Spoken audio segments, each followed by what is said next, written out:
Okay, so we're asking dumb SEO questions. Each week we answer the questions asked on the Google Plus community SEO questions. With us tonight is Masataki Wasa.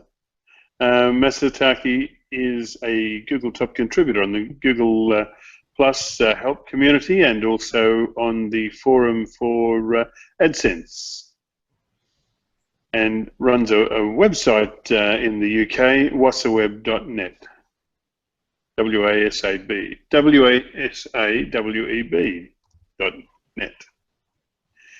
Tim Capper runs in London a website called onlineownership.com, amongst others. He also has a link on the top right-hand side of the SEO questions community that he's promised to refresh. Tim runs reputation management and conversion. He's a conversion rate optimization specialist and proud to call himself an SEO in the Rockinghamshire district of London. Would that be close, Tim? No, mate. Not even close. Oh well. Not even close. Damn it. Oh well. Anyway, luckily we don't have a lot of questions tonight, so we'll be able to get through them, and they're all easy ones too. If I know you have to go to London, Tim's, and you'll be leaving us early, and Masataki, I think you have to go, or you stay for a while. I should be able to stay. Oh, fantastic. Okay. Well, here's a question from Wakefly Incorporated. He's asking, what are your thoughts on stock images for websites? He goes on to say, my client is building a brand new e-commerce website after they received a penalty from Google for bad links. As I'm going through the site, they have many categories, and every category has a stock image that can be found all over the web by doing a reverse image search. He says, I am concerned about these pictures just because even though they show what the category is about, I'm able to find the pictures everywhere. As a note, I am not talking about stock pictures of the actual items that we sell. What are your thoughts on stock images for websites? Is it bad, and will it create a penalty if Google sees the pictures all over the web? Thanks. Yeah, I mean, look, no, there's going to be no penalty associated with it whatsoever, or that I'm aware of. However, the one thing is, obviously, if multiple people are using it, if they did an image search, you know, image search does bring traffic. And of course, if there are multiple sites that are using that same image, then you're potentially losing out on that. So, I mean, I don't know how many categories you have within the site. Let's say you've got 30 or even 10 to 30. It could be well worth the investment of getting a photographer in for the day and possibly creating your own images for those categories. So combining, you know, just some great images. Or, you know, if you didn't want to go down a photographer for the day, get a graphic designer to come in and redesign, you know, those header images for the category pages. But no, there won't be any penalty associated with it that I'm aware of. But, you know, if everyone's using it, go ahead and, you know, it's well worth it, you know, just to get in a graphic designer to redesign something, or a photographer to create your new category images, landing page images. Excellent. Tim, Masataki, do you have anything you wanted to add to that? No, not really. I think the crucial thing is whether you want to rank in image search or not for the particular product or particular product area. And if you're using this stock photography, as Tim mentioned, that there are going to be loads of others, and only one or few of them will turn up in the image search. So I think it does pay off to have something that distinguishes your site in terms of images from others. Okay. All right. Excellent. Just noticed we've got more viewers than panelists right now, so if any of those viewers would like to join us, they're more than welcome. All right, Wakefly, I hope that's the answer you were looking for there. Next is from Harry Dance, and Harry asks if there's a way to create specific geotag locations for different pages on a website. He says, sorry guys, just a quick one. I think the answer is no. However, I thought it best to ask the audience. Is there a way to create specific geotag locations for different pages on a website? I.e., let's say the website has 7 offices, all with their own web page. Would I be able to create a unique meta tag for each office? The reasoning behind this question is that I'm hoping to push the local listings a little through the localization of the geotag. Thank you, fellow keyboard warriors. Okay. All right. Any clues? Hello, Alistair. Hi, guys. Hey there. Oh, well, Alistair's just the man to answer this one specifically. But, I mean, his exact question is, would I be able to create a unique meta tag for each office? Well, that's assuming that each office has its own page. Yes, you can create a unique meta tag, so it would your title and description. But I would also use schema, local business schema, to mark up that page. I would also have a Google Place listing verified for that business, and then of course on that page where you've got the details about the address and then have a little thing saying Google Map, and you could link it to the business place page, and all of those would be identifiers that this is the page for this office. But yeah, I mean, cool. Masataki or Alistair, would you have anything to add to that? I suppose by different offices, they are offices within the same country, not Yes. different markets. So yeah, I think the options are limited. Yeah, and also with the comments on the SEO questions community on Google Plus, I see Pelagic popped in and said, "Hi Harry, just a quick note. Google doesn't use them," and by saying them, he's referring to the schema tags. Was it the geo-tag? I can't remember. I think it was the geotag he was referring to, because if you could go down further, he goes, makes sense. Uh-huh. I think he was referring to the geotag locations for an individual page. Right. I think schema local business is well worth doing there. Definitely. And even if you can't, even if you don't know how to, for example, mark it up, you can always use the data markup in your webmaster tools.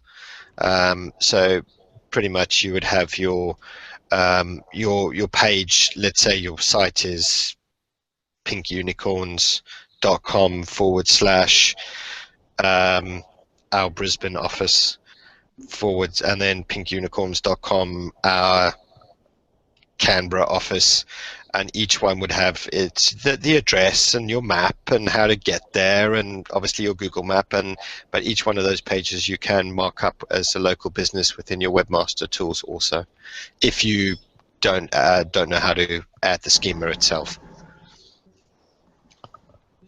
Okay. Hello, Erin McKay. Hello. Good morning, everybody. Hey, we haven't seen you for so long. Holy moly. I know.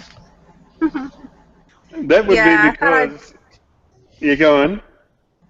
I thought I'd drop by and say hi to everybody. Yeah.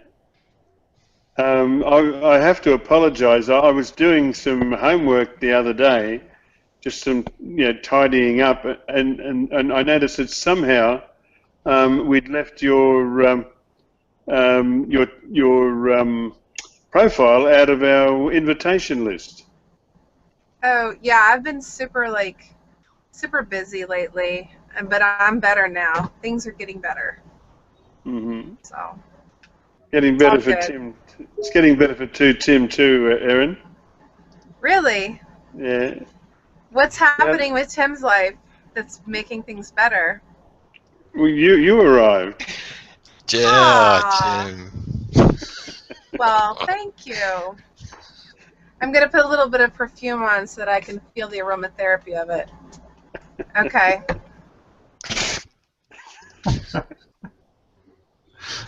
Are we talking SEO with aromatherapy today? We're talking SEO. Go ahead, Alistair. Only because Erin's here. We can SEO anything, right? We can even SEO Barbies. Yeah. Look, your return's going to prove very expensive for Tim. I think apparently he had to replace 3 keyboards because he drilled on them. Oh, well, I have a solution. Actually, when you have a wet keyboard, you can just let it out to dry. It'll recover. I guarantee. I know because I spill a lot of coffee on my keyboards, so I have like 3 or 4 of them that I intertwine. But I don't drool on my keyboards, so I don't know what happens with saliva. Works for coffee, though. Okay. Well, look, Harry Dance, I hope that you're happy with that. Let's look at our next question, which should be a simple one to answer, from Zishan Hyder. And Zishan asks, please tell me the software which increases your site traffic. And he asks for a URL or a name.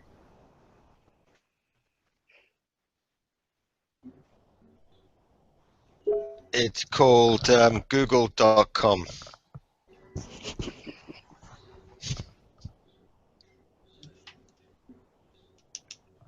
Sorry. No problem. Or you can just answer all questions from now on with that website, LG. Let me Google that for you, and that way everyone will get their answer. That's shocking. On a slightly more serious note, there's no magic software that's just going to get you traffic to your website. Anything that can do that for you is probably a short-term thing, and probably more often than not will put your website at risk. There are tools around, though, if you are a small business owner, for instance, that will help you manage your local business listings and your structured listings on business directory websites, for instance. There's tools around that will let you do that. So if you're a small business owner, there's things to help speed up that process. But there's still a lot of manual work involved. So if you think that you're going to find a magic press button solution that will give you lots and lots of traffic, sadly, that's not the case. Yeah.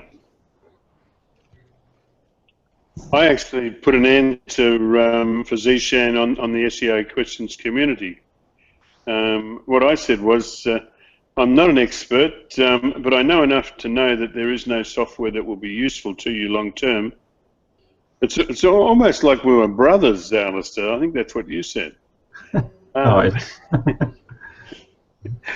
said that if you want to be successful, you must find an unmet need and fulfill that need. Don't bother doing anything that Google can scrape, either now or in the future. One engaged user or reader is a success and build from there. Social media will help you in this regard. That's good advice? Yeah. Okay.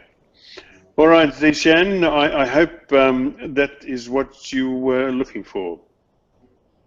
We have a question from Mixed Music asking, do embedded videos help with SEO? Mick says, hi all, I'm a musician and composer running my own music licensing web shop. I tend to embed videos in my blog posts and product pages where I feel it's helpful for the user. I wonder, however, does it help with SEO in any way? The videos are not self-hosted, all are embedded from YouTube. Thanks. That's what we do on the dumbseoquestions.com site.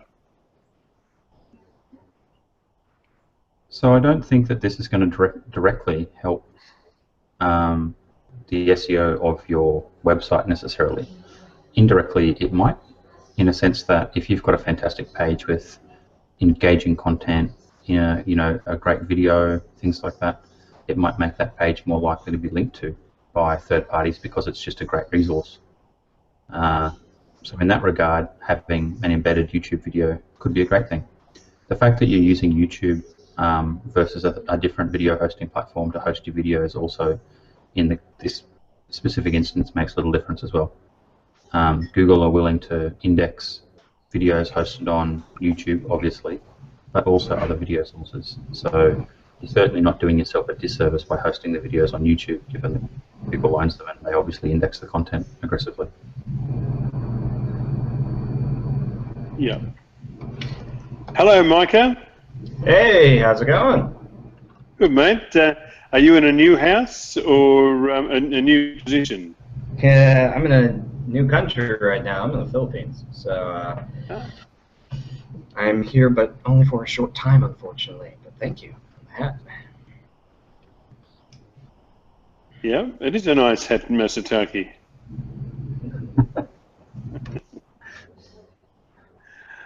All right, we're up to, let me see, we're up to question 4 on your run list, Micah. Have we covered mixed music? Anyone want to add to Alistair's answer?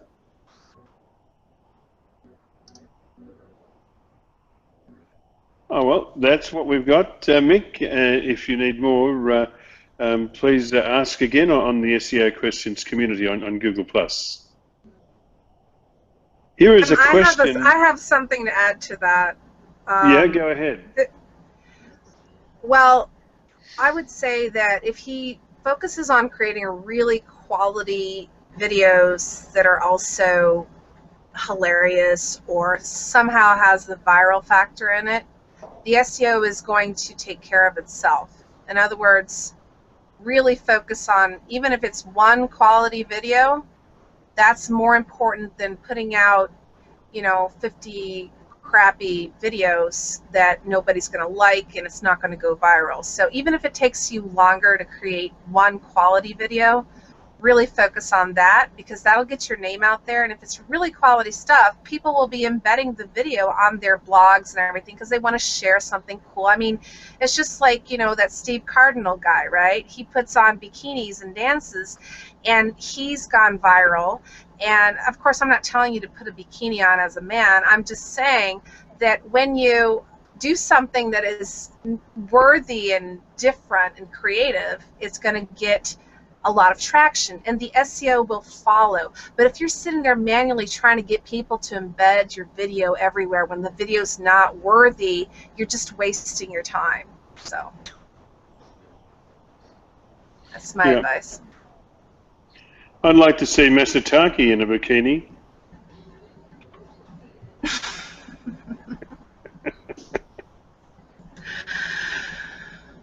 Okay. We could have a Borat mankini. A mankini. Yes. A Masatakini. A Masatakini.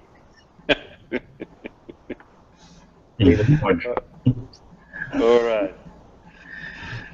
Okay, so our next question is from Alexander Valinov, who asks, what should I do to de-index all these pages? He goes on to explain, hi everybody, I am new in this community and I will be happy if someone helps me with advice. I have the following issue. We have started a new site. The site was developed under a dev.mysite.com version. Currently, all pages in the dev site are indexed in Google search. When I found this, I suggested to set a password on the dev version to try and make it drop from the index. I think that it would be good to set 301's redirects for all pages from the dev version to the new production site. What should I do to de-index all of these pages in a gentle way without having some issues with Google? Is there anything that I am doing wrong? Thank you in advance.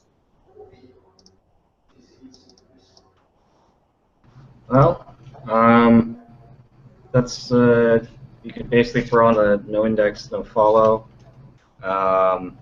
Then from there, robots.txt, so you prevent it from crawling. Once it's gone through and crawled it, then you want to make sure to prevent that dev server from being crawled again. And in the meantime, you could also then throw on the through webmaster tools, if it's not too many, you can tell them to remove those pages as well. That should roughly take care of it. Yep. The other option here as well that I've done in the past, which works quite well, is forcibly set a no index tag on dev versions and test versions of websites. The benefit of this, I suppose, is that you can leave, well, the obvious options are you can robot text your dev versions of your websites out so Google can't crawl them. The downside of that approach is that you could end up accidentally roboting out your main website by accident, which is obviously not ideal. The other approach that people take is they rel canonical dev versions to their desktop versions so that it can't get indexed effectively. The other option that I'd used in the past was to apply a no index tag to the dev versions, except instead of doing that in the template of the website, I issue the no index through a HTTP response header. That way it gets set once for all of the dev versions of the websites or test versions. You can keep deploying fresh versions of the website to it, exactly like you would if it was a production website, except that when Google, if and when Google crawls through the website, it'll be no indexed because of the response header. And then you're at no risk of ever having a collision where you've got the wrong robots.txt version on a dev version, test version, production version of your website, for instance. They're always the same. Yep.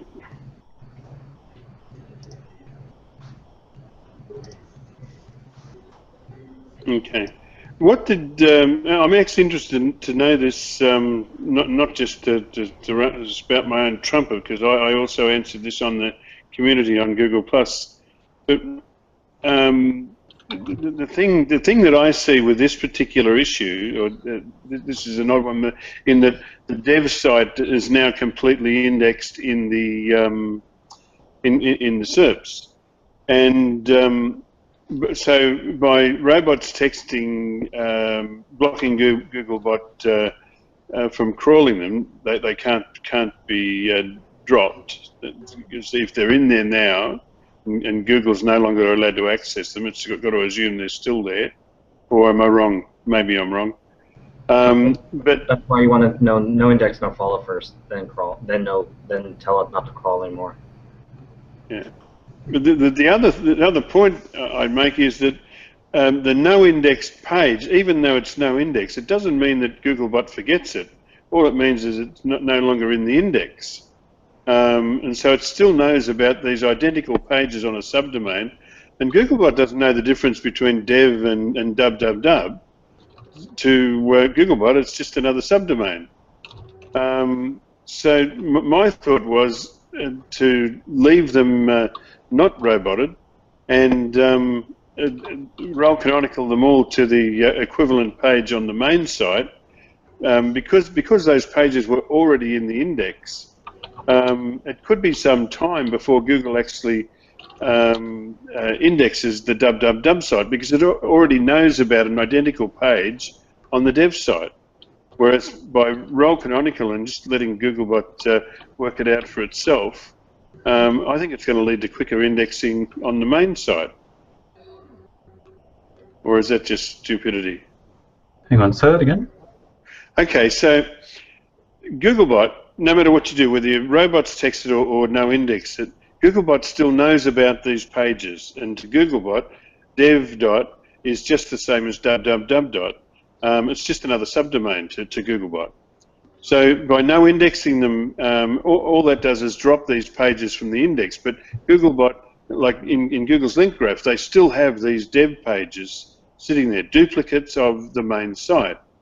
So therefore, because they're already in the index, wouldn't it be better to rel canonical them and leave Googlebot to eventually read through the dev site and rel canonical them to the main site, because that might lead to the www being indexed quicker. Yeah, sorry, I see what you're saying now. Yeah, you're right. Leaving the site with crawlable and no index. While the pages won't be in the visual index, the pages still exist. No index pages can accumulate page rank. They can pass page rank. They're part of the link graph, like you said. So, yeah, you're right. Completely fair comment. But if you were to go the rel canonical route, on the other hand, then those pages would effectively vanish from the index and link graph. They wouldn't be there at all, because they would be merged with the canonical URL, essentially, is what would happen. But isn't that what we want? Well, yeah, I think. I mean, the realistic part of this, I suppose, is that dev sites are never going. Yeah, I'll say never. Are never going to accrue any substantial amount of links, because they're dev sites. They're not generally visible within the search results, etc., etc., etc. So the question of whether you no index the site or canonical it back to the desktop site, as far as SEO is concerned, I think in the broader sense is probably a moot point. You know, when was the last time you saw a dev version of a public website that gets any substantial traffic showing up in the main search results in front of the www version, for instance? It doesn't happen very often. So in terms of which one is good, bad, or indifferent, I think it probably doesn't make a great deal of difference. But you're completely right. The canonical route is probably a better route in terms of that it physically drops the pages from dev dot whatever, and the pages don't exist at all in the link graph because they get merged back into the canonical. Terrific. Okay, Alexander, I hope that's the answer, or I hope that's of some assistance to you. All right, now we have a question now from a loyal member of our community on Google+. Hey, by the way, did you notice, guys, that we tipped over the 10K mark this week? No. We're about 10,054 members. Woohoo! Congrats.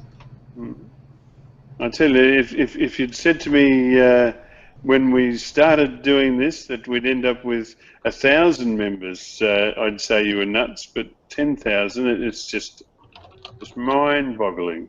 You know. Yeah. I say to my sons, you know, we've got 10,000 people in our community, and a lot of them listen, but you guys won't listen to me at all. Anyway, Okay, so anyway, Argobi Krishna has asked a lot of questions of us. This time he's asking, does having two websites create any type of negative effect on SEO? He says, hello people, this time my doubt is on having two sites and its effects. I work for a BPO company who have a .co.in domain, which is an India CCTLD. But now, since we are planning to target other countries for doing SEO, we plan to have another website with .org, which he says is quite rightly it's a generic TLD, and the .org will have different content.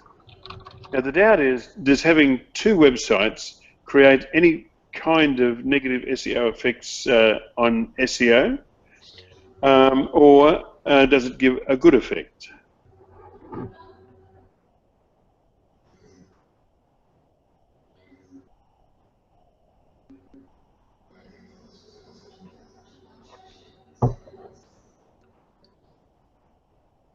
No, this won't hurt. So it's obviously very common for businesses to have multiple websites targeting different geographies, different languages, etc. Google understands that. This is not going to cause a problem with you. Yeah. No, it's not going to cause problems. That's a simple answer. Okay. Are you leaving us already, Micah? Yeah, unfortunately, I gotta head out. So it's things to do tonight. So I want to at least say hi, answer a question or two, and then we'll be back stateside next week. Excellent. Was there anything that you wanted to bring up while you're with us? Not anything too big. I was just been going through the chat today. I was going through the my blog guest situation. So I was reading up on that fun stuff. And did we just lose Jim? Oh, look, I'm still here. I can still see you. Suddenly it disappeared on my screen. So, yeah, I was just going through the my blog guest stuff, and that seemed fun. Interesting. Lots of interesting rants there. Would you like to sum some of them up in an elevator statement for us? Okay, let's see. Looks like it's another dispute over the concept of the no-follow tag, with people assuming it's about guest blogging and people assuming it's doing tricks and spam, and what else was I about to write on your post? And about link building, and it's none of that. It's like it's like what happened with Search Engine Journal and sponsored links. I was looking at it, and from what I was reading, and it looks like essentially the community that, or not the community, the site doesn't believe in the no-follow tag. Okay, so they were trying to mandate, saying the site does not allow that. Well, Google has implemented. Google added this tag. It's not W3C compliant. So be it. That's Google's choice. And they basically said, well, because you're mandating it, because there's monetary payment, that means to Google that's a paid link, because you're mandating. You're not allowing choice. And thus the site gets penalized. However, what's interesting is there was a post later on by Antiparty saying that their site got looks like saying that you were doing paid links, which is weird versus selling paid links. So I'm not sure then if there was an implication that they were penalized for backlinks instead of their service. So I'm not fully sure what that is. When you're saying the payment is maybe. Your point about let's see. TripAdvisor has some potential value on people that published on there. The manual penalty that we're receiving is for outbound links. Is that the penalty that she got? No, that's the penalty that publishers, people that use the site, are getting. That they that they are excessive outbound links designed to manipulate PageRank. So. Wait, oh, that's there. That's my blog guest, right? Yeah. Okay. So basically, to fix that, they've got to no-follow the links. No, they just got to. My blog guest has just got to allow the change in policy to say that you can no-follow links. It doesn't have to be mandatory, or it can't be mandatory. Is what it is. Yeah. So it's just a change of policy, and the question is, and I only read it briefly, is whether or not those articles were free exchange or there was some form of payments through the system. I'm not fully sure.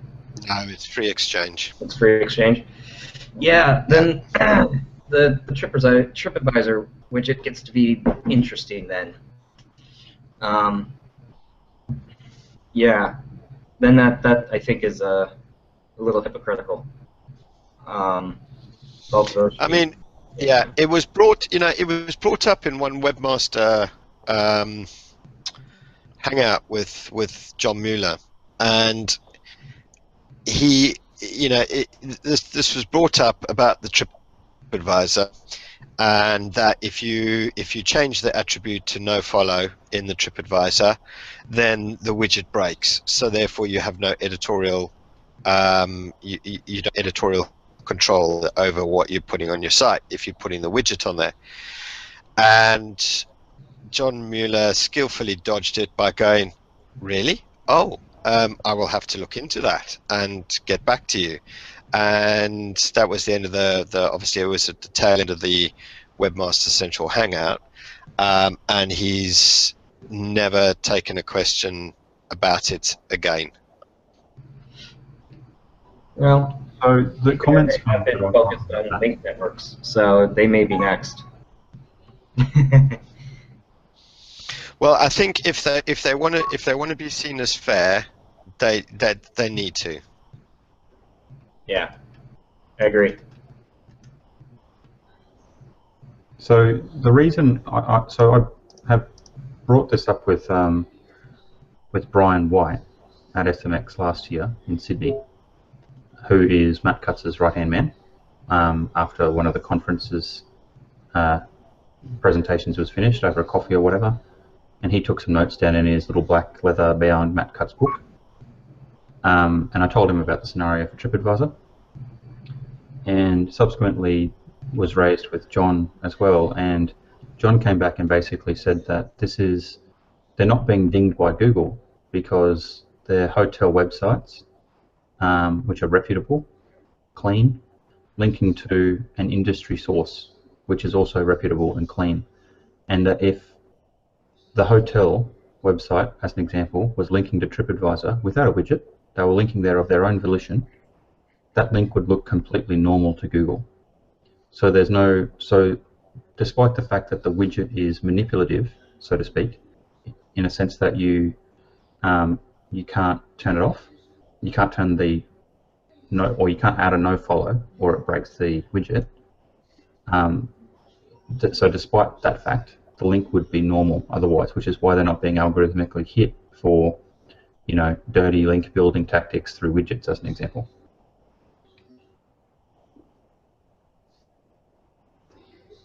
So as long as you have one legitimate link, the rest of your black hat stuff is A-OK.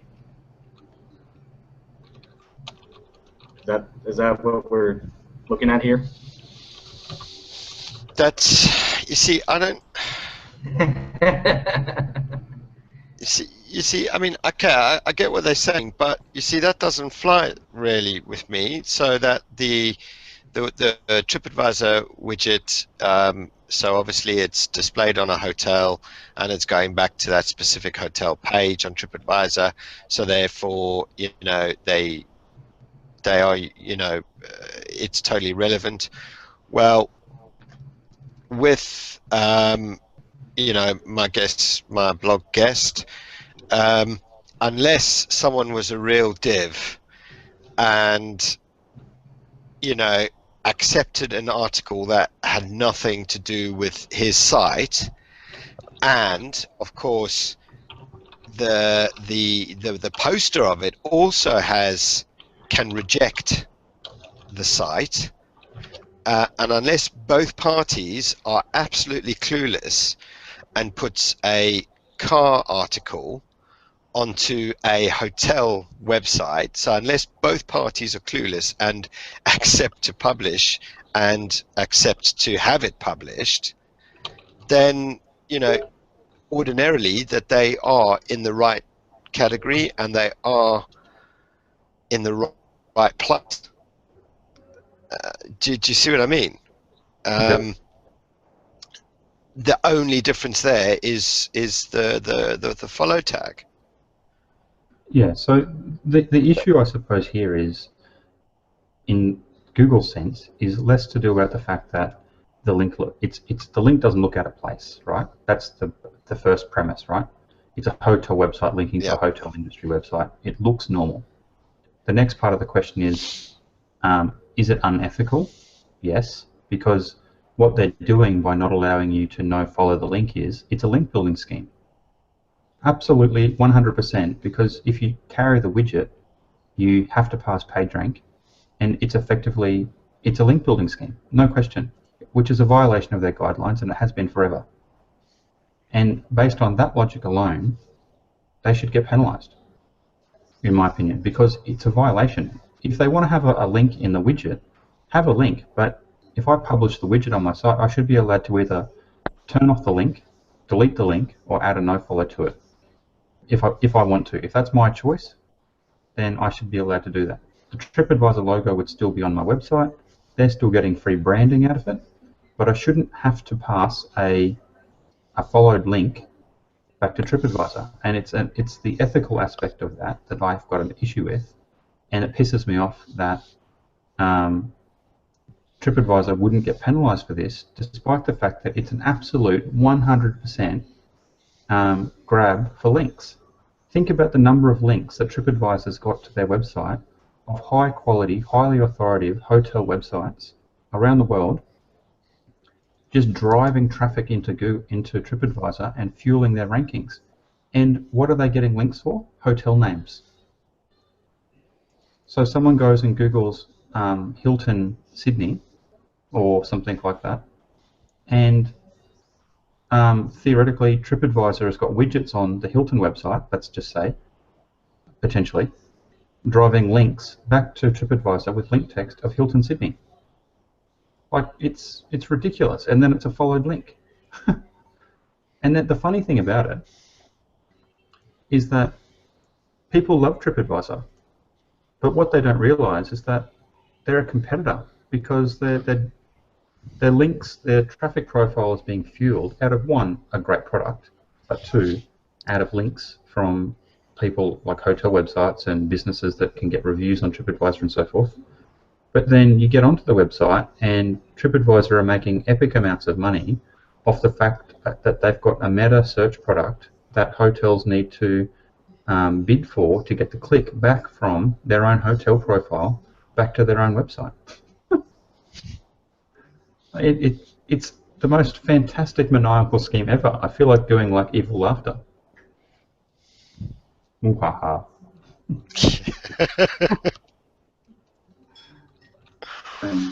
People like hotel websites and businesses that can get reviews on TripAdvisor and so forth.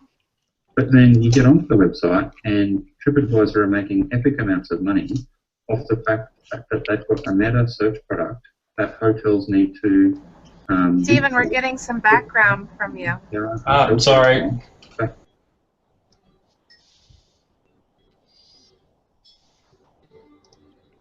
Okay. Stephen, I saw that you were from Mantra Group, Alistair's old stamping ground. You'll need to click your microphone. Just move your mouse to the top and unmute yourself. There we go. Amateur hour. Hi, everyone. Welcome How are you, aboard. mate? Not too bad. Hello. Hello. Yeah, we were talking about the action taken against my blog guest, and also talking about the hypocrisy of Google not touching TripAdvisor, but bashing a little guy like my blog guest. Yeah, it's funny. I mean, like, it's been a topic of discussion, you know, for us at Mantra Group, you know, probably as long as 4 or 5 years ago when, you know, they released, other than, you know, their rating widgets, they've got their, you know, we're going to give everyone a award per se that's, you know, handed out to 80% of people and call it a certificate of excellence that, you know, like you're all describing, has, you know, doesn't display if you don't know follow and that sort of thing. I mean, we take the cheeky option of just screen capping the award and then placing it on our website, but, you know, unbeknownst to nearly everyone, you know, they're getting caught up in it.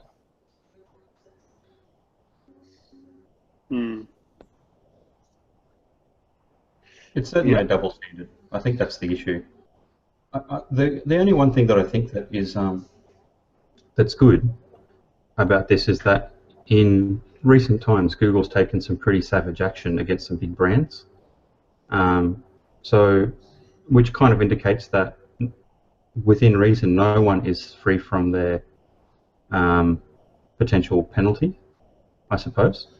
So, as an example, you know, they go and Expedia gets hit a while back, and they're going through massive link cleanup at the moment from what the link research tool post suggests, which is great. So, you know, they're massive. And what would happen to TripAdvisor, for instance, if Google algorithmically devalued every link going to TripAdvisor coming out of their widget?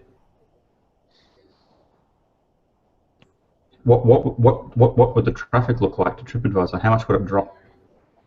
It could have no impact because they're such a big website now with so many links just in general, it'll make no difference. Or it could cause 30% of their traffic to go away. At which point, they're publicly listed. So TripAdvisor's share value drops by 30%, or, you know, something massive and substantial. So these are, I suppose, some of the things that Google need to battle with about taking action against very, very big businesses, is that they've genuinely got the ability to move an economy, or at the very least a stock exchange. Yeah, well, I mean, it's just become a consumer thing, hasn't it? They're not really interested in looking at a website. They just want to see the TripAdvisor review. Yeah, that's right. That's the first go-to. Okay, so are we all agreed then Matt Cutts is a bastard, and Don't sugarcoat it, Jim. Tell us what you really think.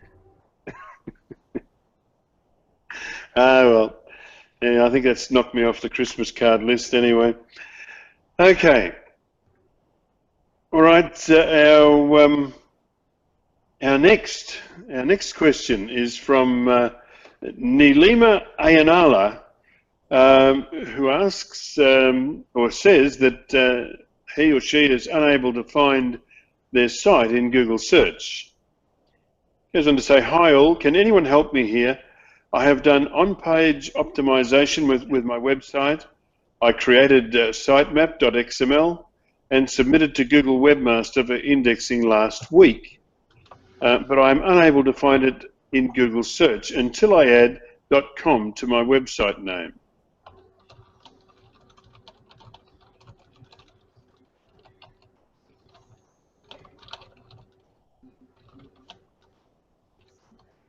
Feel free to answer one if you want, Stephen. Sorry about that. I just got caught up in a FaceTime call, so I missed the question. Okay. All right, I'll give you a link. Just bear with me a second. In any case, for this one, a week is nothing to have Google not index the site. If you came up, you might find, for instance, if you do site : and then the domain name of your website, you might find that Google has actually crawled and indexed the site already, and it's simply not showing up in the search results just yet for the queries that you're interested in. So now that, assuming that the site's indexed, the next thing for you to do, I suppose, is start looking at places where you can get good quality authoritative links that are relevant to your website. Start building just a small number of good quality links to your site, and that'll help your rankings build over the course of the next couple months.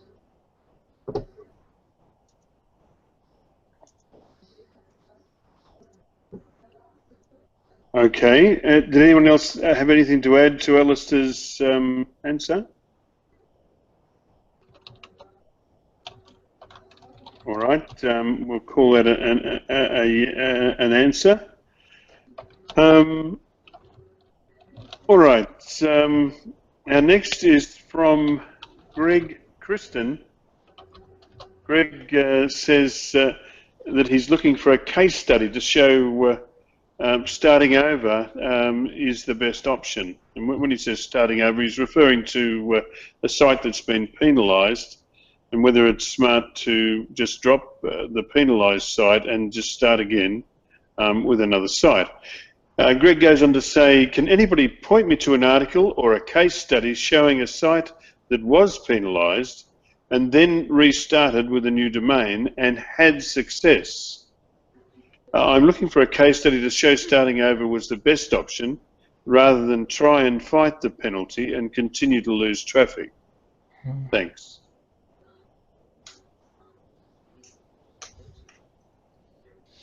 Well, no, I can't think of one, a case study off the top of my head. But the thing is, with one of these is you need to weigh up the amount of you know, bad links that you've got there, and the amount of time and effort that it's going to take you to clean that up. Do you still actually have any decent links on there? So you've got to weigh it up. I mean, are all of the links crap? Well, then you have the case to start again, because theoretically, if you clean that all up, you're going to have 0 links anyway, and therefore it makes sense to start with a new URL. But of course, then you have the other cost involved of creating a completely new site, because you cannot just use the content from the one site to the other, because there have been cases where Google remembers the content and sees what you've done and just slaps a penalty on the new domain. So you need to weigh all these things up. If you spend the time and effort cleaning up the site and you still have good links to the site, so therefore you would be, let's say, a year down the line post cleanup to what you would actually if you started over with a brand new site, brand new content. You need to weigh up all the options and what will be the time undertaking to clean up versus the time undertaking and the benefit to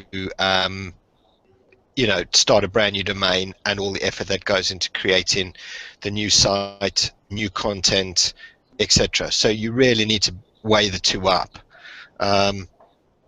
And then present it to whoever's actually going to be footing the bill for this.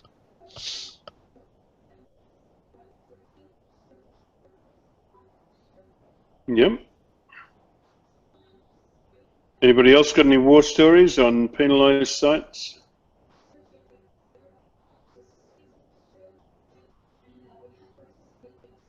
Okay.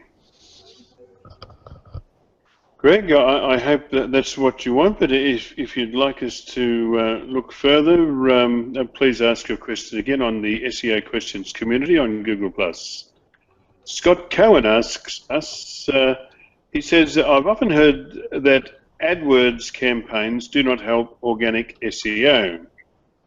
Does this mean that if somebody clicks through to your site through the ad, that Google does not count this as a visitor?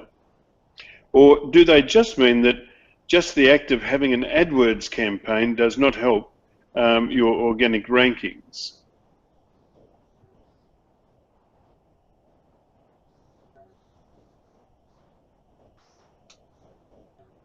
Having sort of been involved a lot with pay-per-click campaigns over the years, I think I can contribute to this one.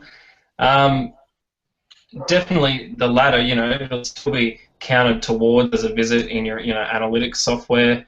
But, his comment of, it does not contribute to your organic rankings is true. However, there's sort of correlations between I guess your quality score of your page and your ability to rank there versus a Google AdWords quality score. Generally, if you're getting high quality scores on AdWords, it does mean that, your content is probably going to be more aligned with the type of content that's giving itself a good chance to rank. So, yeah, I suppose to reinforce that, it's not necessarily going to give you a good ranking, but they're looking at the same things about, AdWords quality score and a quality of a page from a search point of view. Mm-hmm.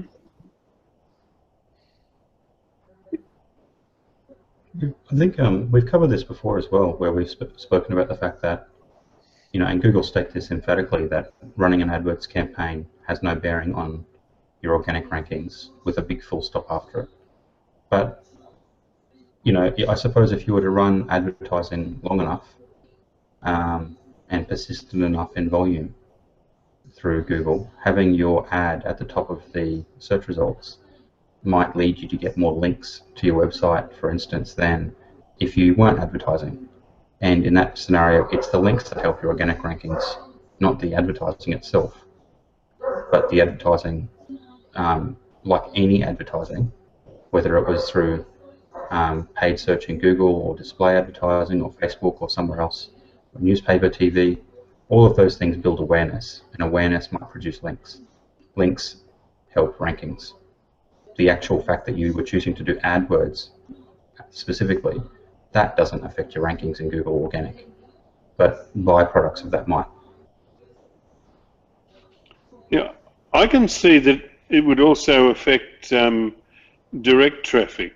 In that, say, an AdWords campaign just bidding on the brand term, one that's going to be very cheap, but also when a new user comes across a site and right across the Google search result is an ad with say 4 or 6 site links underneath it on the left-hand side, and the knowledge graph on the right-hand side. And right beneath that, the organic search ranking for the site, with more site links. That user is going to look at that site and say, this is an entity. This site has something behind it, and so they might be moved to. I don't know if people still do this, but that say might be moved to stave a link to that site, for argument's sake. But do you see what I mean? I mean, it's certainly a branding advantage to at least, even if you don't bid on the products you're selling, at least bid for your brand term. I have a question for Stephen, or anyone else who's been doing AdWords campaigns and looking at rankings. When you do the AdWords campaigns, I know that theoretically, because there's theoretically and there's in the reality, right? Theoretically, an AdWords campaign is going to have absolutely no bearings on search rankings, right? That's the theory. Everyone knows that theory.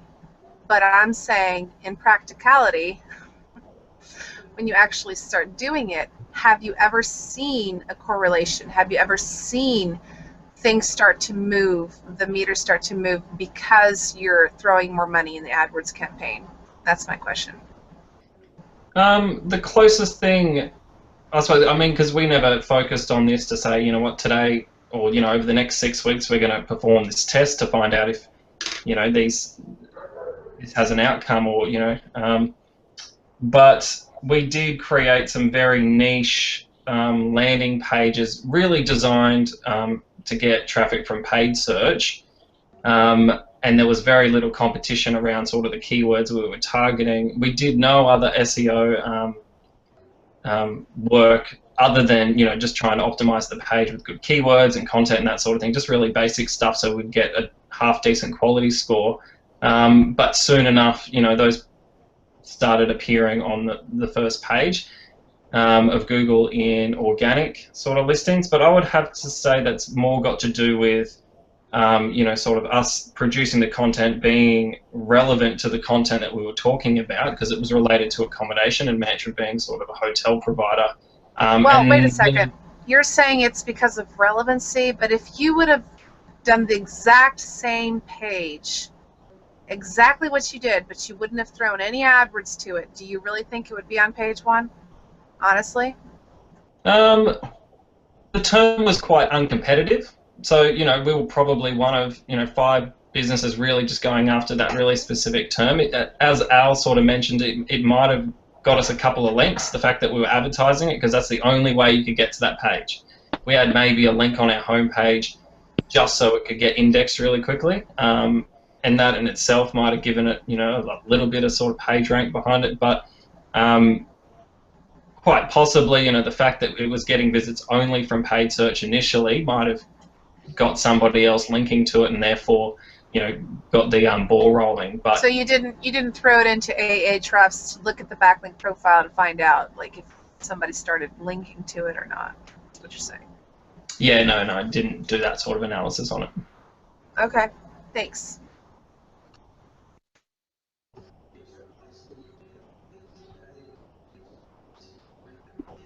Okay. All right. I think we can call this one done and dusted. Scott Cohen, I hope you're happy with that answer.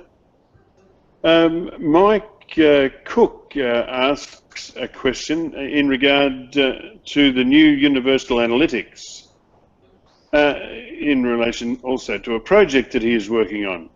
He goes on to say, I have a site with 30 landing pages for PPC and I want to track the effectiveness of them. Google Analytics will only let me add in 20 goals or funnels. I've been told there may be an easier way using regular expressions. My PPC landing pages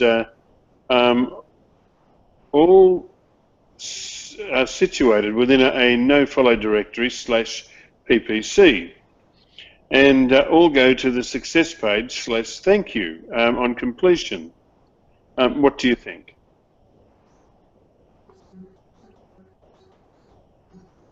I can see 3 guys here that would know this backwards.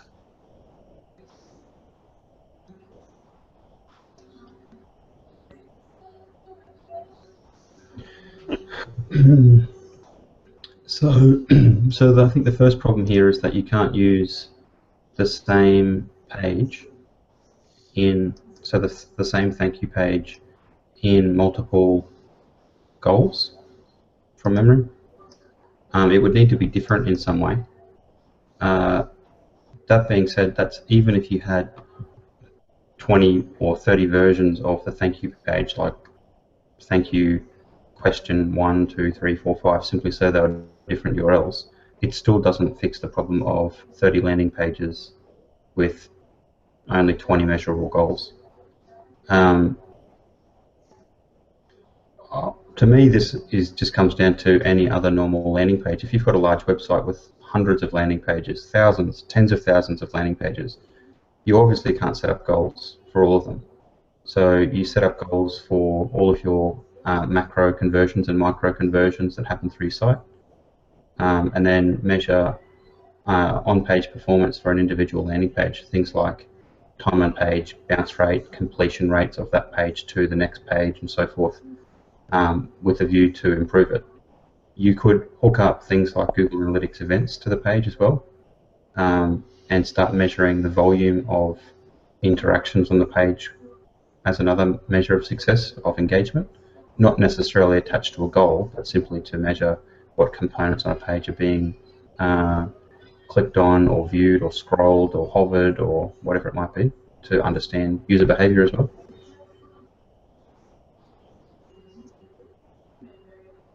Okay.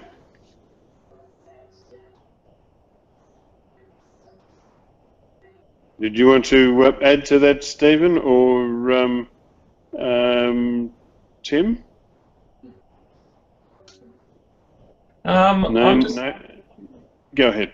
Sorry, I'm just thinking along the lines of the fact that it's a PPC landing page, that AdWords reports might be really helpful in understanding which sort of campaigns are completing. Obviously, that's going to depends how large your AdWords campaigns are, but if that's set up nicely, you can get events and goals based on your campaigns and keywords through there, so you can analyze landing pages that way. Yeah, completely right. The other thing to think about there would be to make sure that the goal or goals, so let's just say you take that exact example from Stephen, you could have one goal, which was the thank you page. You could sync AdWords and analytics together, import the Google Analytics goals back into AdWords, so that they're measuring the same success metrics. And then the scenario that Stephen just pointed out, where using AdWords or the PPC campaigns, keywords, etc., ad groups that you're bidding on within AdWords as a measure for success will work perfectly. And that would effectively be indirectly a proxy for the quality of the landing page. Or it could be a proxy for the fact that you've got poorly targeted keywords going to a given landing page also. And it's not necessarily a measure of the landing page itself, but the quality of the traffic you're sending to it. In either scenario, both are very useful to know. You could also probably use, if you had one goal set up for the thank you page, you could set up advanced segments for people who landed in through page A, B, C, D, all the way through to 30. And you could segment it that way as well. Yep. The other thing here as well is he had specifically said, I've been told there are easier ways of using regular expressions. So the scenario for regex in this scenario is typically, not exclusively, but typically a mechanism to group together lots of different landing pages that have got a pattern in the URL into a single goal. So for instance, on the thank you page, if your thank you page was thank you, ? and then a whole bunch of garbage tracking parameters and stuff out of your website system or whatever, and it wasn't just the /thank you/ and there was a whole bunch of stuff after the URL, you could use a regular expression goal to basically say all URLs that start with /thank you/ should be considered as a success for this goal, as opposed to, because you can't come up and have a million different URLs because of all of the query string tracking, you could group together every success metric or every successful page load of the thank you into one goal. So that's the typical scenario for that.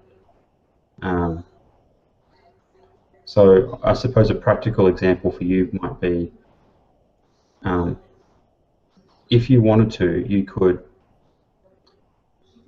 could have each of your 30 PPC landing pages submit when on a successful goal completion. The thank you page becomes /thank you/ PPC1, PPC2, PPC3, for instance. Then when you go in and set the goal as a regular expression, that is just the /thank you, ignoring all of the stuff after that URL, you'll see within Google Analytics the individual volumes of completions for PPC1 goals, PPC2 goals, 3 goals, 4 goals, 5 goals, broken down, if you want to do it that way. it's still not going to necessarily tell you about the performance of each of those landing pages. I mean, it's a measure, but there are other ways to do that as well.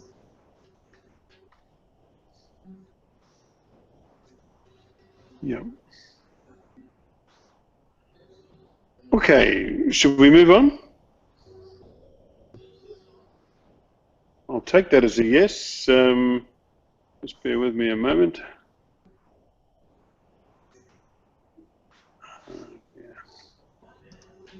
I just got myself lost again. Sorry about that, guys. In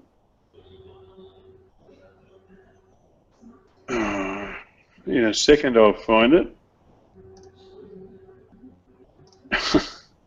You're up to number 11? Yeah. Okay, I've got 11. All right. This is a question from Search Engine Optimization Tips and Techniques. And I've noticed that Search Engine Optimization Tips and Techniques has asked us a number of very good questions. But I would perhaps suggest that probably before you call yourself Search Engine Optimization Tips and Techniques, you learn them first. I think you put the cart before the horse there. Anyway, the question is, or says, he says, I have not received any penalty or manual action message from Google on my webmaster account. He says, hi friends, I'm facing an issue with one of my clients' websites. At the start of this week, I figured out that some URLs of my client's website have disappeared from Google search. They are no longer indexed. Apparently for the keywords those pages were ranking, and now the home page of the website is ranking, but some positions down the actual URL rank. I have not received any penalty or manual action message from Google on my webmaster account. I also did a backlink analysis for the URLs, and there are not many backlinks for these URLs. I checked my robots file and individual pages at the meta robots level, but everything seems to be fine. Pages are not blocked through any medium. So I just want to know how I should approach this issue, and also if I have to contact Google to know the reason, how can I do that? Some subdomains of my client's website did receive a manual actions message from Google. So can the drop for my section be because of that?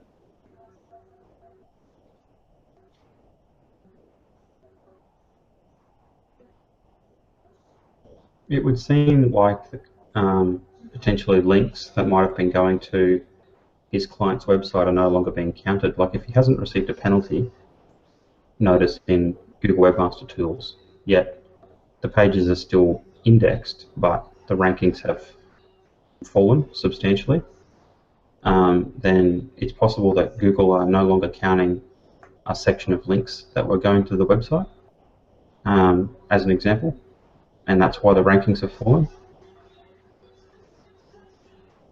Mm-hmm.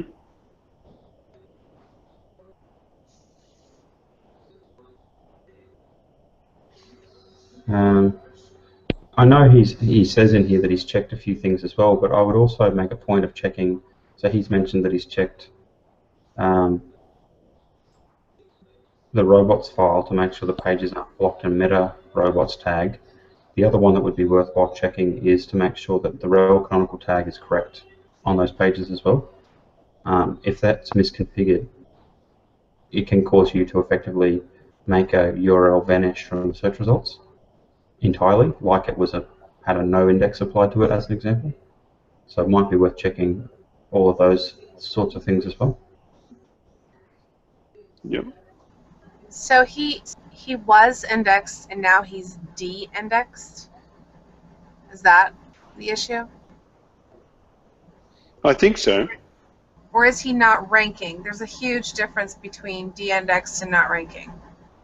No, he said that No, some what it pages is- have been de-indexed, and his homepage was de-indexed, but is now appearing. But normally his homepage would appear as #1 for his brand term, but it's appearing further down the page. Sorry, Tim, I cut you off. Yeah, well, the way I understood it is some internal pages that has been replaced with the home page, not the internal page, as you would expect.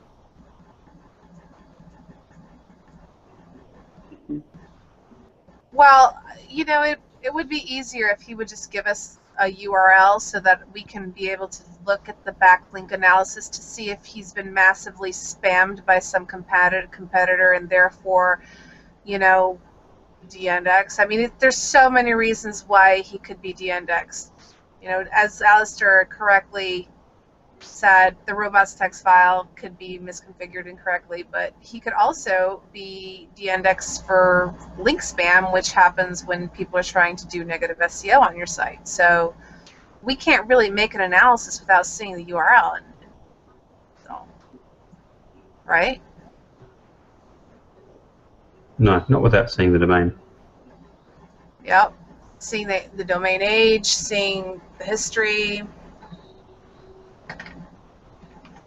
So much to it. We need more information. Okay.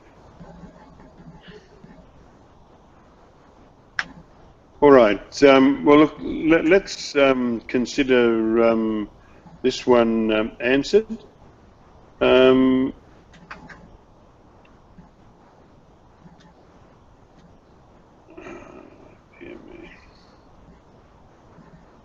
All right. Our next is from Ken Rora, and Ken asks, is anyone else seeing a huge drop in traffic today? When he says today, he was referring to last Friday, March the 14th.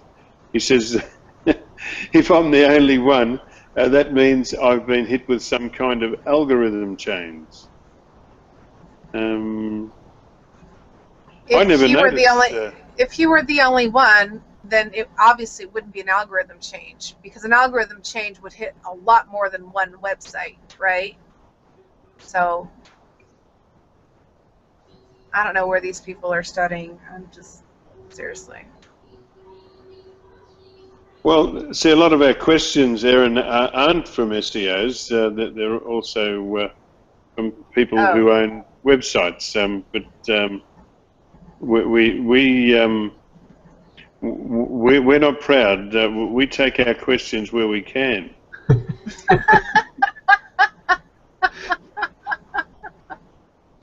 All right, I'll give you that. Okay. So one thing to have a look at here in that's a really simple thing to do for Ken is to have a look in Google Webmaster Tools under the search report, and it shows you the number of impressions for your website and the number of clicks. So while he might not have received a notification that he's been penalized necessarily, that report in Google Webmaster Tools is pretty telling in terms of understanding how regularly his website is showing up for a given period of time.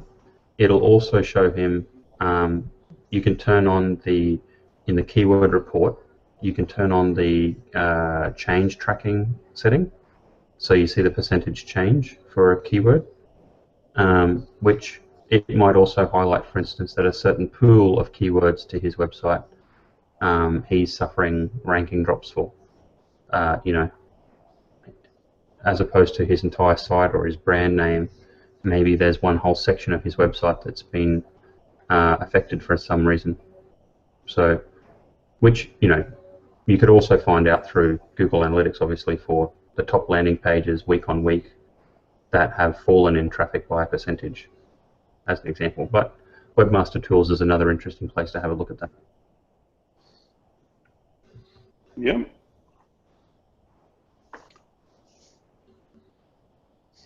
All right. Let's say that Ken has an answer, but Ken, if we haven't said enough, please ask us again on the SEO questions community on Google+. Here's a question from John Griffith, who asks, has anyone noticed divergence between Bing and Yahoo results, or at least a more pronounced divergence? In the past, there has sometimes been a lag between the two, but ultimately the results ended up fundamentally the same. Over the last few weeks, though, I am seeing some very marked differences. Is anybody else seeing this?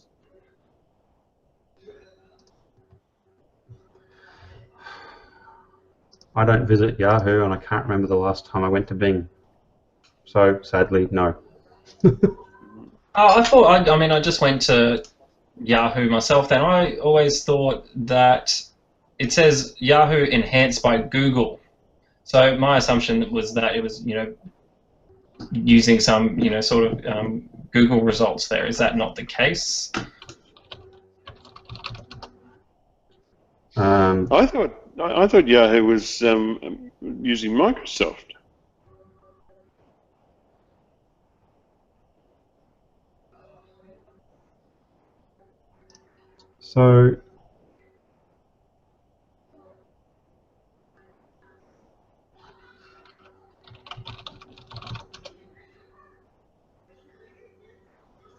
So hang on, we're treading in dangerous territory here. Yahoo.com uses Bing. Yahoo Australia, which is probably what Stephen's gone to, is a completely separate entity to Yahoo.com, despite the fact that it carries the Yahoo name. And Yahoo Australia is using Google. Interesting. I think also to that point, Yahoo Japan, I think, is under a similar scenario where it's a separate business, even though it carries the Yahoo name. It's not Yahoo.com or Yahoo Inc. in the US, Yeah. if you know what I mean. It's I think it's a joint company. I think it's sort of 51-49 split. I may be wrong on this, but it is a separate company. And let's say you have a Yahoo account. I think in most places you can use the same Yahoo account to access different country versions of Yahoo. So I can log into yahoo.com, the US version, by using my yahoo.co.uk credentials. But you can't do that with yahoo.co.jp. It's a totally separate system in that regard. And Yahoo Japan uses Google as the search engine. Right.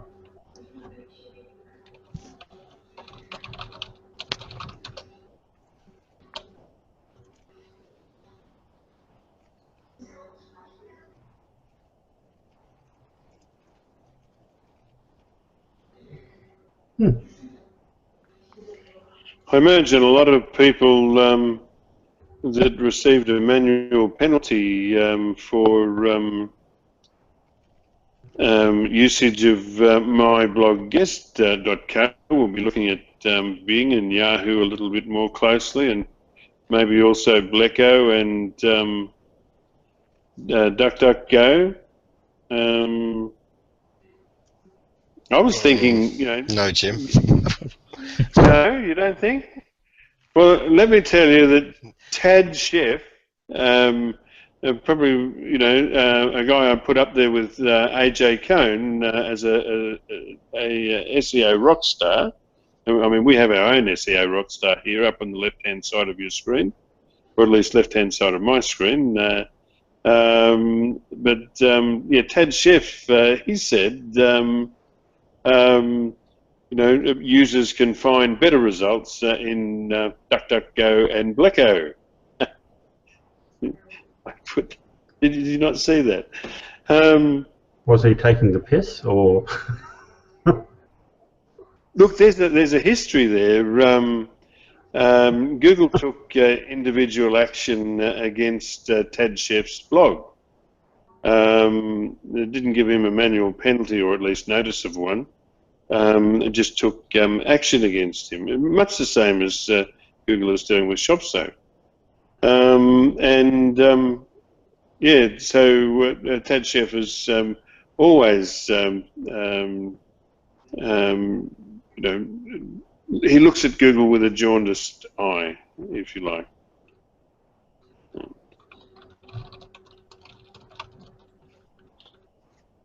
But he certainly knows his stuff SEO-wise. But he's well respected. But publishers, the penalty that they received, Jim, was for outbound links. It's not like a penguin penalty. So only the specific pages that had that outbound link theoretically would not appear so well, which, even though, like I explained, one of my personal play sites received the penalty, I've seen no change whatsoever. So, this is just for outbound links. It's not like, a penguin or anything to that effect. The penalty is for excessive use of outbound links, which are intended to pass PageRank. That's what they say. Mm. Well, I guess that's where I'm in trouble. I've got about 300,000 links pointing to Google+. That'll probably get me shot down, won't it? No, if you're pointing to Google+, they love you. Oh, so, well, so what you're what supposed you're to saying only is have that 100 outbound links per page, but you can do more. But they'll only crawl up to 100 is what they said, but they have crawled more than that. It depends. If your page is about resources, then they want you to link out. I think that was true in 2010, Erin, but they've subsequently said that they'll crawl all the links.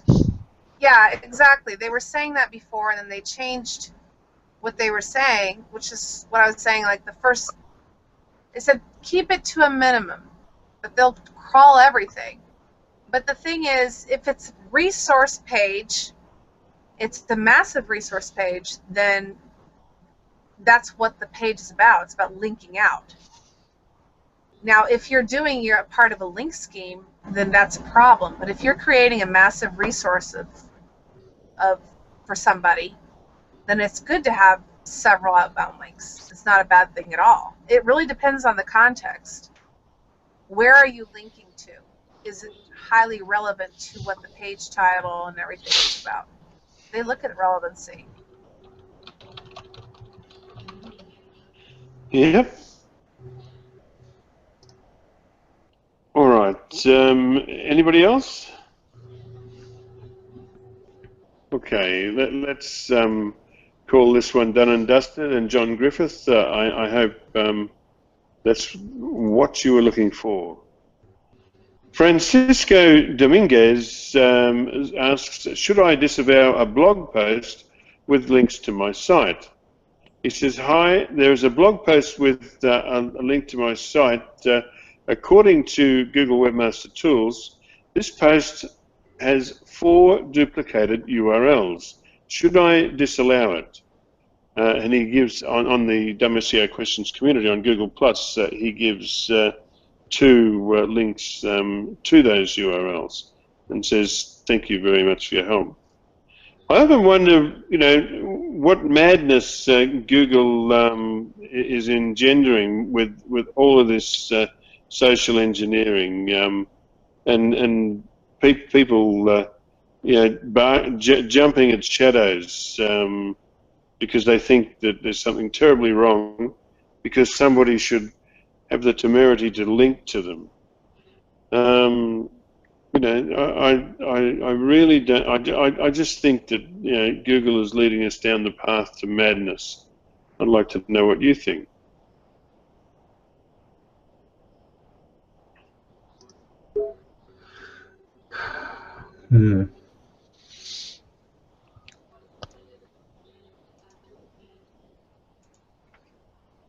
All I can say is that the law of unintended consequences is going to come and bite them on the ass. I think so.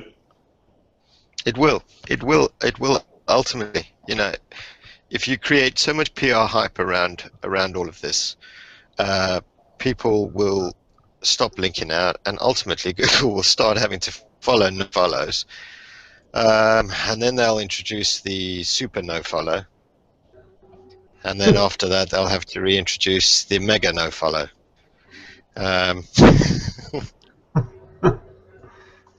Swiftly followed by the Because- super mega awesome no follow. Yeah. Version 1.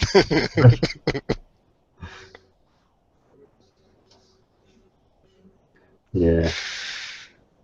Sad face.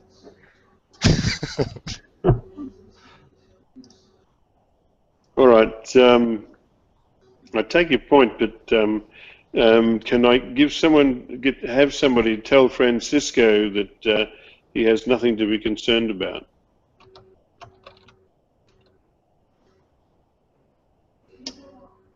A blog post with a link to my site.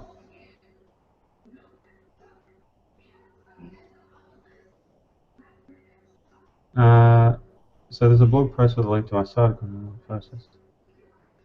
No, I wouldn't worry about it. That happens all the time. Exactly. And yet, the propaganda that Google is spreading out here in public land, people are just scared shitless. And so when somebody links to poor old Francisco Dominguez, he thinks it's a terrible thing, when in actual fact it's a very good thing. Anyway, enough. Okay, question 15 on your run list. We've actually covered this one, guys, earlier on. It's an unintentional duplicate. I'm sorry about that. Okay, so we'll go to question 16 on your run list, which is also, I think we've already, oh no, sorry, no, we haven't covered it. Now, this is a second question tonight from Mixed Music. He says, do I need to do anything about lots of 404s pointing to old pages? He says, I have a quick question. My website went through a major redesign recently from a blog to web shop. As a result, Webmaster Tools reports lots of 404s pointing to the old pages. Do I need to do anything about it? If yes, what would you recommend? Thanks. I would recommend him thinking about ROI. So every 404 page, all that traffic that's going there, what do you want them to do? Do you want them to subscribe to a newsletter? Do you want them to buy something? Are they going to buy something when they get to that page because were they already searching? Did they have the buyer intent or did they have the informational intent? So I would go back, and if it was a product page, I would put links to alternative products on there. If it was an informational page, I would put a link to, highly nichified. In other words, if the person was searching for, black furry boots, and you have something that's along the lines, black leather boots, you don't have black furry boots, link to black leather boots. In other words, link to something highly relevant to what that exact page was about.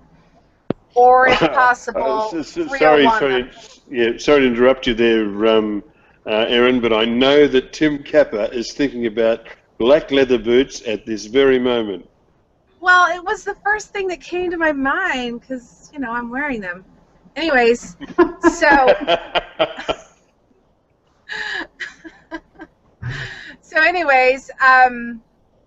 so of course, if you can 301 those pages that would be even better, because then but if you can't, do the alternative. 301 them to direct pages. If you can't 301 them for some reason because there's too many, then go back and optimize those pages so that you don't lose the investment of that traffic. That's nobody's listening to me. Everyone's just caught up on the boots. At least it's not booze. Steven says that he's listening to me completely. Totally. Right, Steven? Yeah, absolutely. Yes. I was first of all, I was wondering, because Al's told me about these hangouts that that happen in this group, and I thought, yeah, I got to get in on this one day, and now I just come in here and find out this is all you talk about. So that's great. No, what I was thinking, we recently this week we launched a new version of mantra.com.au, and it doesn't sound like it was as big as of a change or departure from Music Man's, from like a blog to a web shop sort of thing. But we got rid of about, say 500 pages, and 200 of them we let them 404 for a couple of reasons, really. One, we checked the links back to those pages, a lot of them being sort of temporary marketing type campaign pages that were one-off, maybe just linked to from an email that we sent out and didn't really acquire any links. But also we didn't have any relevant content to link to, so it's not as if we were coming up and saying, maybe we were talking about a package for a theatre show and accommodation, and that sort of just has a life and it ends, and we've really got nowhere to link that to, maybe other than the home page or something. So we thought in that case a 404 is an okay outcome, knowing that it wasn't really getting any traffic from search, and it wasn't really getting any directs, and it wasn't getting any referrals, and it didn't have any really backlinks to it. So the page didn't really hold much value in our eyes. So we let it 404. So as a blog, maybe some of these pages, he's acquired some links back to, and maybe his web shop is talking about that same sort of product. So definitely you would want to maybe redirect that back into that, either a product page or something. But if it's completely unrelated and there's no sort of power behind it, a 404 in that case isn't necessarily a bad thing. Yeah, I have a link right here in the sidebar. I agree with what you're saying. To what Matt Cutts came out with this week with the 404. I personally don't think that's yeah, Matt Cutts is saying 404, but I'm saying what is going to make the money, right? What's going to make the money is call to action, related pages. And so that's what Matt Cutts says. Google wants this. Your business needs what, is my question. Yeah, the guy's Matt Cutts, but I'm saying, if you've got a lot of traffic going to pages that matter, you wanna use that traffic. You don't want to just let it slide to Neverland. So the difficulty here is that he needs to implement 301 redirects on his broken links. Because what's going to happen here in the midterm is he was getting traffic. Let's assume that he's actually getting traffic from organic search with his old blog website. Once he puts up his web shop, if he doesn't 301 the old pages, all of the links that were pointing to all of his internal URLs that are going to 404, except obviously not his homepage, but every other page on his site, all of those broken pages, they can't accumulate PageRank anymore, which means the total equity sitting in his website, if he doesn't 301 those to a working appropriate replacement page, the total equity in his website falls, and then his capacity to rank in Google will go down accordingly. So step one for Mix Music is get a list of the 404 pages from his blog and implement 301 redirects from each of the broken pages to an appropriate good quality replacement URL. And monitor that to make sure that it's done properly. That's step one. Would he necessarily need to do it? And again, it all depends on how many blog posts and how much effort would need to go into this, but does he need to do it on a per post basis, or if his URL structure is categorized by categories or tags, then he might be able to come up and go, well, I'm going to forward everything relating to, if it was about violins or something, back to the web shop page that was about violins. So it's an easier way to sort of handle that process. So the recommendation from Google on this is do page level redirects where you can, because if you 301, or two things, if you 301, 302 or rel canonical a URL to a replacement URL and Google doesn't feel that it's a good fit, they won't honor it. So if you go and send a rel canonical tag from page A to page B because you don't want page A to rank anymore, for instance, or you want to do something funky and potentially deceptive in the search results, if the content on those two URLs aren't what Google considers to be appropriately related, they won't honor the canonical tag. Similarly, the 301 redirect, it won't work either, and Google will continue to show the old URL in the search results. So where you can, you should do page level redirects. If you can't, then the scenario Stephen suggested is the next best thing, where you send as many URLs as you can to the best possible replacement that you've got. If that happens to be the category page for violins, well, better that you send it there than let it 404. That's my general opinion. And then the worst place that you could send it overall would probably be to your homepage. In terms of just saying, catch all, every other URL on my site, I'm just going to dump to my homepage. By all means do that, but do page level redirects, category level redirects, do everything else first before you just come up and go everything else to my homepage.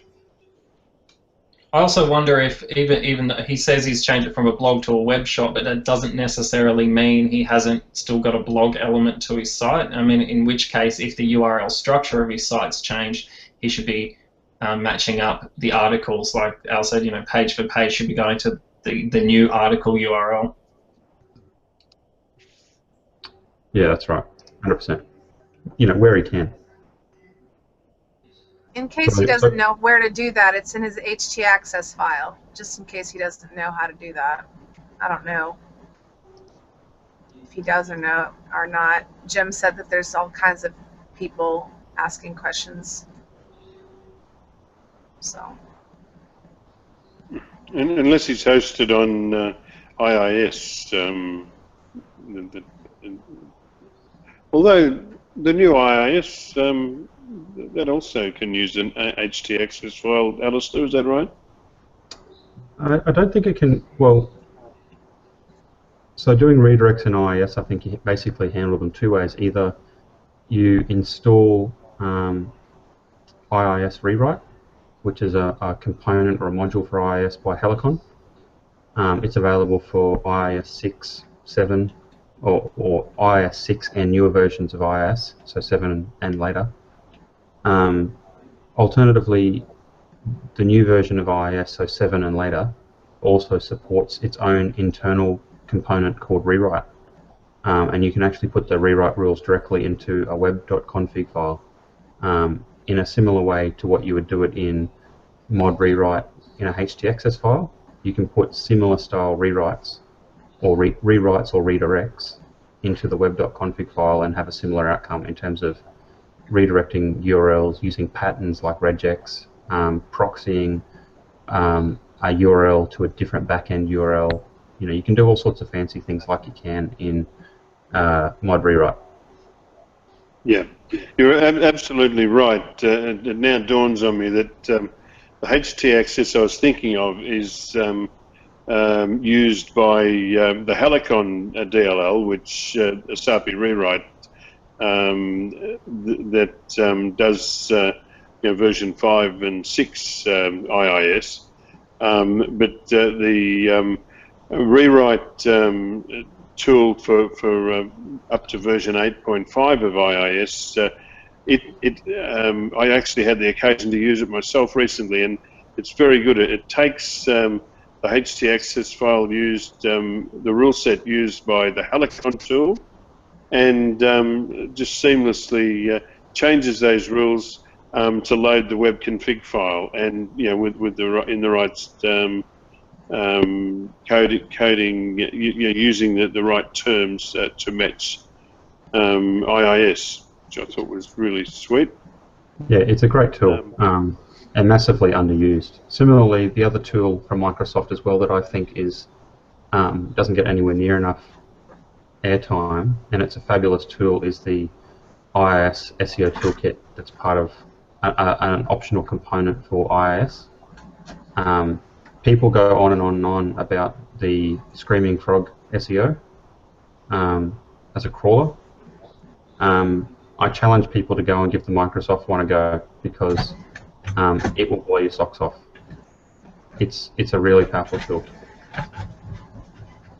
Yeah, except that in the very latest version, I know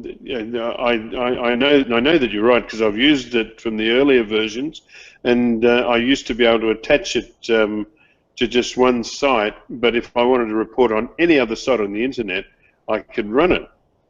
But with the very latest version, it's locked to the domain that you create the site for. So you install it for that domain, and there's no way that you can generate a report for another domain. Really? Because I installed it at work only just this week, ironically, to crawl mantra.com.au when Stephen said that it was just launched, to see if I could pick up any bugs that he should report. And I could crawl that. I crawled outsourcing. I've crawled the What If group websites with it. The interesting thing here is I'm doing this on effectively my laptop on my PC, and in IIS, the actual web server itself, I have no websites defined at all. So I've installed IIS, and then I've installed the toolkit, and have at it, basically. And it works fine. Yeah, well, maybe I've misconfigured something. I generally do. Generally, if there is a way to misconfigure something, then I will usually be able to find it. I should be the crash test dummy for Microsoft. Anyway,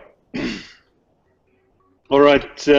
That concludes the questions. Luckily, last week, it's a feast or a famine. Last week we had 49 questions, or maybe 41. This week, only 17 with a duplicate, or 16 with a duplicate, which we took out. We now go on to our news roundup. As well as the SEO questions community on Google+, we also run an SEO news community to host articles gathered from around the web during the week, items of interest in SEO.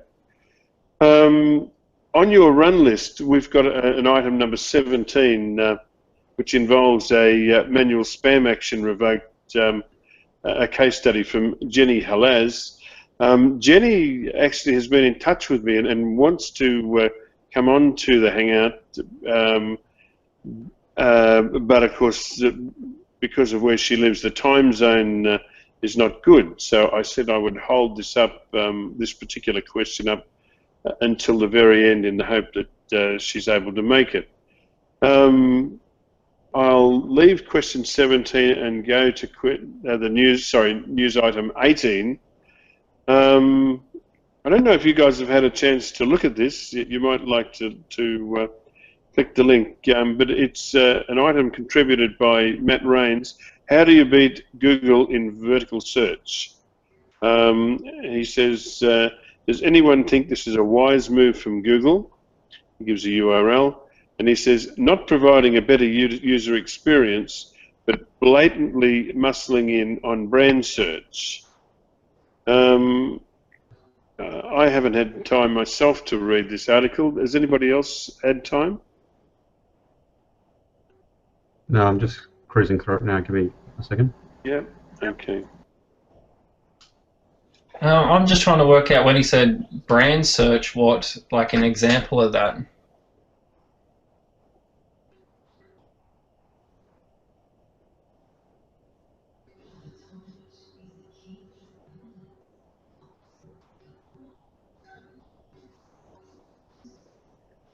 money supermarket.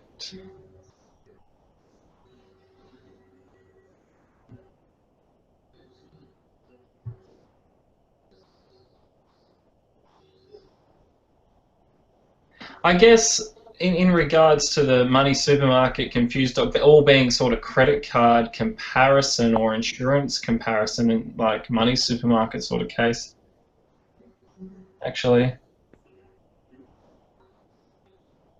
Maybe Google is seeing those as synonyms for the generic search phrase, hence why it's sort of throwing up, in that example, a car comparison.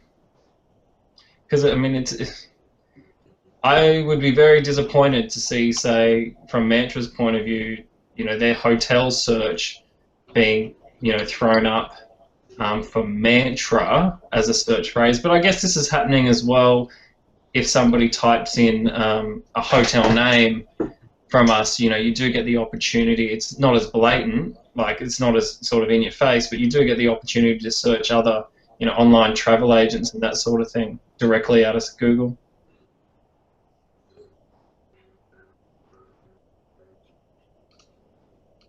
So, I mean, anecdotally, I suppose the things that everyone should be considering here is that Google is going to muscle in on more and more territory in more and more industries around the world.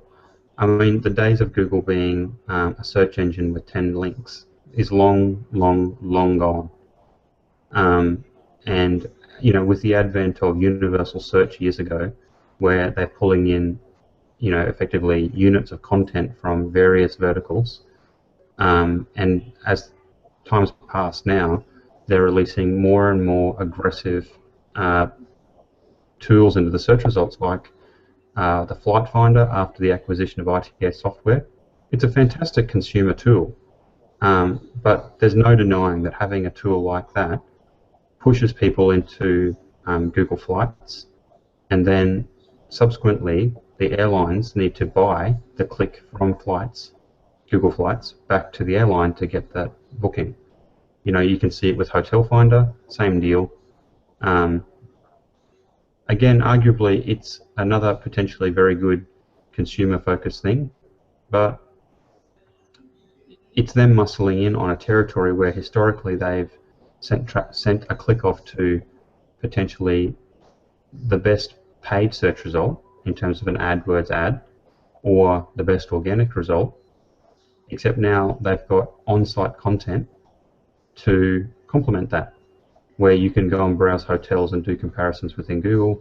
You can go and browse flights and get prices within Google. You can't purchase on either of those examples, but you can certainly shop and compare. You can do that with credit cards. You can do it with other finance products as well. I think home loans will be the next one. If it's not there yet, it'll be coming soon enough. It just makes sense. I mean, they're gonna put Google infrastructure in front of the biggest, baddest, highest traffic sections of search, and see if they can make more money out of it. I'd say, you know, everyone needs to remember they're a commercial company that's listed on a stock exchange, and they've got material vested interests in driving more revenue out of people's pockets to make their share price go up. Nothing Google will do will ever contravene higher share price, because it's a strict violation of you know, that relationship they have with the stock exchange and their investors and everything else. So definitely sort of like the comparison sites are the most at risk, I suppose. Like if you're a leader in a product category and you're selling a product, and you know you ranked first and you're getting lots of traffic, and then Google come in, well, at least you still have the ability to sell that product. It might not be direct, but you know you're still making money. But if you're a comparison site and Google comes in within their own sort of comparison tool, well, you know, I mean, this site does talk about a lot of things, but they're more talking about sort of best practice in ways to engage, like doing the best job. Yeah, you will still have clients and customers, but you know, if Google decide to step in, sort of look out.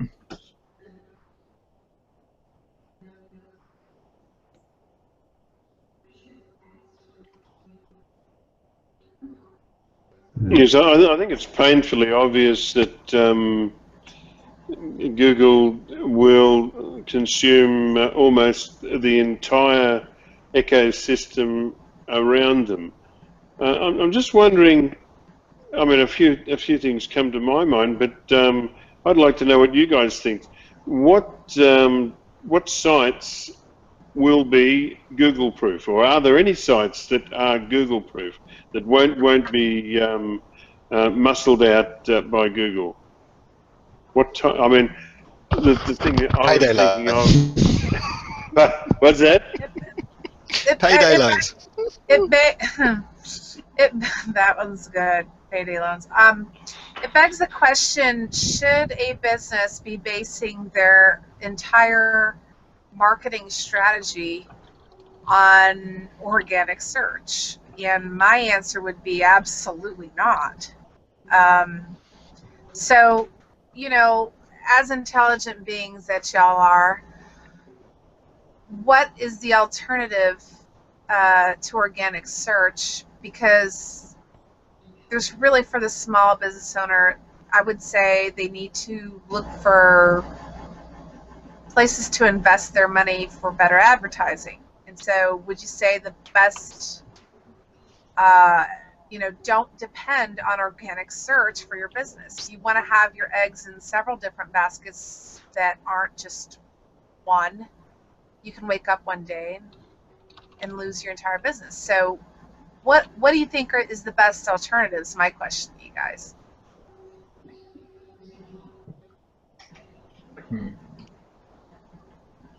AdWords is Google. It's paid Google. Yeah, I mean, I've always pushed it with. It's quite funny when smaller clients come to me and I say, so what offline marketing plan do you have? And they look at you and they don't. It's become such a way that people think, or let's say the smaller, less educated come along and think, right, I've got a website, where's my traffic now? And my whole entire business is going to be, and you say, look, you need to have a comprehensive offline marketing plan running at the same time, because they work in tandem with each other, and one may produce better results in a specific marketplace than another one.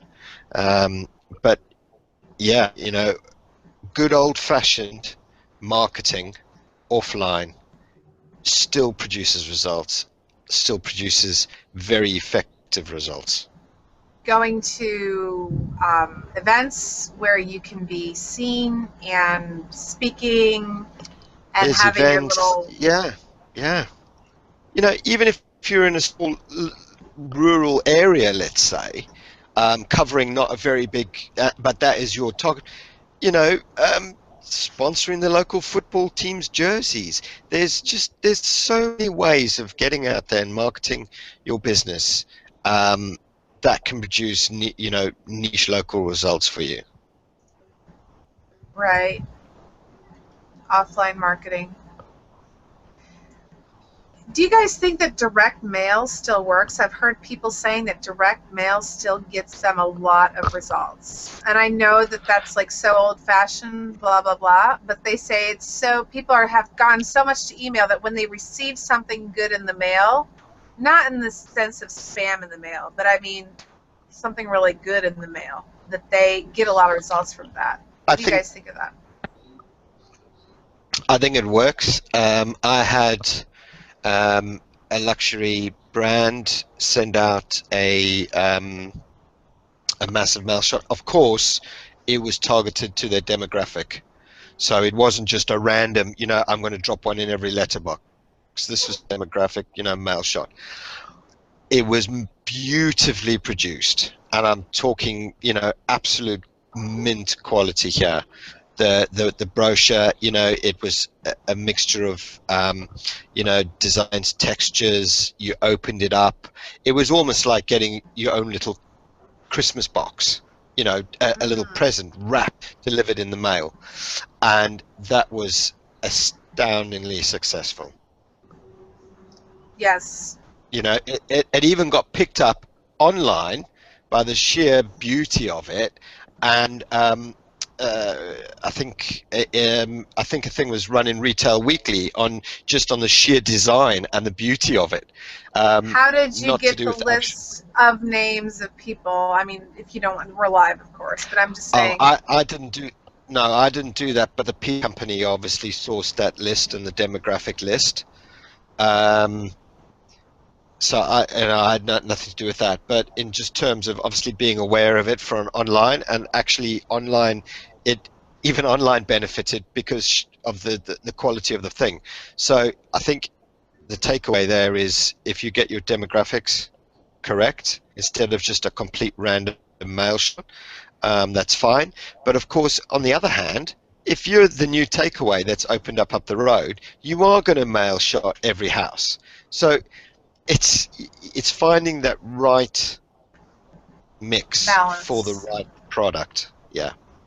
On you know, taking that idea, if you are the new takeaway shop down the road, Google's coming in to these verticals actually helps you, because you know, you from a local search point of view, you can move a lot quicker and get people finding you than, you know, maybe if you were buried somewhere away on TripAdvisor or Yelp or that sort of thing. So in those cases, like, you know, if talking to small businesses, you would advise them to say, have a look what Google's doing, because they do allow you to shortcut into sort of search results. Yeah. I mean, did anyone? Was it Alistair that posted that?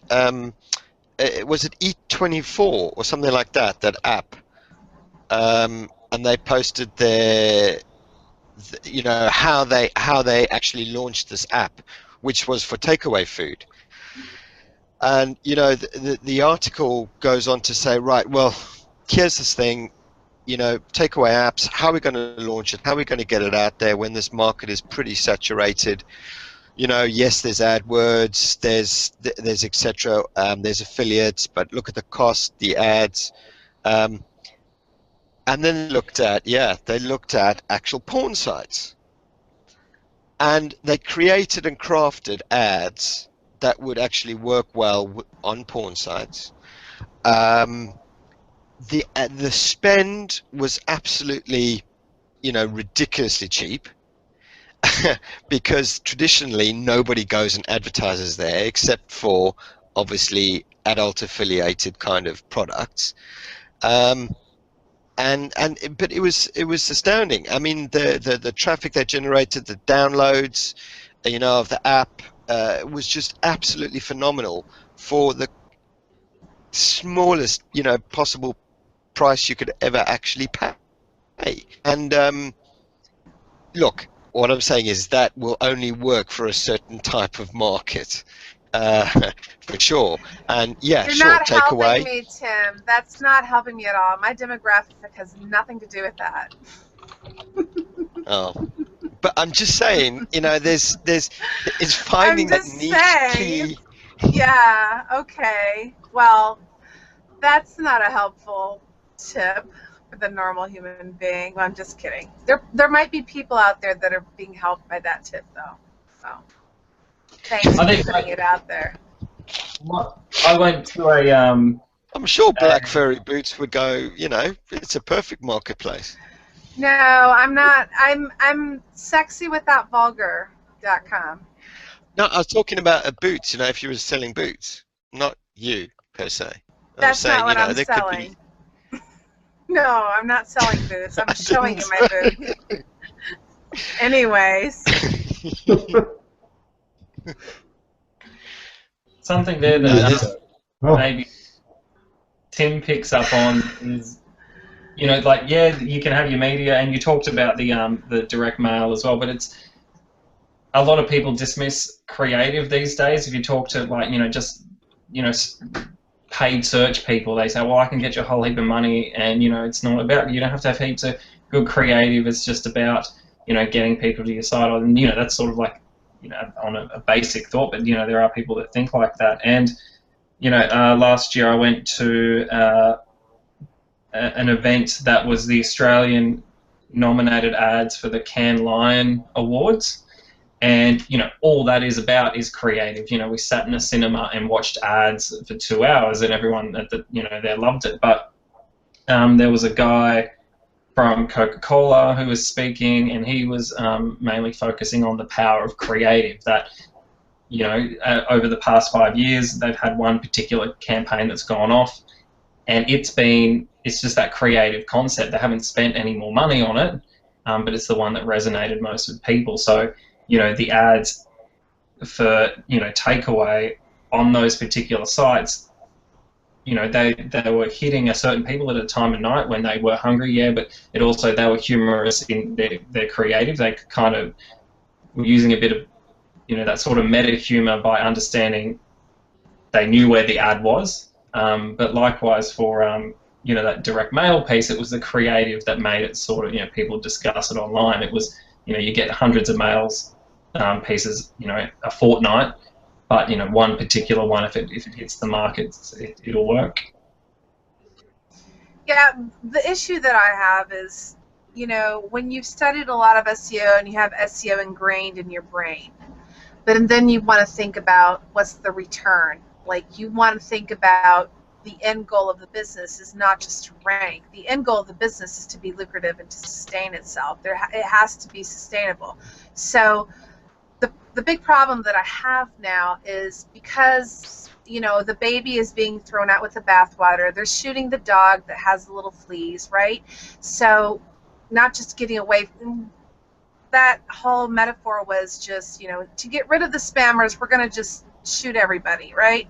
So people are kind of like, do I link out? Can I link here? Should I link inward too much? Should I follow my internal links? I mean, there's all these questions going around.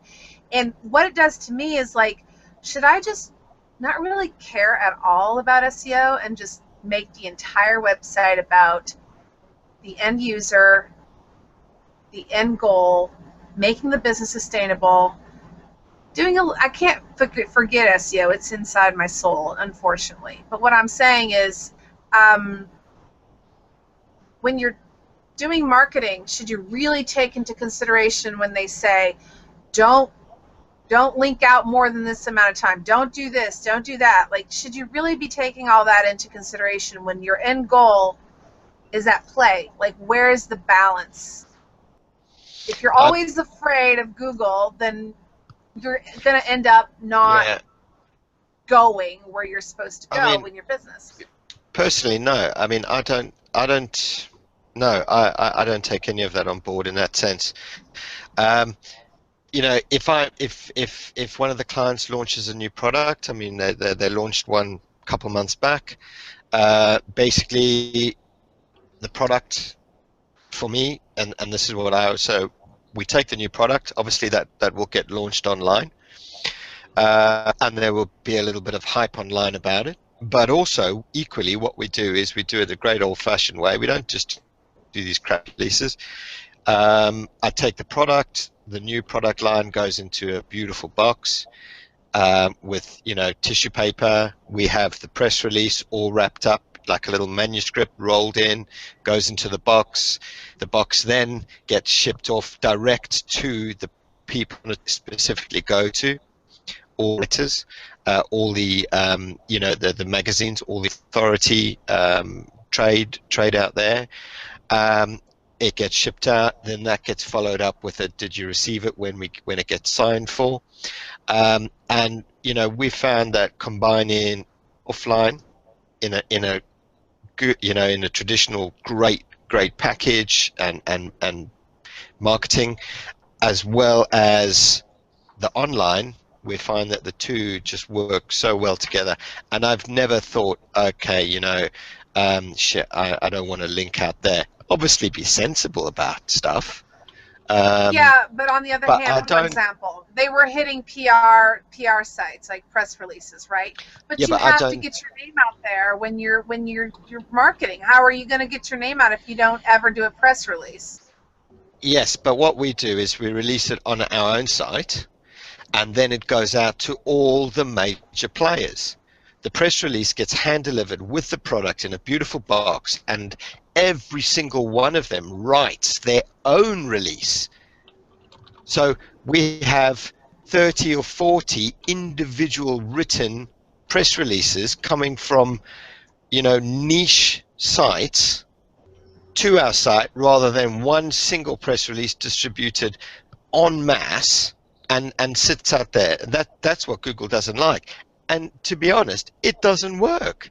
I don't know if anyone's ever used a press release site like those that has actually worked, that's sent traffic, that has resulted in sales. They just don't work. You know, you've got to target the niche ones and let them write your release for you. And that is how, and without fail, we get traffic and you get sales.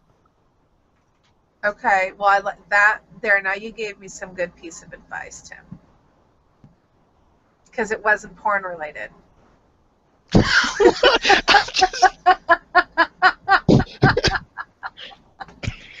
That was a documented, brilliant piece, and it just happened. You know, it was a really, really good, you know, case study.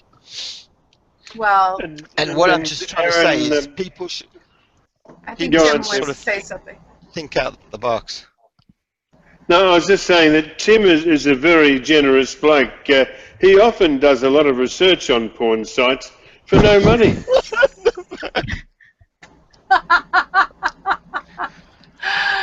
Oh my goodness. It's a good thing I got a really good sense of humor, you know. Trashing my good name, Jim.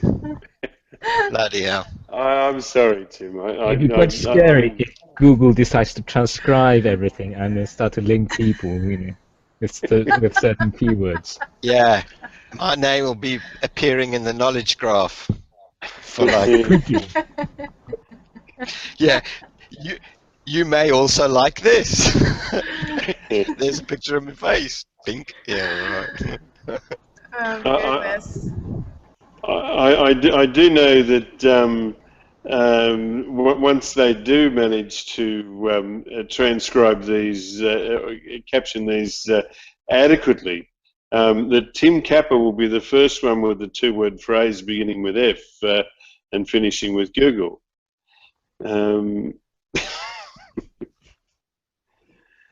Okay, and you're off to London. I see Tim and Stephen had to leave us. Of course, here in Australia it's 1:25 a.m. and so they'll be working in the morning. And you're off to London, Tim, to see the Queen? Yeah. No, mate. Meetings, and then we've got another a competition that's the finals tonight for one of our clients. And so, yeah, got to be there and get some images and, yeah. And what's your old mate Vladimir Putin been doing lately? I see he sold 100 billion of US bonds.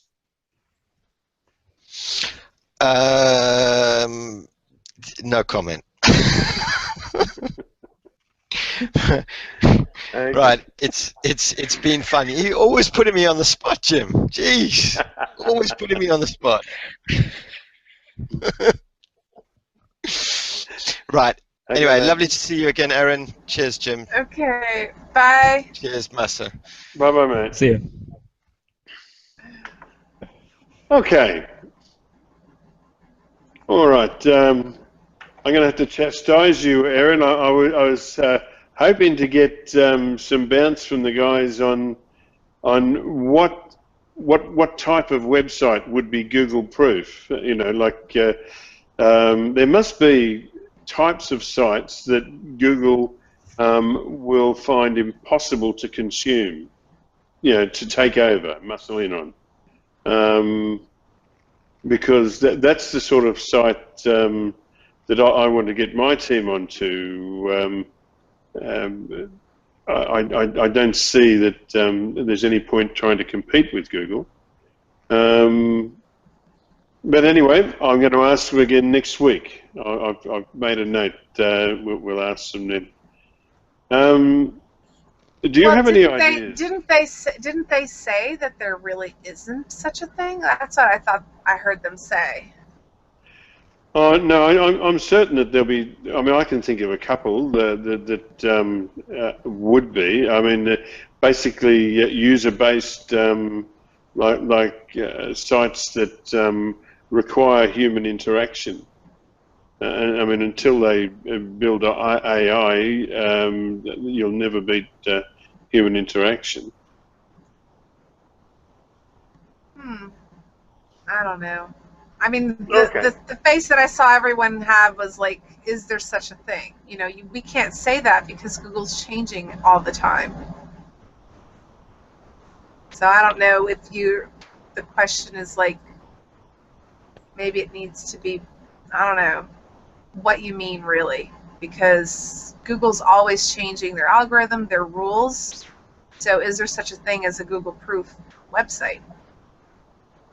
Well, yes, I think the answer is yes, and I feel pretty sure that if Alistair or even Stephen put their minds to it, they'll be able to point me in the right direction. I'm hoping so anyway. Okay, question, or at least news item 19 on our run list. There's also another one, which is news item 20 on our run list. We'll look at these at the same time. We've already covered them quite a lot tonight in various places.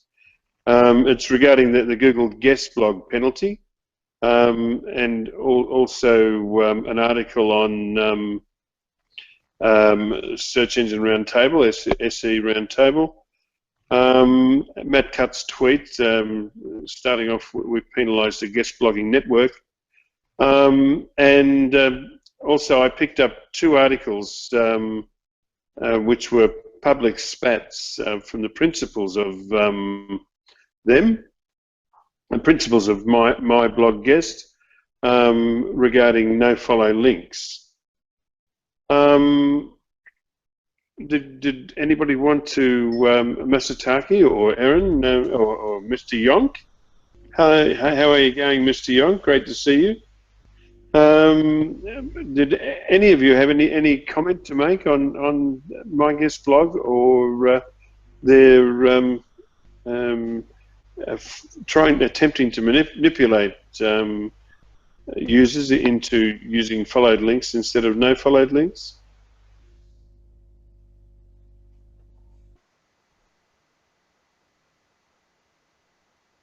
Nobody has an opinion? Well, you have an opinion, Jim.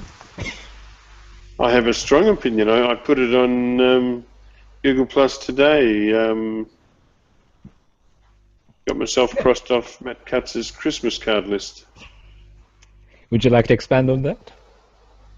No, look, I don't think I can expand on it. Really, I think it's actually I think you summed it up in the green room, Masataki, exceptionally well. In that my blog, you don't mind me mentioning it, do you? No, go ahead. Go ahead. Yeah, you said that myblogguest.com were a sufficiently high-profile target for Google to smash down without consequences. Or maybe you didn't use those words; those are mine. Whereas somebody like TripAdvisor, they're not going to take them on. Look, I'm getting confused.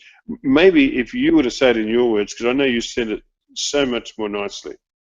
It's essentially that argument in that perhaps there's my blog guest was sufficiently large and sufficiently prominent for Google to take an action as if to discourage others. And Matt Cutts tweeted about it. I think I would have thought the intention was that people would find out, people who are in the industry who are sort of associated with SEO and such content marketing and so on and so forth will notice this action. And I think it's a sufficiently prominent target. At the same time, it's not in the league of, let's say, TripAdvisor, in that it's so my podcast was insufficiently large to be immune or be treated not differently, but shall we say, recover quickly from whatever action that Google may have taken. So I think so it was in a very difficult position. Of course, their policies on the followed links, I think, really set them up to this fall.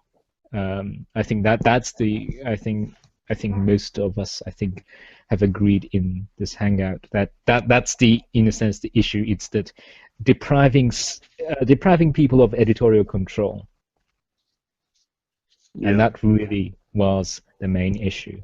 So in a sense, it's unfortunate because I think many people like the concept. I think many people like the community. Many people have positive experience about the community. But at the same time, it's this one piece of policy that really has brought it down. Yeah, fair enough.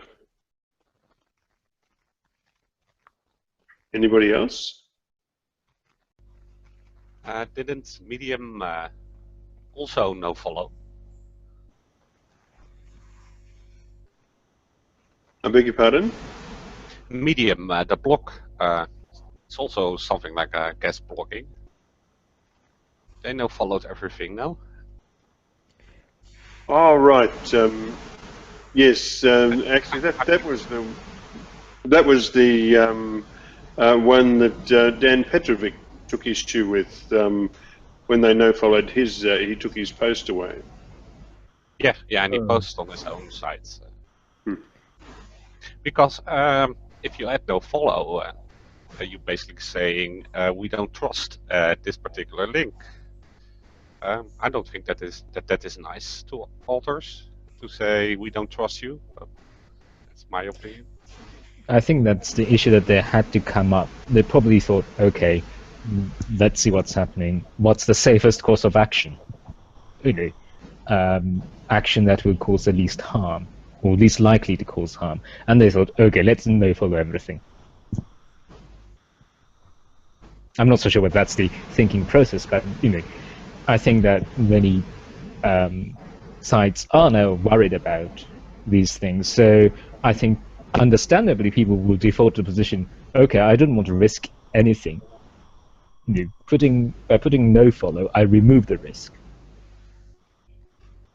Why not do it? Just to be on the safe side. I think that,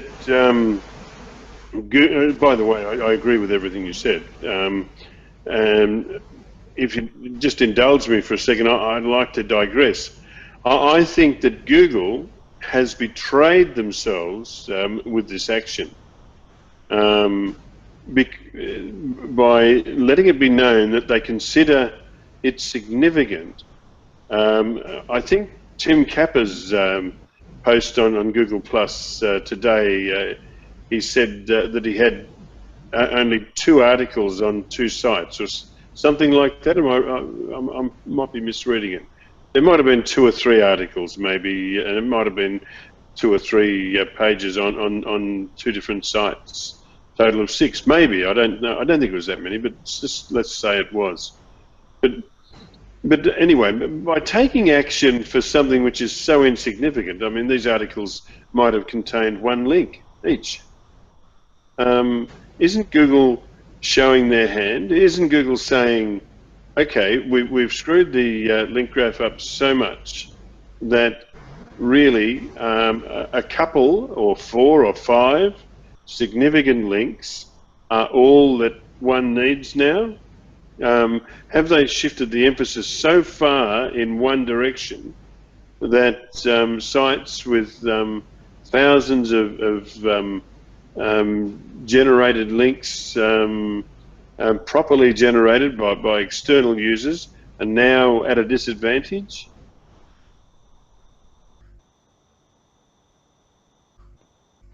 Do you read that from it?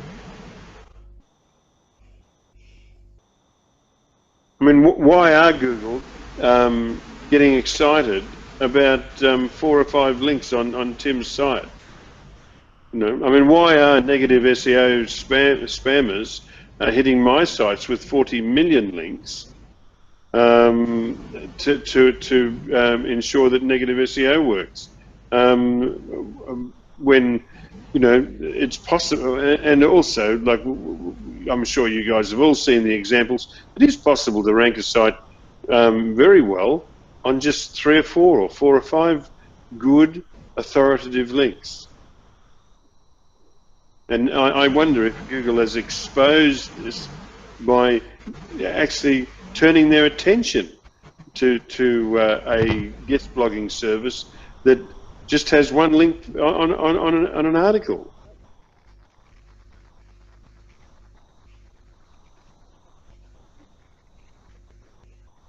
No, I must be the only one that thinks that way. No, you're right, Jim. I was reading up on Tim's post. I can share the link in the chat if you want. It's Yeah, on, sure. I'm kind of Google. scared to talk. All of a sudden, Jim's going to chastise me again. Aaron, I mean, you have to admit it was a very gentle chastisement. It was, yeah, but the word chastise reminds me of whips. No, well, Sorry, I just had an image. there's no whips around here, Aaron, I can promise you that. Alrighty then. Look, it's just that the reason I love these Hangouts is that I learn so much from you guys every week. I never fail to learn at least one new thing, and I was really looking forward to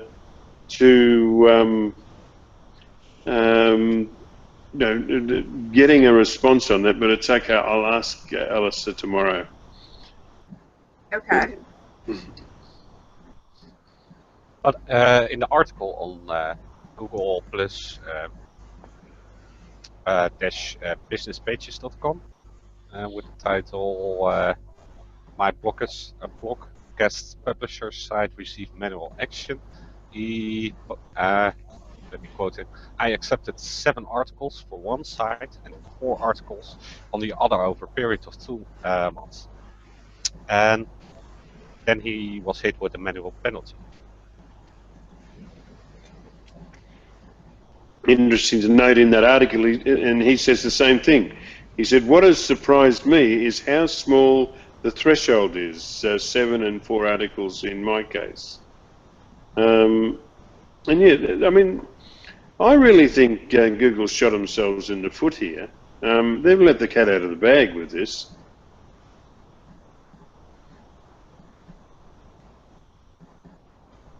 Because, I mean, we already knew that, a very small number of links are ranking a site these days. Now, I mean, Google has laid it out in black and white. They are interested in small numbers of links. If they weren't effective, they couldn't care less. Does that make sense? I put a link to Ann Smarty's response, and also this one too, to the whole issue. If you guys want to Yeah, see. I'm just having a look now.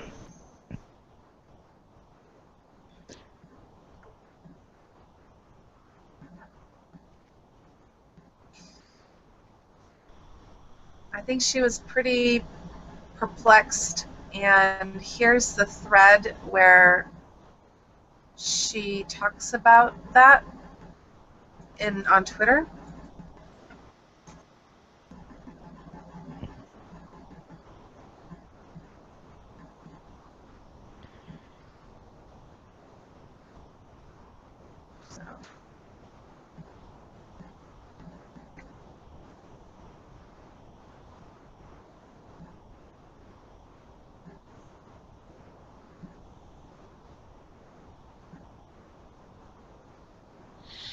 Oh, can I read out what she said? And I like what she said. Sure. She said, I am proud of any backlink to my site. I am not going to send emails asking them to remove them or use the ridiculous tool to remove them from the index.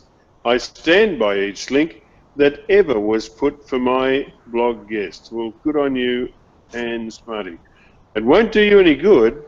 It won't help you. They don't care. It's mind over matter with Google. They don't mind and you don't matter.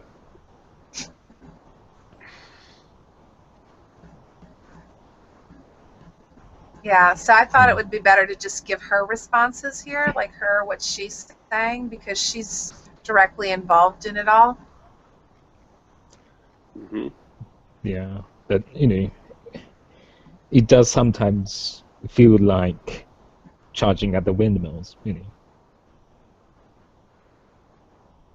She may be right. I think she argues her corner well, but is that going to change how Google is going to do things? Probably not. And she may not change her mind, but other people who are involved or using the product may.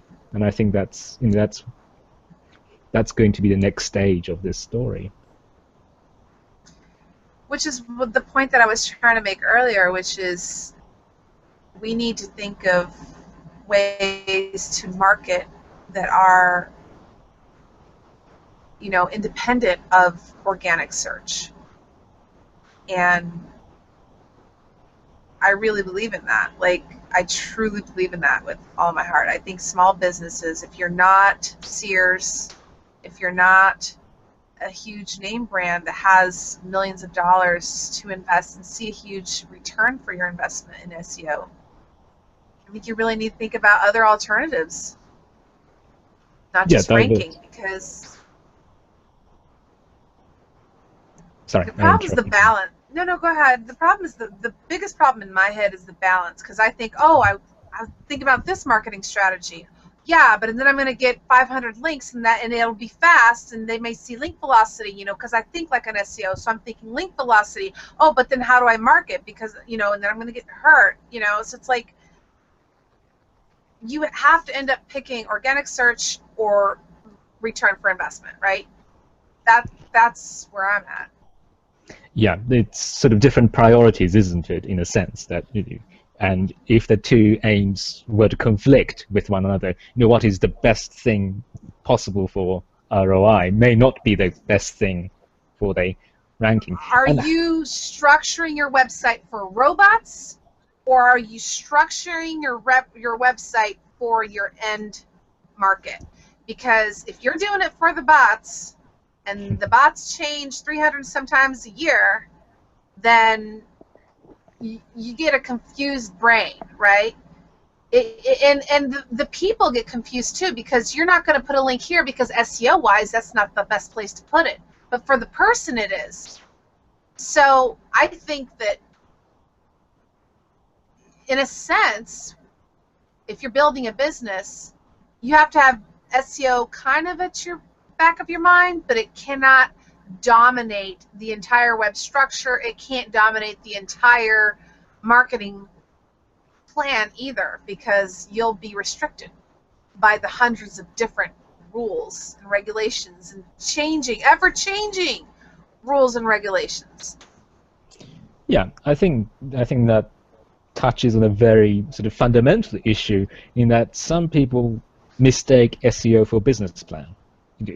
That people don't seem to have a proper understanding or proper plan, and they think that doing SEO or some other sort of marketing will solve their problems. That's but when you ask them, so what is your business about? Explain it to me. Mm-hmm.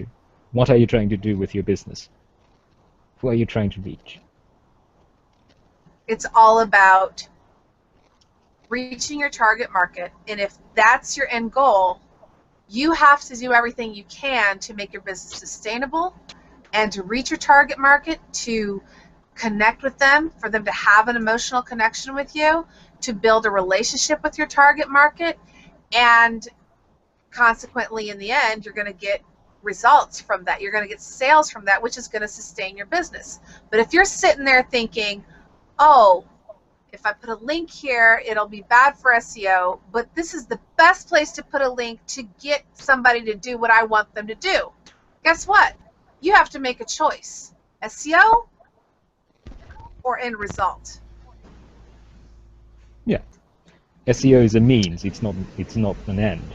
And I think really, if you confuse the two, you could get into trouble. But it's nowadays, after all the hundreds of different penalties and the different algorithm changes, it's become a means so complicated that it can impede you when you're constructing your business to get to your end result, because you're restricted by all these guidelines. The creative juice is not there. The I can't do this and I could do is what I'm saying. That's what I'm saying. Well, to be fair, on their website about guest posts, they do say the author does expands his reach to a blogger's audience, and the blogger gets a piece of great relevant content completely for free, and then they bolded free links and free content. So they're pretty, they are targeting links here. But so few links. Google has made a large neon sign to say a few links matter.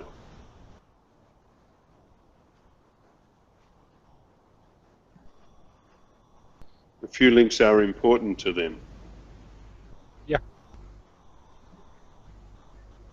But they propose free links, so. So it won't be long before we see people over on SEOclarks.com or Fiverr or whatever saying 3 good links instead of 150,000 links. But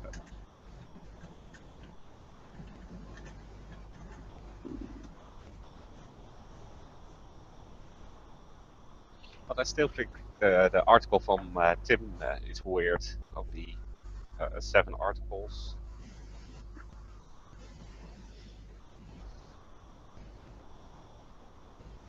Yeah, I mean that threshold seems really low. I mean it is extremely low. Yeah. Well, was it a threshold or simply that he had articles from a targeted network? Yeah, because like for argument's sake, with ShopSafe has never ever received a notice of a manual penalty.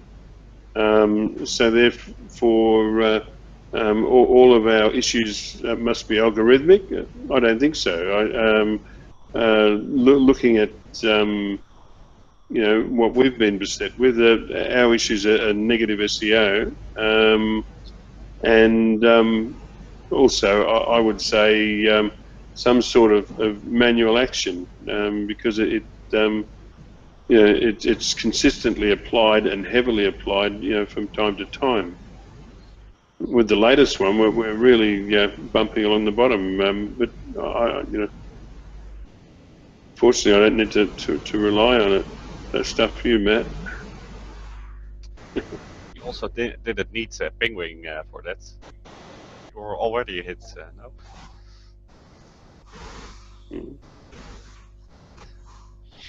All right, have we covered this? Will we move on to the next?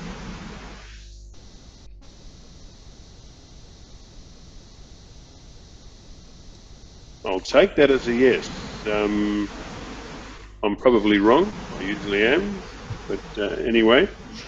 All right, we have another news item, which is number 20 on your run list in our SEO News Roundup.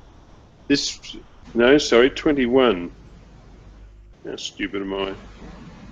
Okay, this was an article posted by SEO rockstar AJ Cohn, and I hope I'm pronouncing his name right.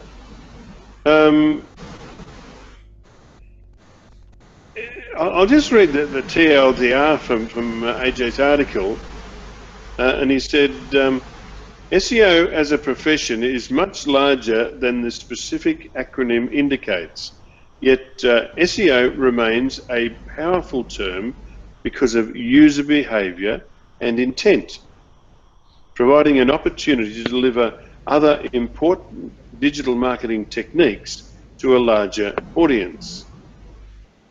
So I sell SEO as if I'm making stone soup. In his article, I should point out that it tells the story of what stone soup is. But I think his main point is that people call themselves, growth hackers and so on. And he pointed out that interest in the term growth hackers just isn't out in the marketplace. Nobody is searching for it. People are searching for SEO. And I totally agree with him. I mean, I'm not an SEO myself, but I think people should be proud to call themselves SEO because it's a noble art. Did anybody read AJ's article, or was it just me? Yeah, I read it. Mm-hmm. Yeah, I cannot agree more. Normally, I say to my clients, SEO isn't a checkbox. It's evolving. Mm-hmm. Every time you'll have to update your site, add new content, or make changes to it, or what have you. So I think that is what he was saying. No? Yes. All right. Let's say that we've covered this.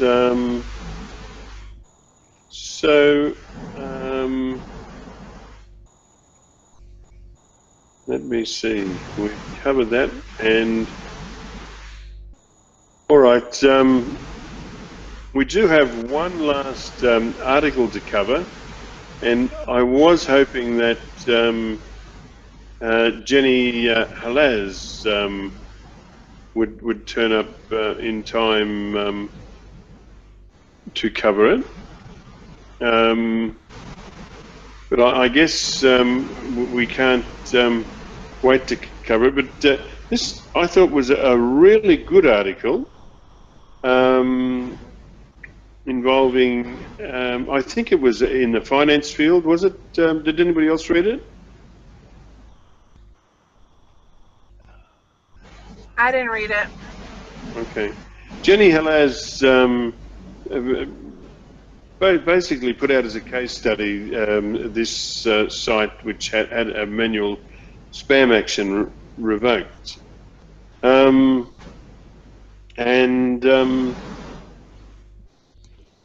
One thing that I didn't expect on the SEO news community on Google Plus, Richard Hearn pointed out that one issue was that they have an affiliate who generates 20% of their site traffic. And they found that the affiliate was hacking websites to drive traffic to the site. They didn't terminate the affiliate. They simply had the affiliate stopped, and there was a discussion on Google Plus as to whether this was up and above board. And I take Richard's point. If an affiliate is hacking websites, do you want to be associated with that affiliate? I mean, can you bite the bullet and say, I don't want that 20% if that's the way it comes? Well, I was even more surprised. In that article, she stated that she wasn't angry at that particular affiliate. I would be quite angry. You don't hack sites, right? I don't hack sites, no. No, that's illegal. And I'm the hackee, not the hacker. And so then they didn't kill the affiliate or reported them to the police because it was illegal what he was doing. So I don't understand that. I don't understand why they behave like they behaved. Because they're still getting traffic from it. Only now it goes to 404. So they are still giving criminals money. They're still subsidizing for hacking sites, which I think is morally wrong. I think you're right. The only thing that the only thing that concerns me is that this is Jenny Halaz's article, and she did say she was going to come and talk on it. So I feel a little bit uncomfortable talking on issues. Do you know what I mean? Talking about those specific issues, but certainly, I agree that what that affiliate did was just absolutely shocking. And we don't want scum like that in our industry or associated with our industry. And maybe the firm took sterner action than was indicated by the article. I don't know, but I was looking forward to having Jenny Halaz here tonight to answer those questions. Now, Google did send them a message that they had a penalty, and as far as I know, if they detect that you are the one hacking sites, then they might even not send you a message.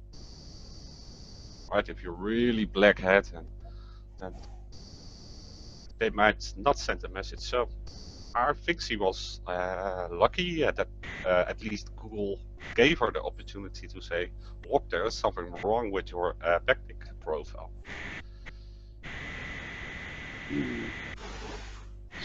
Hello, Rob Wagner. Hello, all. Hi, Rob. Hi. Nice to see you.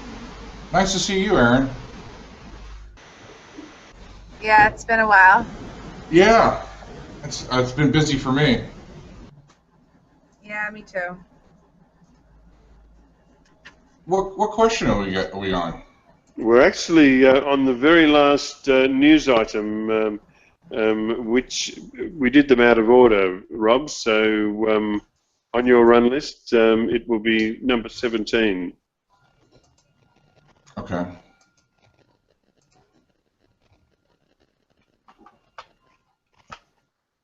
You already talked about my blog, yes? We have, but you're welcome to add anything you want. Well, what did you guys talk about? I missed it. I'm sorry. Basically, we said it was all your fault. Oh, okay. Well, that's perfect. I'm glad you included me in on that because I wanted to make sure that you all knew it was me that I did it.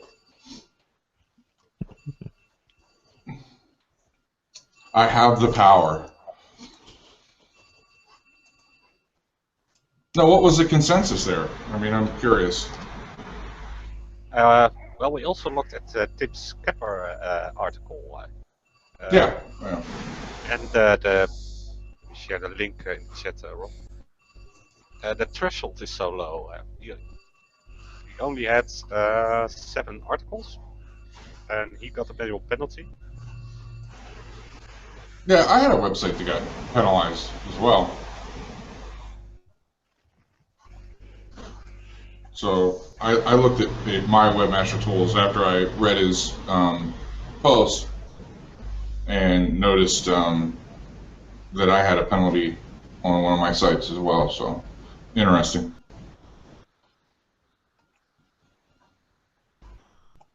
So that must mean there are a lot of sites being affected. Yeah.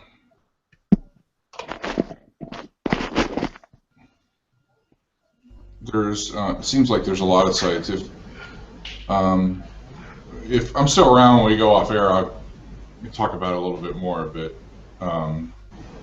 yeah, it seems like there's a lot of sites.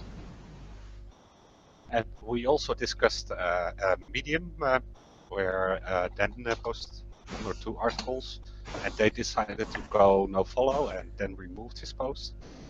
Don't know if you remember that. Yeah, I read the article. Yeah, I mean, the community rules state that if you put an article up that it has to be followed. That's the rules of the community, and if you don't abide by the rules, I suppose that they have a right to ban you. I mean, that would be anything, just like Google rules. They would have a right to remove you as a member.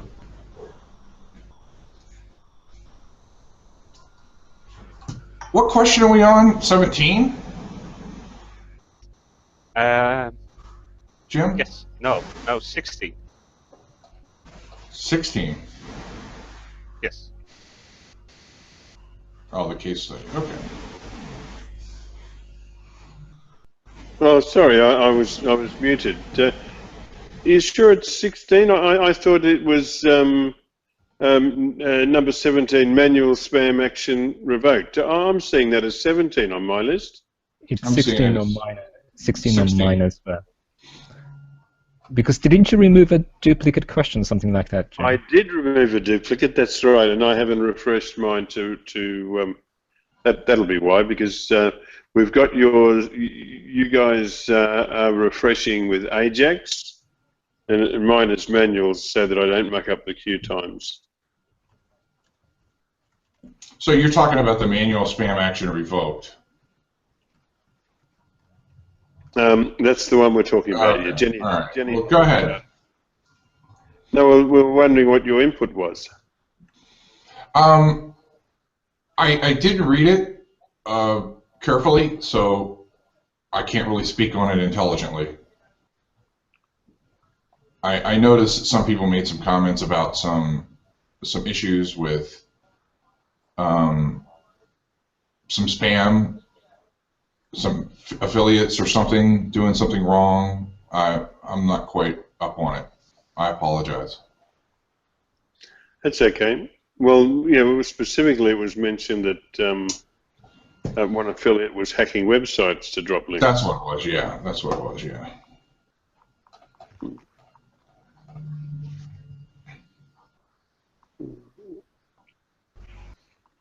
But still, now that they serve a 404, Google says, okay. And they don't say that they did stop those affiliate links. But why? I don't see why they would have stopped if the 404 would work. But maybe it's a combination of both. I don't know.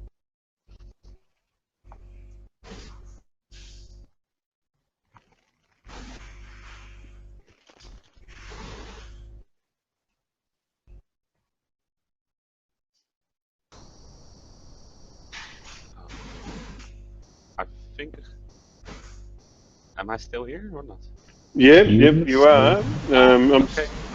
I'm sorry, I just realised that we've been talking about this manual action, and I didn't click the timer, so that was what was occupying my mind.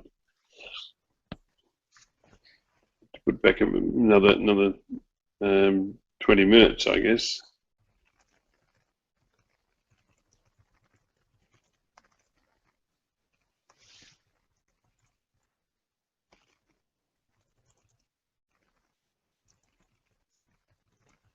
Okay.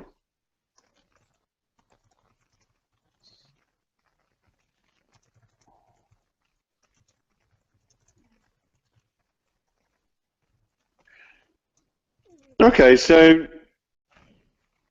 do we have anything to talk on regarding the case study on this manual spam action?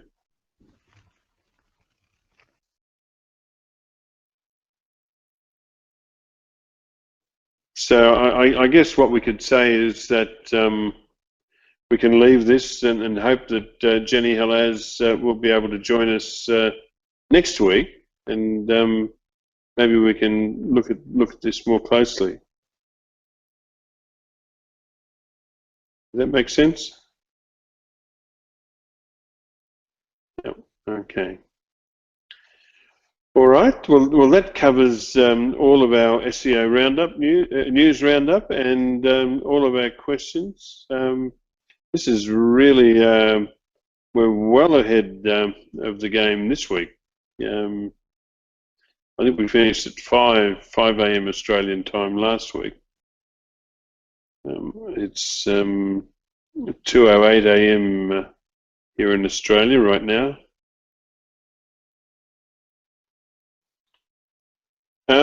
Rob Wagner, I sent you a link to an Amazon review through the week. I'm interested to know what your thoughts are.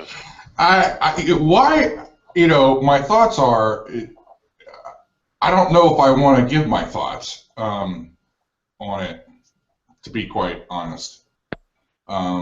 So I actually responded, wrote a few paragraphs in response to that, and I haven't posted it yet because I'm kind of milling on whether I want to get involved. I think Al went too far with the review. I think there's and I watched the video, and one of the things that Mark said about the book was it's about some of the things they're talking about, past and present and future, and where search is headed. I get that. So Al seems to think that, which I have not gotten the book, I have not read it, so I don't know the context of some of the quotes that Al was using, what the context was, the bigger picture. So I can't really talk about, his take on it is this is what, David is saying, and he's wrong. And it doesn't make a whole lot of sense. So I just view it as somebody who is misunderstanding the spirit of what David has written, if that makes any sense. That he's just confused. The problem, where the problem lies, is he's confused and he's arguing about it, and the way he argues is where the issue comes up, because he reframes a question and goes about it a different way because he's not getting the right answer. I don't know what his goal is, what the end game is. Is he trying to get everybody to agree with him that something exists that everybody says it doesn't exist? I'm really not sure what he's trying to get at, other than I hate to use the word, but to try to troll everybody and say this is what's happening, and everybody's wrong and I'm right. I don't know. Frankly, I like Al. I have him in a circle. I view some of his posts as entertainment, and it's entertainment purposes for me, so I don't take him seriously at all. So maybe that's why I don't get riled up about it. I kind of look at it like a comedy show in a way. So I don't know. I think the damage where the real damage comes in is when he goes out and assassinates somebody's actual business without any regard to how it's going to affect somebody else. So that's where I have a problem. Is if people are gullible, there's a lot of people on the internet that are gullible. So I don't. He can say what he wants as far as this is what you do to get a result in Google. That's fine. If people want to follow him and be gullible about that, that's their business. But I think when you go after somebody who's put that much time and effort into a product like David's book, I think that it's a bridge too far. He kind of crossed the line there, and he should do something that can try to repair some of those relationships, I think. I mean, he kind of used the slash and burn kind of approach, which I think is wrong. Yes, I think at the very least he should remove that Amazon review. And failing that, one thing that we can do, or one thing that you guys can help me with, I'll put a link to that Amazon review in the chat. If we go to it, there are basically two negative reviews. One is a nice lady who said that she didn't understand it, and I don't have a problem with that. And she gave a 3-star review, and there's Al Remich's Vendetta, which is a 2-star review. Now, Amazon displays, I suppose they'd call them negative reviews, by offering the most voted for 1, 2, and 3-star, and displays them. If we were all to go and find that nice lady's 3-star review and vote for it as a helpful review, that will block Al's out from appearing. So I hope that you would go to the trouble. I'll find this link. Well, on Al's review, he has a quote from page 70 of David's book. And if you have a second, I'd like to read it. Yep, go ahead. Okay, so here's a quote from the book. Now, and I start now. Now, instead of keyword density, an on-page search engine optimization technique, and PageRank, an off-page search engine optimization technique, determining the ranking of a website in search, we have the reputation, perceived trust, and authority on a particular subject of the content creator influencing both search query dependent signals, how trusted in the content is and how relevant to the search query, and search query independent signals, the perceived trust, authority, and validity of the websites containing the content. So this all makes sense to me, and I don't see where the problem is. He says that, Al says the above rambling paragraph is typical of most of the content in the book. Well, what it tells me is it's pretty good content because I completely understood it and I know what he's talking about. So what I think the problem is if you don't understand it, it's really the reader has to do some research potentially to figure out what he's talking about, but he's very clear on what he's saying, and I get it. So I don't really understand the argument here. Is he saying that this book was way over my head, and I don't get it, so therefore it's no good? When I read Shakespeare, I think it's over my head, but that doesn't mean Shakespeare is no good. So I think it's Al's problem, quite frankly. Yeah, I think you're right. I totally agree. Hey, Jim, you read the book. You could speak on that. Does the content ramble on and not make any sense? Because, from what I've read, it all makes perfect sense. I not only read the book, if you just give me 1 second.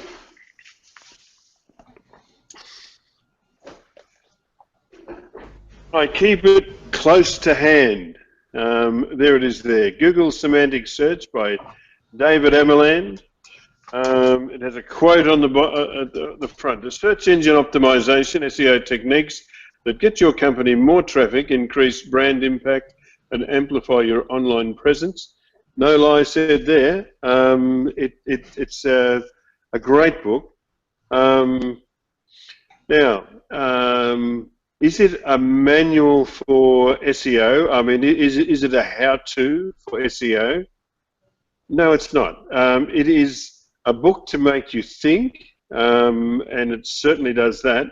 It's a book that, to me, defines that David Amerland knows as much about SEO as anyone in the world. It's good for me anyway. You know, to me, David Amerland is the real deal. I'll leave it up to others to decide who they think the real deal is, but he's certainly, you can certainly count me in his fan base. And I think that, you know, the thing that irks me most about this whole issue is that Al has, you know, I mean, no credentials, no qualifications, no clue, and yet, you know, in trying to impress the gullibles that he actually does know what he's talking about. I mean, we know that he has no idea, but the gullibles don't know. You know, in trying to impress those people, he's tearing down somebody that actually does know what they're talking about. No, and I think that's wrong, absolutely wrong. I mean, but look, I don't mind him having those opinions, and I don't mind him, you know, trying to impress people. I don't mind that at all. He's welcome to do that. It's a free country all over the world. Good on you, Al, do that. But don't go to Amazon and write that filthy review, you know, to try and damage somebody else's business. That is just beyond the pale. It just, you know, it really upset me. And,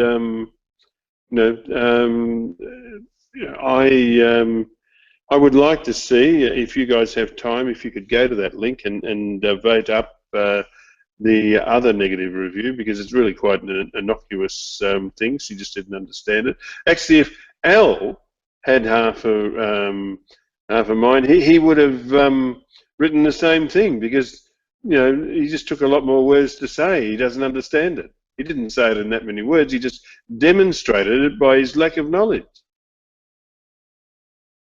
That's what I think. Yeah, I think it depends on your experience. I really think what do you work on? You know, what's your experience? And that determines a lot of how you approach issues in regards to search engine optimization. So everybody's experience is somewhat different. And depending on your level of experience, you can look at something and say, I disagree with it. Doesn't mean you're right. It just means that from your experience, it's not right. So I think from Al's experience, it could be that he's making some determinations on correctness, and they could be false determinations. So from my experience, I think what David is saying in some of these quotes is it revolves around a trust factor, and it's clear to me, in my experience, that trust is pivotal.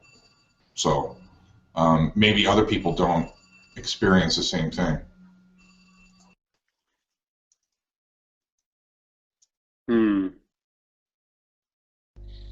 Well, what I don't like about Al is that he's targeting the rock stars of SEO, like David, Eric, Mark.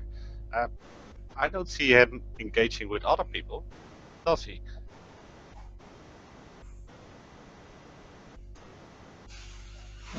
I've got Al blocked, so I don't know what he's doing.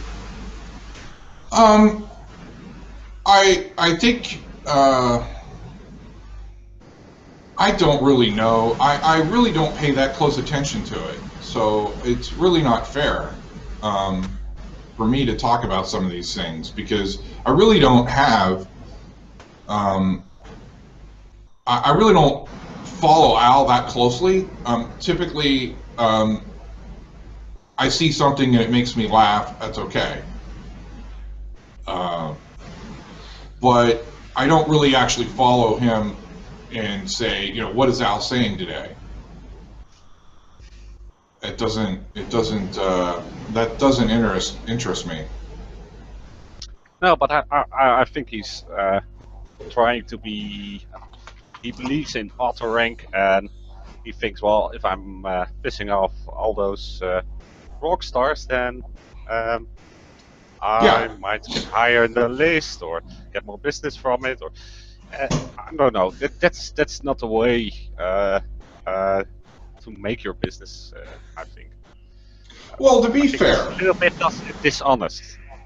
I don't disagree with that. However, I think that, you know, and Mark talked about this last week. So, you know, he has his opinion on it, and you know, he has seen, and I don't want to quote Mark, but Mark, from what I gathered, Mark said that he loses some followers and people block him or take him out of their circles.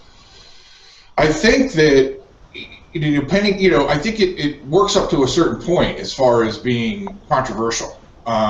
So Matt Cutts in an old video talked about one of the ways that you can attract links and this is before really social networks came along. One of the ways that you can attract links is to be controversial. And some people try to be controversial in order to gain followers and increase their profile. So I think what Al's done in this particular case is he started down a road of agent rank or author rank as something that actually exists in the search results, and he's kind of pinned his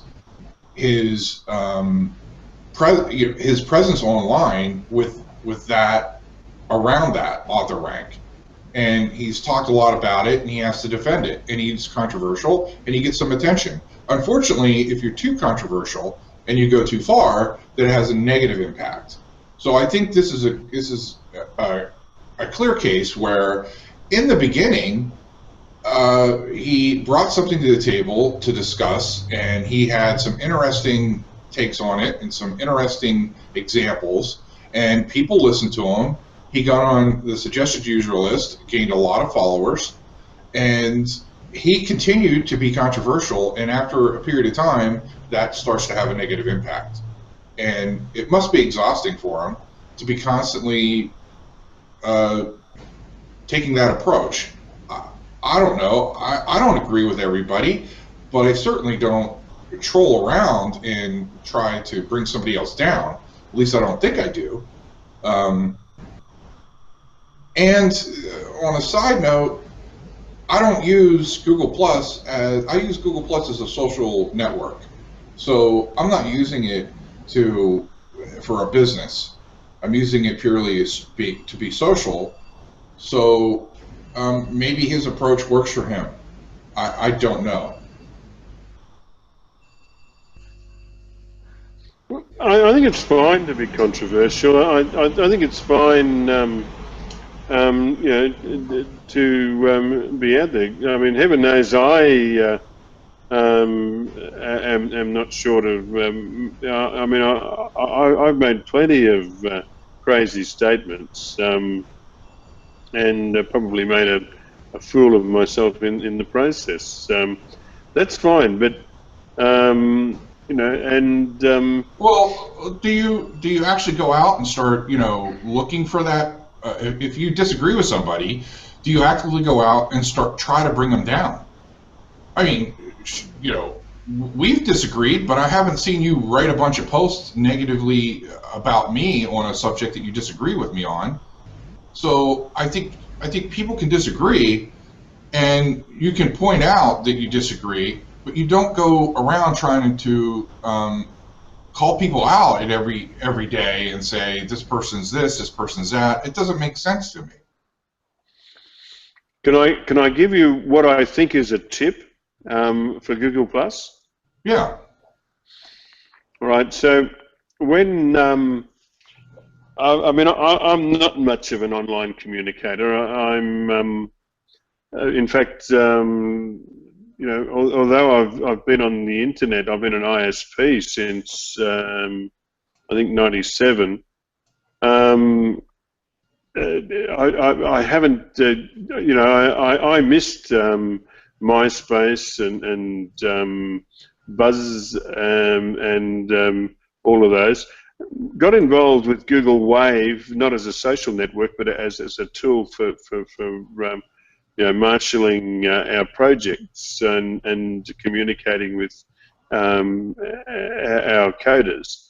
But you know, Facebook, I did have a Facebook account because at that time my sons were growing up and I wanted to keep an eye on them. I haven't got a Facebook account now, but anyway, the point I'm trying to make is that I'm not a social network person. So I was very, very fortunate to have Stash Meyer send me a pre-beta invite. Anyway, I didn't know how to play it because it was brand new, and I just had no idea. And so I set upon a personal rule never to make any comment or post unless I could logically apply a smile to it. You know, if I could put an emoticon, the smile emoticon, and my rule was that if I couldn't logically apply the smile, then I wouldn't make the post. Which really, it cut down my posts and comments probably by about 50% or more. But it helped me avoid making a prick of myself. Because, you know, that's just my natural talent. You know, if I can make a fool of myself, I will. But anyway, yeah, that's my tip for Google+. Always be bright and cheery. I mean, we all have negative thoughts. We all have downers, and we all have little hot buttons that make us angry. But you know, I avoided those mostly because I couldn't apply the smile. That's not to say I haven't taken people on from time to time, but you know, only if they're, you know, particularly egregious. You know, and yeah, that's my tip for Google+. Use the smile. Very good tip. Anyway, yeah, getting back to Al, I don't have a problem with him having controversial opinions. SEO is an art; it's not a science, and all opinions are valid. We are confident that Al's wrong, but we could all be wrong, and Al could be right. Who knows? Well, I don't think stranger things have happened. You know what? On the concept part of it, right? The concept of what Al is saying, and once again, I don't really read everything Al says, so I could be completely wrong about this, but the concepts that Al is saying could come true in the future, could be very integral part of the search results in the future. What I think where people have a problem with what he's saying is that he's saying that it's now, that it's happening today. And I don't know if it's happening today. I know people from Google are saying, no, it's not happening. I've heard several people say that it's not happening. So I'm going to have to side with what Google's saying. I don't trust Google completely, to be completely honest, but I think if they're standing there, if you have multiple people saying, no, this is not happening, you kind of got to go with that as the official stance from Google. So to go against not only other professionals in your space, but also go against Google itself, you're pretty much on an island there. And if you're putting yourself on an island, and you kind of got to expect people to call you out on that. there's not a lot of wiggle room. I don't see him giving a lot of wiggle room here. Where the real issue comes in is when you disagree with somebody's book. You can disagree with the concept of what they're saying, but you really shouldn't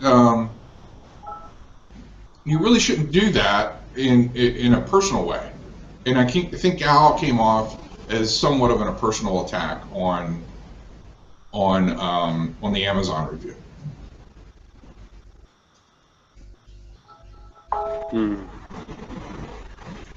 I see you're all getting pinged by Aaron McKay. Yeah.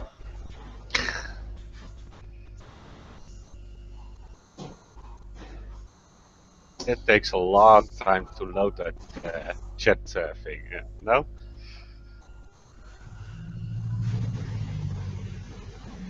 It used to be much quicker. To load that Hangouts chat box. It does take quite some time to load that up. I think Google has some systemic problems in their network. We had 2 and 4 hour outages of various services 2 days ago, and it wasn't a month before that where we had another system-wide outage of some services.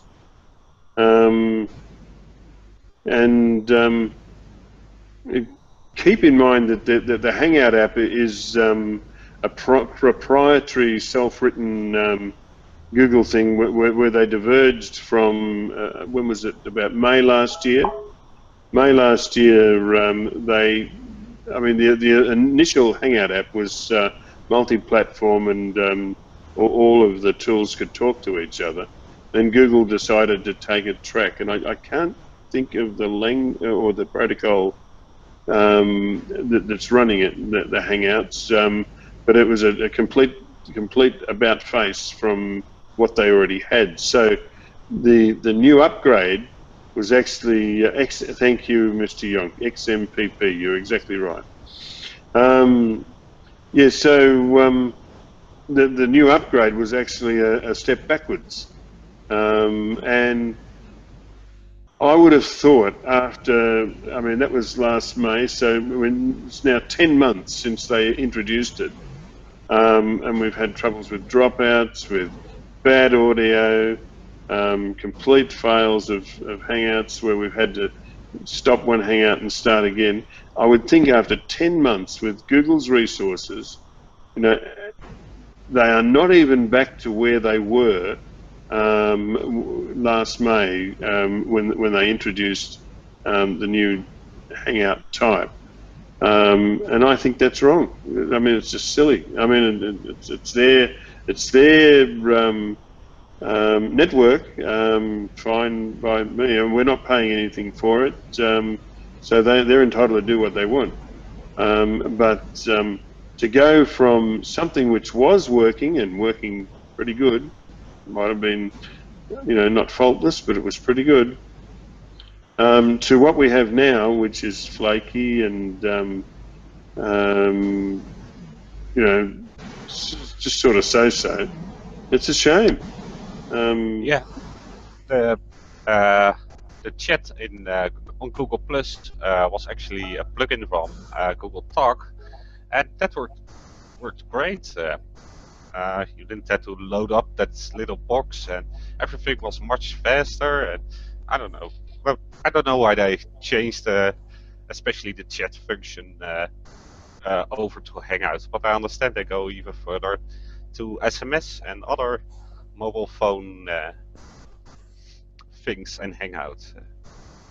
I guess they wanted something in-house that was theirs and theirs alone, and there's a lot of sense in that. But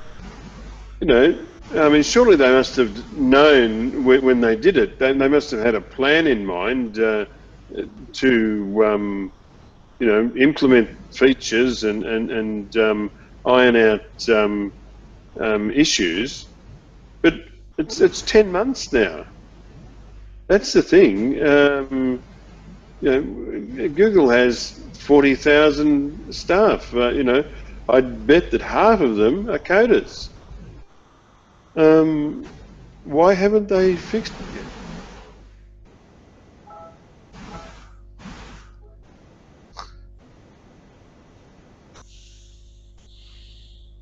I hear those tones going off.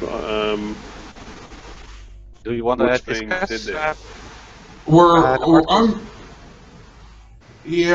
I'm reading the interview with Anne.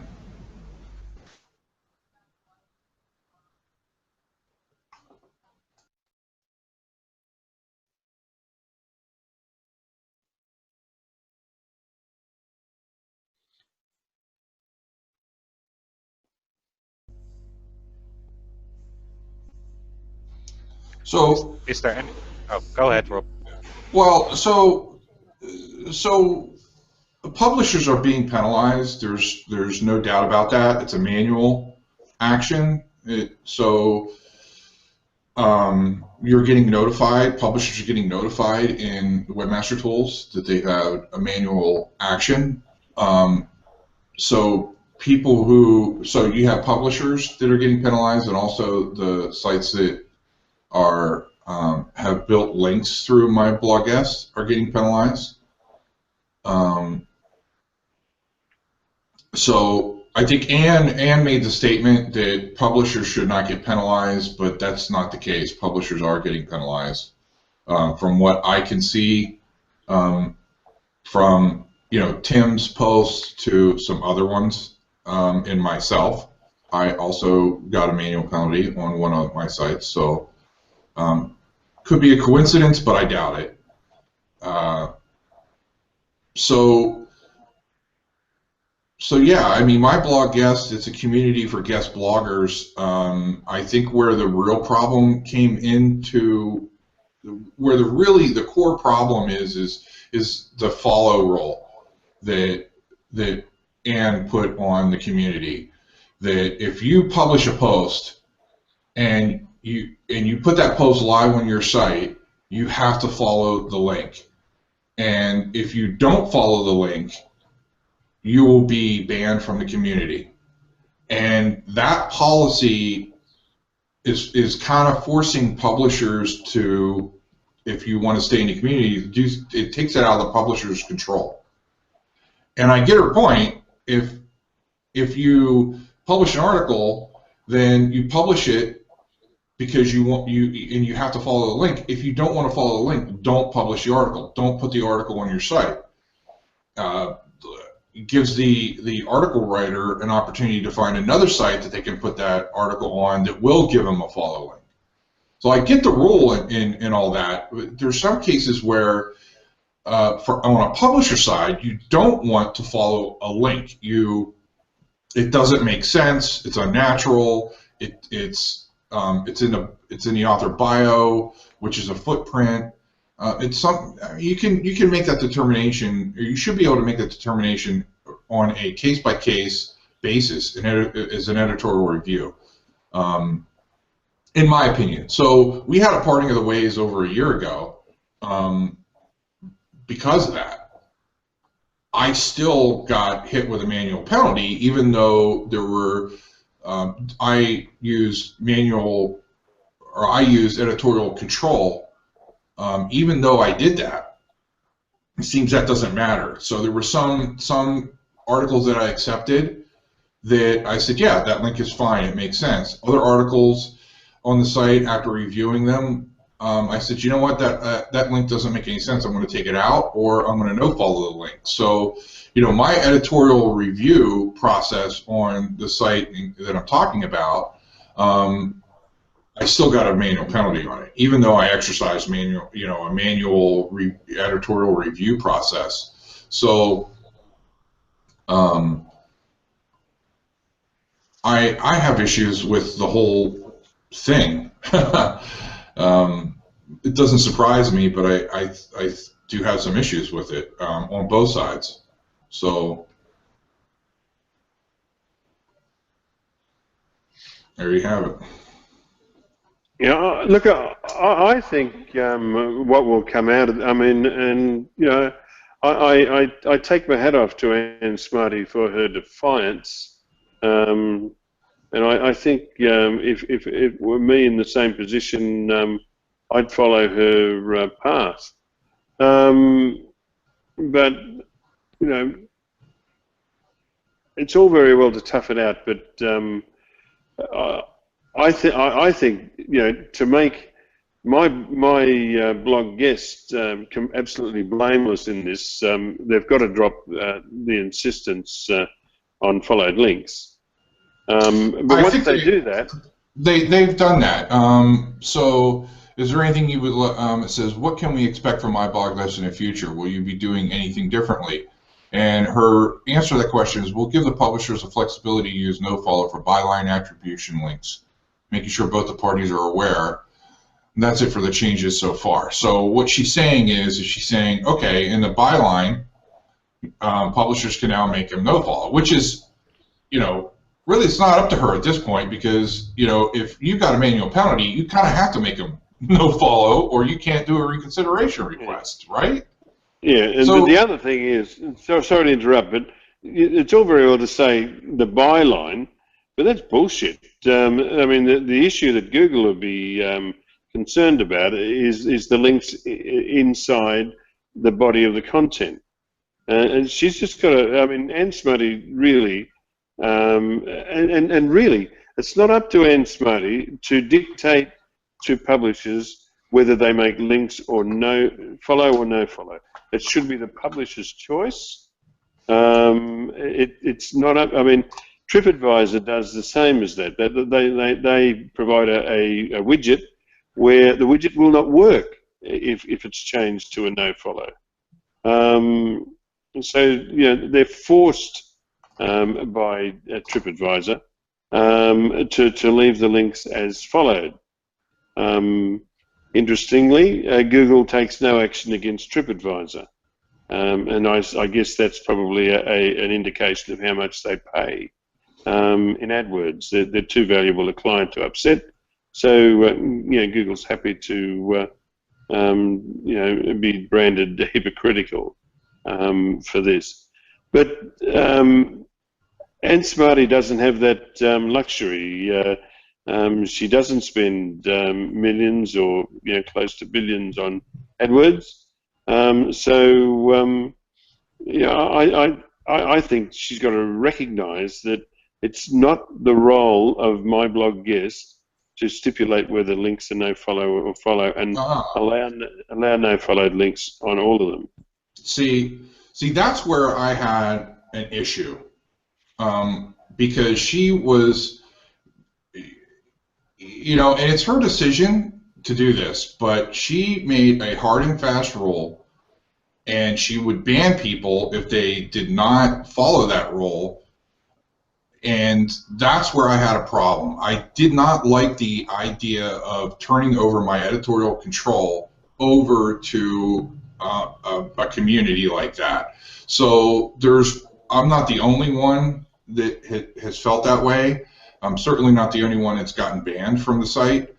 I refute. One of the things that suggestions that I made to one of the people that worked at my blog guest was, look, I'll put the links where you want me to put the links, but I have to be able to make them no follow, and that wasn't acceptable, and I just can't be a member of that community.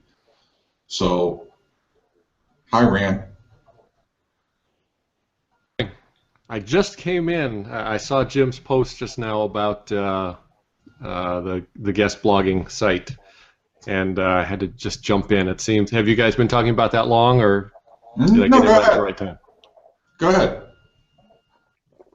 Well, what I read, and you guys might have already talked about this, so because I'm late. So if you did, I'm sorry. But what I read was that, and this was from Ann Smarty herself, that according to her webmaster tools, she was penalized not for what her website and service was doing, but because of the backlinks that she has received, or the whatever backlink profile she has.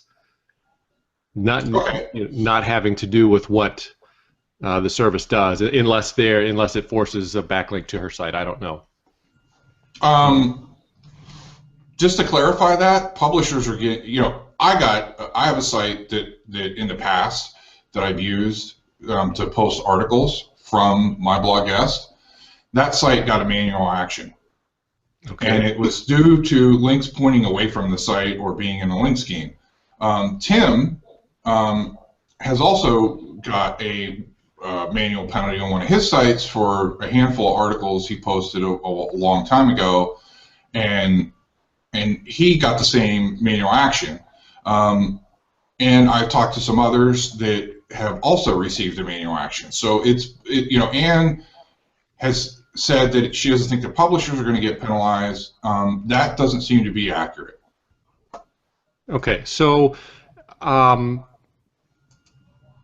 I guess when I hear that, and I understand what I don't want to say the majority, but what many people use my blog guest for, I mean, what's the surprise, right? I mean, I'm sure there are some very upstanding bloggers that use it just to, gain authority and selectively post and make great articles. But am I wrong in assuming? And I'm assuming because I've never looked deeply at the type of posts, and what people are using it for. But is it not just mostly the majority used by bloggers trying to gain more backlinks? Something we know for a long time we should not have been doing? Yeah, I think that's where the problem lies. Okay. And the rule... What's the uproar about? Well, I'm not really sure. I think the uproar... Well, I don't know. Is it an uproar? Well, I'm sure if you were victimized, you're in an uproar. Jim, I just read Jim's post, which was also uproaring about Matt Cutts bullying Anne via social media, which I totally disagreed with because Matt Cutts never mentioned the name of the site. Her and other bloggers jumped up and started mentioning it. So but that's a whole other issue. But if I can just cover that, I said that Matt Cutts was. Let me get the quote because I don't think I certainly didn't intend to make it think that my comments on Matt Cutts applied to that particular tweet of his, other than to say that. Well, you linked to that tweet. Wait a minute. Other than to say that particular tweet is an example of bullying in a larger form, and it certainly is. Come on, he didn't mention anybody specifically, and he's saying, "Look, this is what's going to happen. Here's what we did. We've been saying we're going to do this." He's bullying you. He's bullying you. He's bullying Masataki. He's bullying Mr. Yonk. No, he's bullying not. Rob Wagner. He's saying, "Here's what we did. This just happened." He's attempting to bully me, but I'm saying, "Fuck you." No, I don't see that as bullying at all.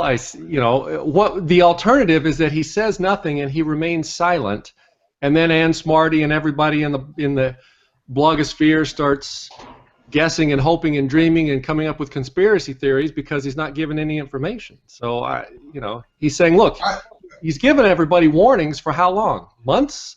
Don't do this. Don't do this. We've seen what's going to happen, and then he came out and said, look, this is what we did.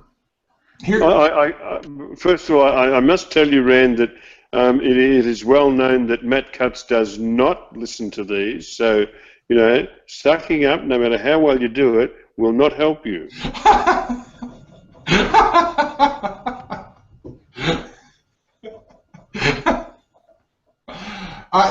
Can I just say something?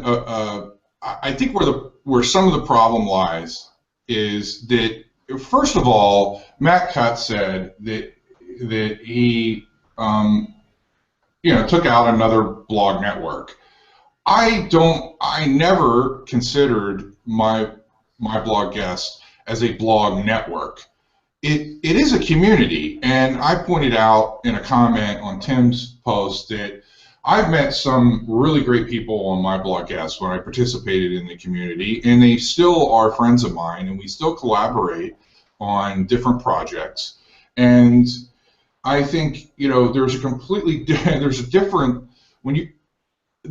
a difference for me anyways between a private blog network that you pay and you put up really crappy articles and they're spun and it's done only for the link and disregard any kind of context around it. My blog guest wasn't necessarily like that. My blog guest is if somebody who had a website about entrepreneurship, and you had a website about entrepreneurship, that you could contact them, you could build a relationship through that community, and you could then write articles for them. And it wasn't only for spinning backlinks, but we know, so it was more than that, right?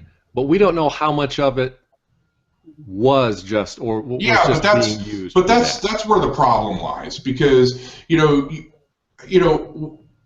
can apply that to anything on the internet. I mean, you can use Google Plus as a spam tool, all right? But that doesn't mean that Google Plus is a spam site. It just means that you're using it poorly. We have to assume that Google has the data and made and we just have to assume, and it could be totally wrong, that they looked and said 98% of this is spammy backlink building. Well, right? It depends on where you're coming from. So if I write a really killer article and it's really great, and we connect on My Blog Guest, and I send you the article, you put it on your site, it's a really great article, it gets traffic, I get traffic because I have a link there, it does have a follow, so I'm getting credit for that, I'm getting credit for the article that I wrote and put on your site.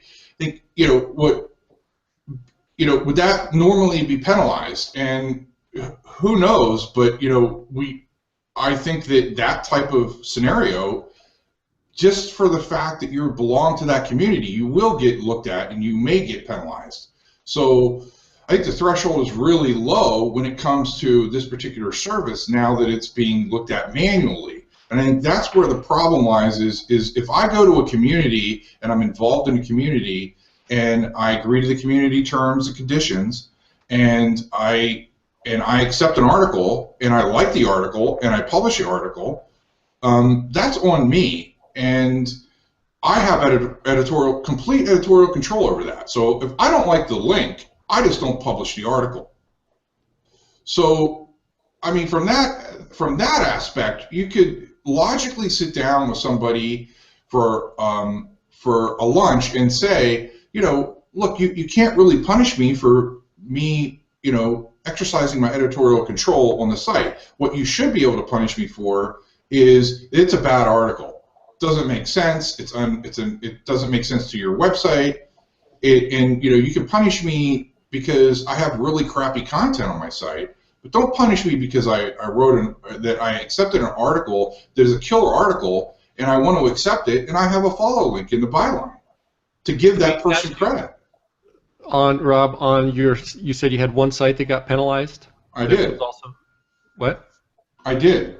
Okay. Was that the only backlink to that website was through my blog guest, and otherwise had a spotless, non-spammy backlink profile? Rephrase the question. How much other spammy stuff other spammy backlinks did you have going to that site that got penalized? I don't have spammy backlinks pointing to the site. The site has links pointing away from the site. It's a publisher site.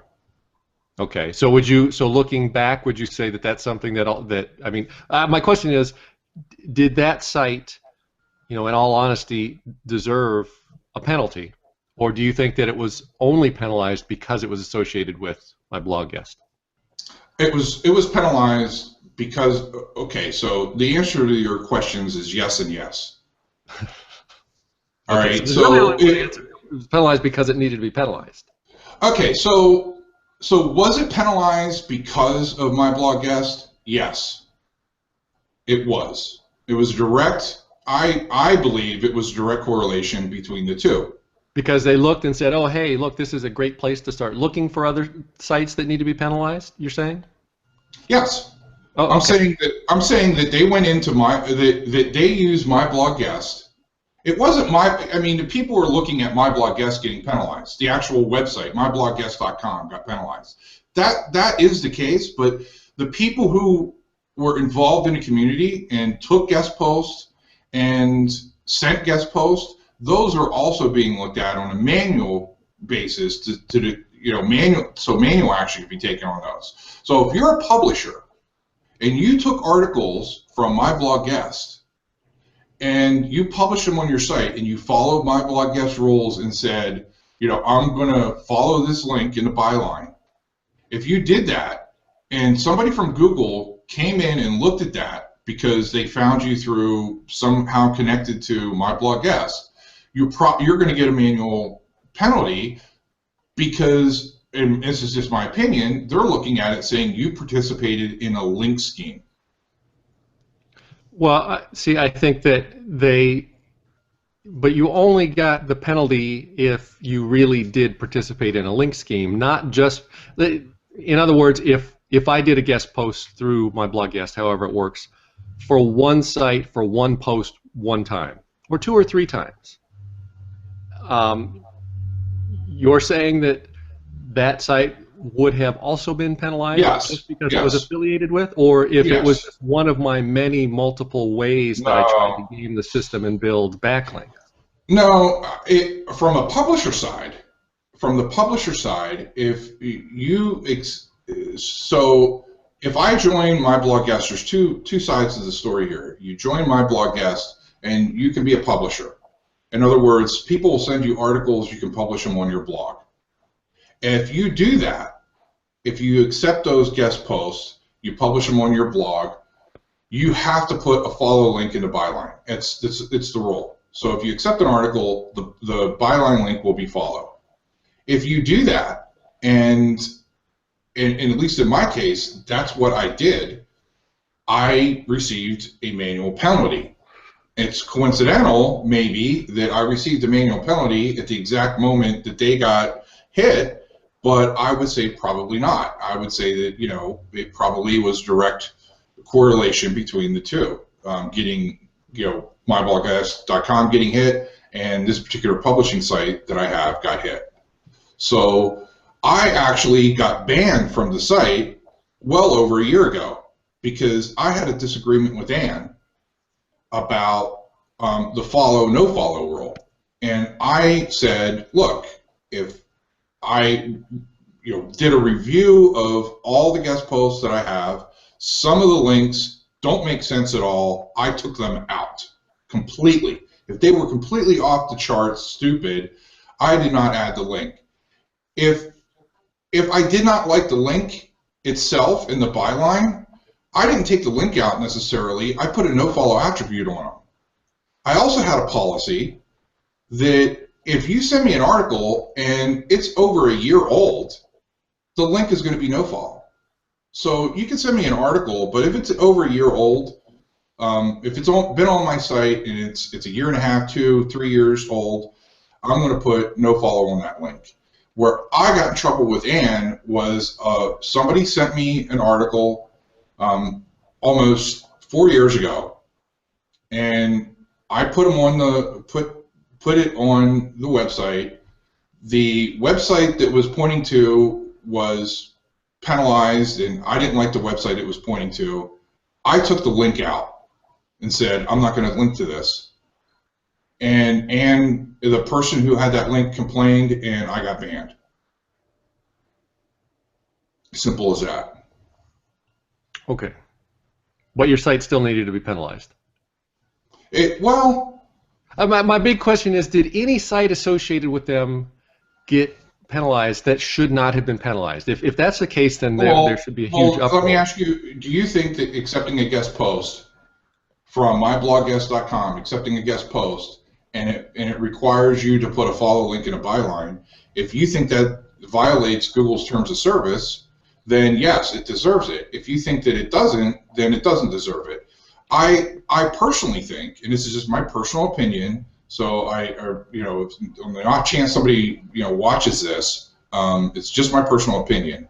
I think when you make a rule in your community that you forcing somebody that the link has to be follow, that's where it crosses the line with me, because now you're taking editorial control away from me, and I don't like that. So when I got banned from the community and I understood that the rule was that I had to have a follow link on there, I accepted the rules and I accepted, and I agreed with them. You can do whatever you want. I'm not going to participate. So my decision was not to participate. Yeah, well, So, I don't think accepting a single guest post with a single follow link, I don't see a problem with that, and two, that, in my interpretation, doesn't violate any guidelines. okay, but if you're the guys that accept 100, or, I mean, obviously there's people that were using it to spin backlinks. Obviously, we know that. So, and I don't know the answer, but if I accepted or some publisher accepted one post or 2 or 3 posts relevant to their site and had 2 or 3 backlinks, and then they should not have been penalized. And if they were, then there should be an uproar about that. Not that it would make any difference. Mate, you're describing. Sorry to interrupt there, Rob, but Randy, you're describing Tim Capper's situation. Yeah. He published. Okay, so what was his situation? And exactly what you described, and he's received 2 manual penalties. So just 1 or 2, or a very small number of posts? No, one site had 4, and the other site had 7, and they were done over a year ago. Huh? I don't think so. I think 7 was the total. I think one was 4 and one was 3. We've got a link here in the chat somewhere. I'll see if I can find it for you. Is that the one that WE just posted? Yes, I think yes, it is. Thank you, Mr. Young.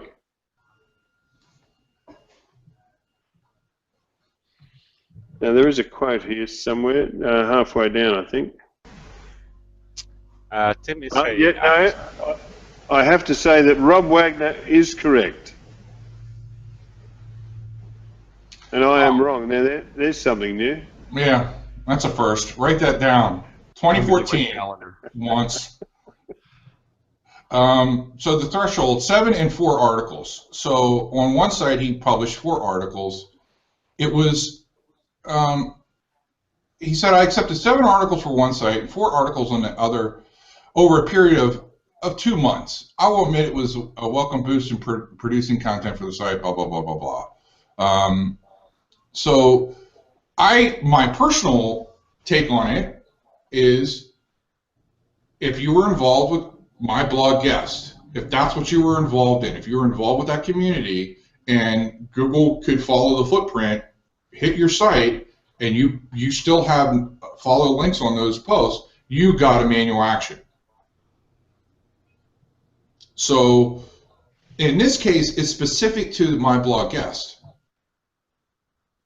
It's specific to my blog guest. I have other sites that I've accepted guest posts on that were not associated with my blog guest that are fine. But the one site that in the past, and we're going back a year and a half ago, that I accepted guest post, I reviewed for a period of probably a few years, I accepted guest posts on this site. I reviewed every single post for quality, for relevance and backlinks, and I corrected anything. I eliminated articles that I thought were, iffy.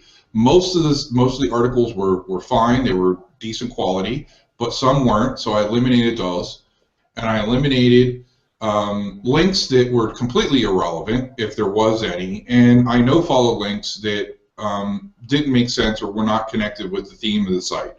I did leave some links up because those links made sense. So I left those up in the Now, Bible. what if, Rob, what if 1 or 2 of those links that you have that may have been relevant or to you seemed like quality links, what if those sites also had 10 million other spammy sites from all over the internet? So it's clear that those guys were just spinning links. Oh, I'm sorry. Say that again. You cut out. All right, so let's say that of your 1 or 2 or 3 or very low number of links that you left on your website, let's say that those publishers had thousands or millions of, or whatever, some ungodly number of other spammy links.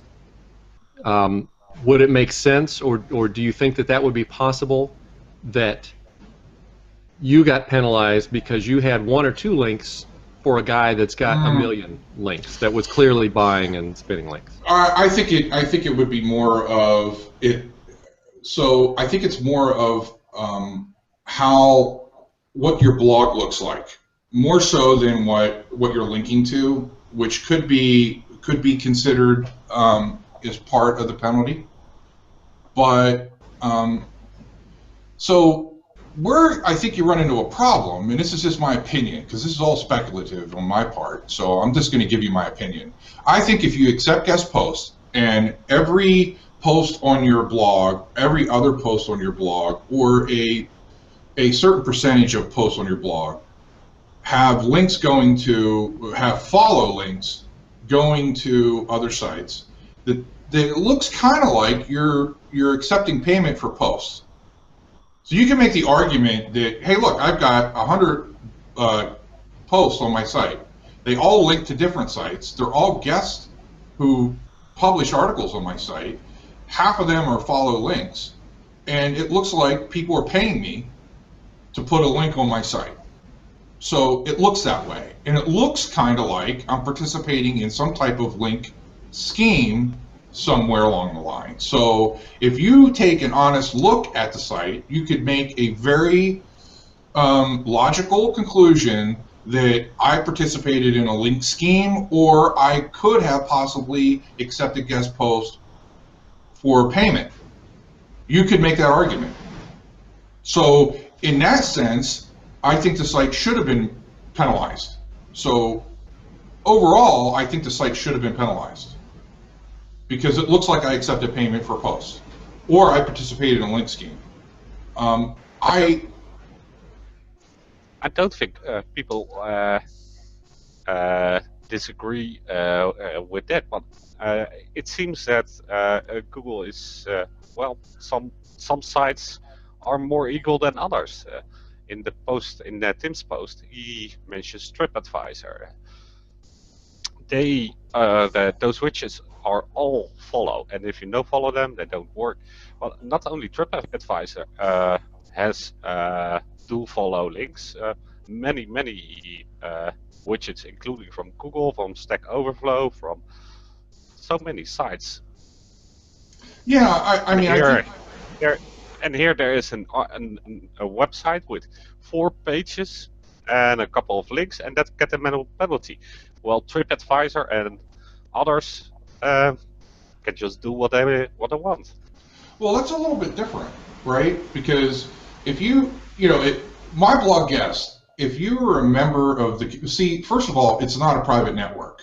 It's not something that you join that you can just join and you're going to automatically get links. You actually have to build relationships with publishers. You have to meet their standard as far as their content quality guidelines are concerned. It's not an automatic thing. So from that aspect of it, it's a community. I would classify it as a community. I certainly wouldn't say that it's some type of private blog network that you're just spinning articles for the sake of massive amounts of links. You have to work for the links if you're on that community. Certainly there's probably some people that they used it as spammy as they could, but that you can apply that to any online platform. But I think that if you were involved with My Blog Guest and you have posts on your site as a publisher that have links, you're even as low as 4 articles could get you penalized. So it is definitely something that that Google has made a determination that it is specifically directed at this particular community. Can you make the argument that you deserve it? Yes, you can make that argument because of the way they format the unnatural links from your site penalty. Because you can clearly look at somebody's site and say, hey, look, you've got 10 guest posts here. They all have links pointing to 10 different websites. They're all in the byline. It looks like, possibly you took payment for that. So you clean it up. Yeah, and also just to throw in, to compare site A with only a small number of pages and a small number of links to a site like, what did you say, TripAdvisor, is probably not a valid comparison because they probably have two totally different link profiles. Where, you know, percentage-wise, site A with only a few pages and a few links has got a 98% percentage of bad links, whereas even though TripAdvisor might have thousands of bad links, that's only a tiny fraction of their links. So I just don't know that that's a good comparison. The TripAdvisor thing is not about whether the links are bad or good. It's about whether they're followed or no followed, and whether there's editorial. The publisher has an editorial right to choose whether to choose follow or no follow. The problem with the TripAdvisor widget is that the widget will work on your site only when you leave the link to TripAdvisor as a followed link. And isn't this what the argument against Anne Smarty is? That her problem is that she was insisting on unfollowed links. No, I think it's completely different. Two completely different things, entirely. Because we're talking about a publisher who got a manual action versus a site that has a bunch of links pointing to it. So we're talking about two totally different things. We're talking about a publisher, right? And they got a manual action versus a site that has links pointing to it. And okay. So let's say take medium.com, which is a similar operation. Well, not a similar operation, but it is a place where people can post articles. Okay. Right? Medium.com took the policy of no following all links. You might remember that Dan Petrovic had his article, the links in it no followed, so he took his article off medium.com.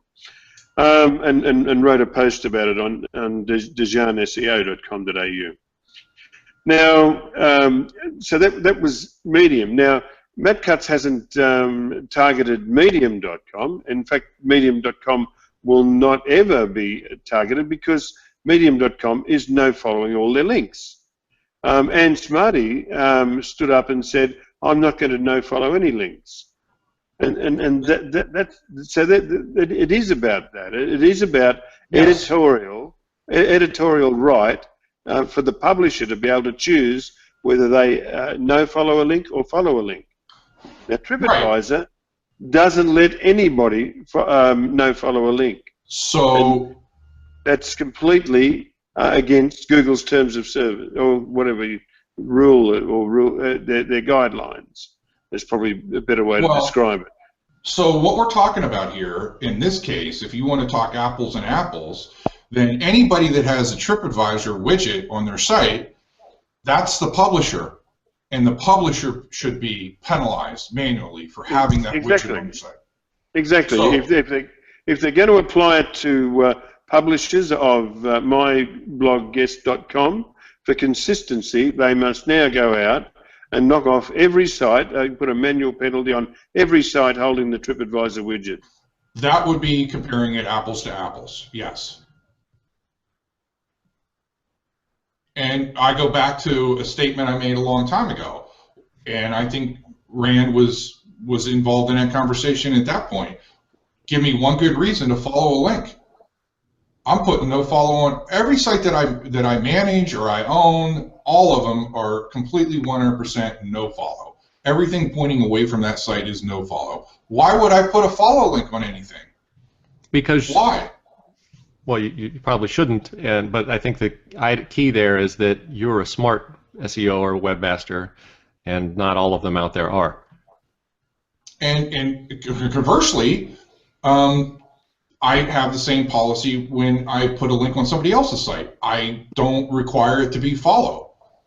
I don't really care if I put a link on your site, Rand. I'm putting it on there. If I send you an article and I put it, and I want you to publish an article, I'm doing that because I want to get in front of your audience, not because I want a link. I want the link because I want your audience to visit whatever I'm writing about if it's relevant. but I'm not going to send you an article and have a link to one of my sites unless it is relevant. Right. Well, that's the difference between you and 96% of the other webmasters out there. Now, if you decide, at some point, after reviewing the article, you say, I'm going to follow that link. Okay, well, that's your decision, right? Not mine, that's your decision. That to me makes sense, right? And that's why I could not participate in my blog guests, because it just didn't fit into my, I lost all that choice. And there's some cases where I would want to have a no-follow link on a particular article, and that wasn't given me. I wasn't able to have that choice as well. So the community just didn't fit with what my methodology. So I understand. I'm not blaming my blog guests. They had their rules. I didn't agree with them. I didn't participate, but I have nothing against them. But I do see this whole thing as being, people who are getting punished, people who are getting manual actions. I believe it's because they participated in that community. Even though my stuff is so old that I wouldn't even care. I wouldn't even, at this point, it's not even worth going back and looking. But if you're going back years, I mean, Google's done a pretty good job of, from what I can tell, of going back in time and saying, hey, we gave you plenty of warning. You should have cleaned this crap up. You didn't. You're getting nailed. Yeah. Now you're going to have to clean it up. Yeah, I still don't see what the hubbub is about. A lot of people use it for content. So if I'm a new blog and I'm trying to get my word, if I'm trying to get out there and get my content on other people's sites, so I can build relationships with the same type of industry, the same market space, my blog guest was a great place to go to find websites that you could communicate with, you could put your content on, and you could build relationships. And that's why I think a lot of people are saying, well, this doesn't make sense. If she changed the rules, I would still be involved in a community. So, that's my opinion. I think maybe they went too far. I think Google went a little bit too far. But, I also think that Ann Smarty making that rule about everything has to be followed was a little bit too harsh. The other day, a guy died. He was a Pulitzer Prize-winning reporter for the New York Times. He was the son of David Brinkley, who was a news anchor from the States. You probably know the guy's name, would you, Rand? What was the son's name? Joel Brinkley. No, actually, I don't recognize that name. David Brinkley's a huge name. David. Yeah, well, so Joel, he was a White House correspondent. Anyway, but so let's look at this scenario. Joel Brinkley, I mean, he wouldn't because he's dead now, but just assume he was alive for me, okay? He posts a biography on the New York Times, and in the biography he lists links to his books, perfectly valid, and they might be on a site of his. They might be a link directly to Amazon, where people might go and want to buy his book. But anyway, nobody's going to think anything of it if Joel puts his bio on the New York Times. And there are hundreds and hundreds and hundreds of reporters with doing exactly that on the New York Times. If we look at what Ann Smarty's site, My Blog Guest, is doing, they're both exactly the same. There's no difference in function. They are absolutely identical. There is a difference. But you suggest, what is the difference? I'd love to hear it. The difference is, and Matt Cutts has talked about this or posted, I just read something about this a week or two ago, the difference is the intent. What's the reason? What is the intent? So with your New York Times, the intent and the reason is purely natural and and expected. But with some of the publishers at my blog guest, that is not the intent. It is not intended to be natural and wonderful and happy. So there's one difference. That is a difference. Isn't that a little bit George Orwell? A little bit of 1984? No. I think the difference is when you go to like the New York Times and you look at their byline on the New York Times or other ones, they go to a profile, right? That's where they're going, is to a profile on the New York Times. And then that one page on the New York Times goes out to their other stuff. In some cases. In other cases, it doesn't. They're promoting their own website. And in those particular cases, if they're promoting their own website, then you might have a point there. So if I'm a writer for the New York Times, and in my byline I have websites that I work on in that article, and they're follow links, then you could make the same argument. And in fact, John Mueller was asked a question not long ago, maybe last week. What about the Huffington Post? If there was somebody who asked a question, I write a lot of articles for the Huffington Post, and I put a link to my site in the byline or something to that effect. John's answer was, well, if you're writing a lot there, I don't know what their policy is, but you may want to consider putting a no follow on that link. So that could be a case where you're right. There is not. It's a distinction without a difference between the two. Some of it might go to trust. I'd be willing to bet that the Huffington Post's CMS wouldn't have the facility to add a no follow. I mean, the New York Times, they'd be saying Google. Who the bloody hell is Google?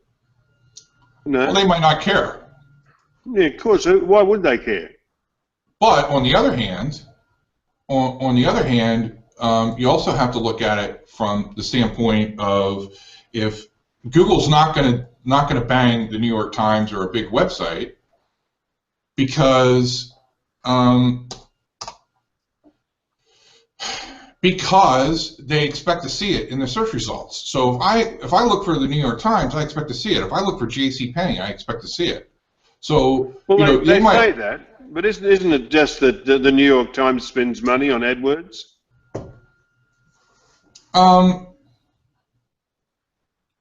Well, I don't know about that. I mean, where's the threshold there, right? Because I've worked on websites where there's been millions of dollars spent on AdWords and had a really hard time getting traction in SEO. So, and I worked on websites where didn't spend a dime on AdWords and did great in SEO. So I think that it more is a function of what do you expect in the search results. I think that's the function there. And the other thing is if like for an example on search engine land, if you look at somebody's byline, they have an author profile that gets a link to them. They have other websites they work on, but when you put a link in the author byline, they're no follow, unless it's a link to their own site, for the most part. So I think it depends on your policy and how it goes about. If you have as a publisher, if all of your blog posts, as a publisher, if all of your guest posts on your site have follow links going to the author's property, then you could make a logical determination from Google's standpoint that those could be possibly paid posts, and that's against their guidelines. So if they see a website with a bunch of guest posts, all from different authors, and they can make the determination that that website could possibly be involved in some type of link scheme. You can make that conclusion. It looks that way. Is it true? Maybe, maybe not. I think it goes to a bigger issue, though, as at this point, you're kind of losing somewhat of editorial control. You know, Google wants you to have editorial control, but Google is kind of forcing all of the publishers to do it their way. So just like Ann Smarty said, if you publish an article from one of our members, it has to be follow. Google is saying if you publish an article, you should make it no follow, and you're losing editorial control no matter what you do, right? I lose my editorial control because I'm not putting follow links on. Because of Google. Good point. Masa said that, you know, Google wants publishers to have editorial control but not exercise it. Sorry, I read that out loud. Taki was I don't know if you wanted that shared. Yeah, I thought that was the direction you were heading to. So. Yeah. So, you know, I think that my block S should have been targeted? You know, I guess you can debate that. I think where the problem lies is the role of the community forced you to put follow links, and I think that fundamentally, to me anyways, was a bridge too far for me to cross. So obviously I couldn't participate. So in that sense, I think that if she would have said, look, you're getting your article out there on a, you know, check the publisher's guidelines. And if they say they're not going to put a follow link on, then, and you send a post to them and they publish it and it's no follow, don't complain about it. If she would have taken that approach and given the editorial control to the publishers, then that would have been fine. Here's another example. She limited the amount of links, and I don't know the rules of the community, but at one point in time, one of her things was you could only have one link, or one or two links in the body of the article. Well, if I'm a publisher, maybe I want more links to reference your article and your opinion or your analysis. So, you know, her rules were very strict. You can only have so many links in a body. You can have only so many links in the byline, and those rules were hard and fast, and you weren't supposed to break them. And I think that was wrong of her as well. So I just had a divergence a long time ago with the rules of that site. I'm sorry, I'm talking too much. Apologize. I'll shut up. No, you're not talking too much at all. No, not at all. Actually, if I can just interrupt though, we still have viewers, and I'm guessing one of them might be Johnny Base, but might not be. But look, what I'm going to do is find you shared a post, Mr. Yonk. Is that in the community? Actually, what I'm going to do, I'm going to go to the Dumb SEO Questions community, and the top post, which is still pinned there, I think, is last week's Hangout. In the comments, I'm going to put a link to log on here, because guys that are still watching us, we're just having a chat. We've finished all the questions and so on. If you'd like to pop on and join us. Anyway, I'll go and do that. Sorry for that brief interruption to this broadcast. Rob, you go ahead and start talking again. Well, I mean, I would like to know what, you know, Masataki's opinion on some of this is. I think it is the...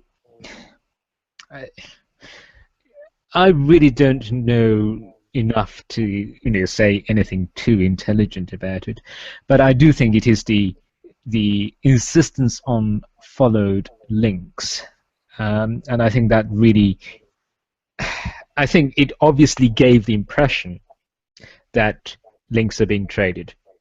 Whether they were actually or not, we can dispute that, but it certainly looked that way, in the sense that it's the duck test. It looked like it. And I think that's where Google said, right, okay, we're going to go after essentially the whole community.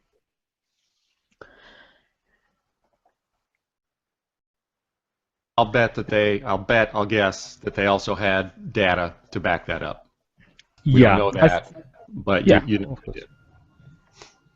I think there's probably there was a large percentage abusing and misusing the system. And like you said, it's not, I mean, for Google to find the data is not, a stretch, right? They're the world's best scraper. So, I mean, they're going to be able to find the data. They're going to use their internal tools to be able to sort through it. And they're going to make it, they can easily make a determination, and they probably did that. And I think, as a side note, I think if you want to clean up the way people approach links, I think you really do have to address the publisher side of it, not just the people who are building the links, but the publisher side of it. So in this particular case, manual penalizing the publishers on the largest guest blog network out there, by doing so, it's going to permeate through the community, the online marketing community, and people are going to be very, very mindful about how they treat their own site from moving forward, and exercising editorial control. And that's really what Google wants you to do is, as a publisher, is use some common sense. And that's my take on it. That's going to put a lot of publishers right out of business. If common sense is a requirement to rank, that's a problem. Well, Google wants really good quality sites in their search results. And that's all what it boils down to. And you and I have both said that a million times. And yet people still want to fight and argue and complain and pull their hair out and gnash their teeth. Every time I do something that's low quality, I get penalized. I mean, how they go about it sometimes is heavy-handed, and well, it's their ball, Yeah, well, I mean, in this case, I don't have really an issue with it because they're going after the publishers in this particular community, and it's going to send a message. Look, if on your blog, if every one of your posts or guest posts and are all linking to a different website, and you have no authorship associated with it, you don't have a profile of that author, and it looks kind of scummy. It looks like what you're doing is taking a bunch of guest posts, putting them on your site just for the sake of content, and that may not be the best approach, but that hasn't been the best approach for a long time. This is nothing new. It's just now they're going after it. Content, or just for the sake of links? On a publisher side, it's content. For the links, what? On the publisher side, as a publisher, if I'm getting really good articles that are in my market space, and I've got fresh content on my site every day, every other day, every week, that's going to help me. So I'm looking, and plus, I don't have to pay a writer. I can have guest people send me, guest authors send me articles. I can determine whether it meets my quality guidelines or not. If they do, I can post it. All I have to do is give a follow link back to their property, and I get a really good article. And if you're a good site and you're a trusted site, you're going to rank for that. Right. You're going to get traffic to that. The problem comes in is when you accept that post and you do that link, and that guy also has a million other spammy links. Now you're associated with a bad guy. You're associated with a bad neighborhood.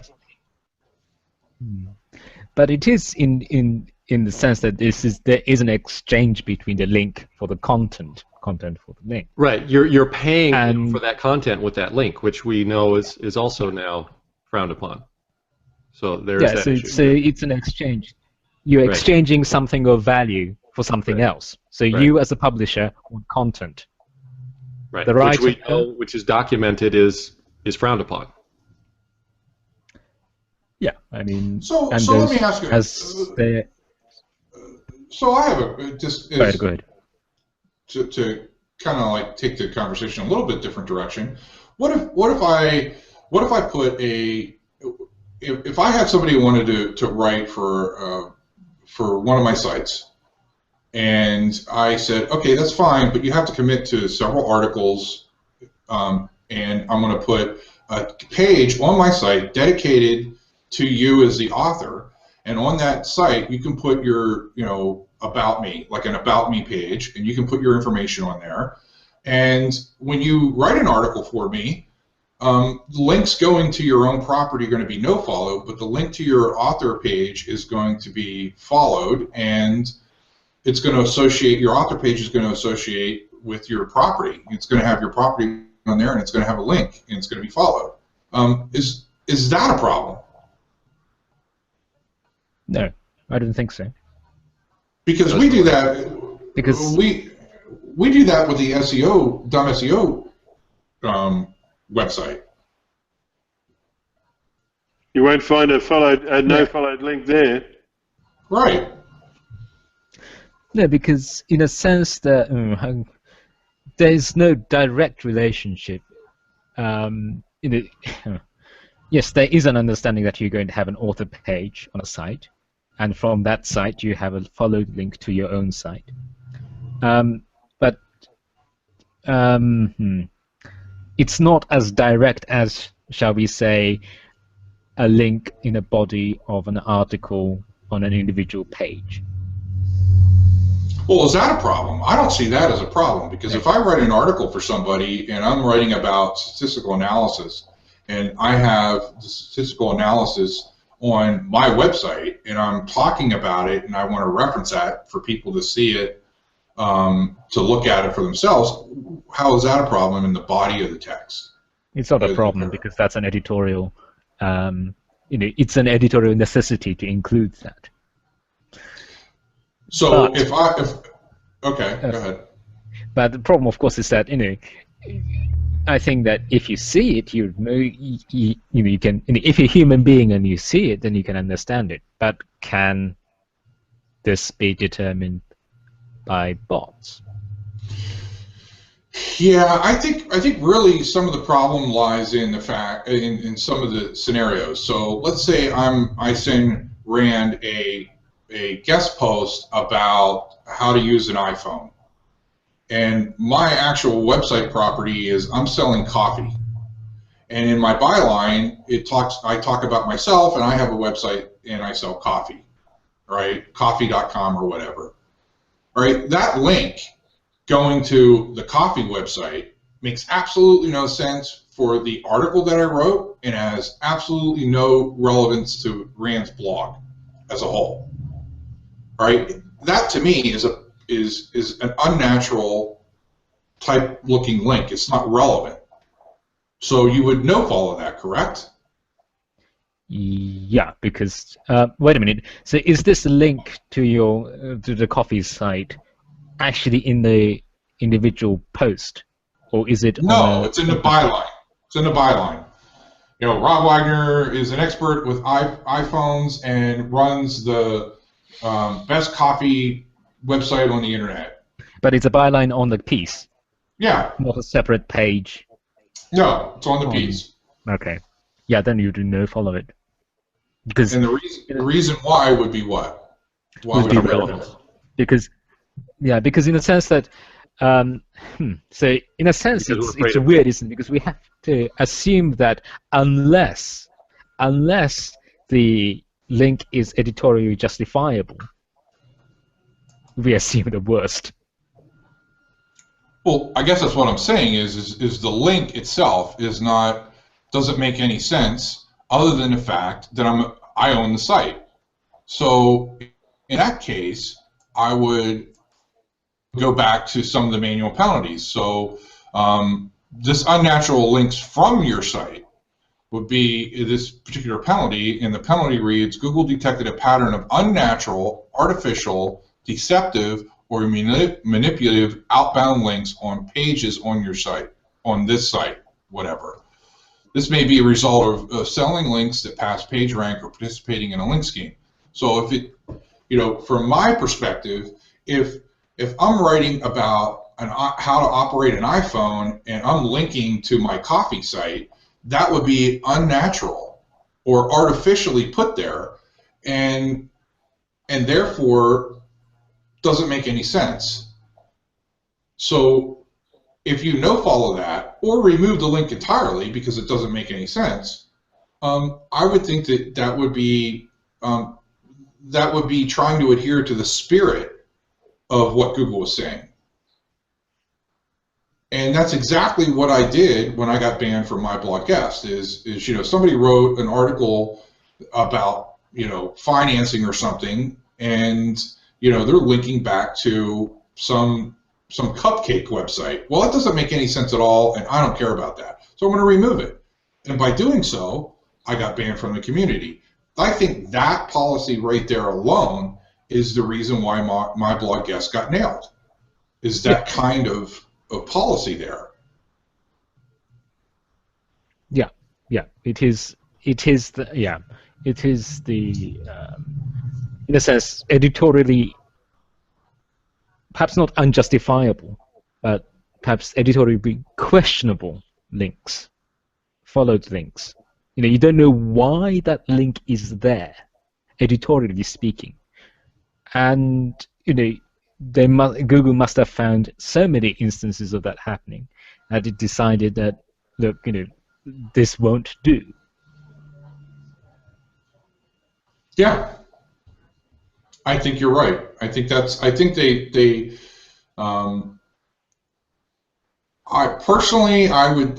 don't think it was a rash decision on Google's part, but it could have been. But I think Google probably did some due diligence on this and determined that the vast majority of what's happening on that community is what they seem to think is a violation.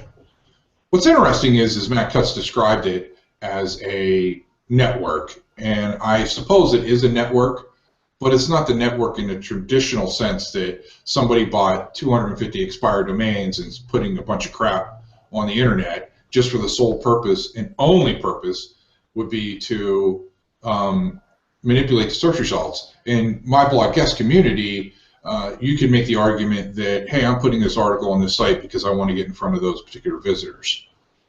And I think you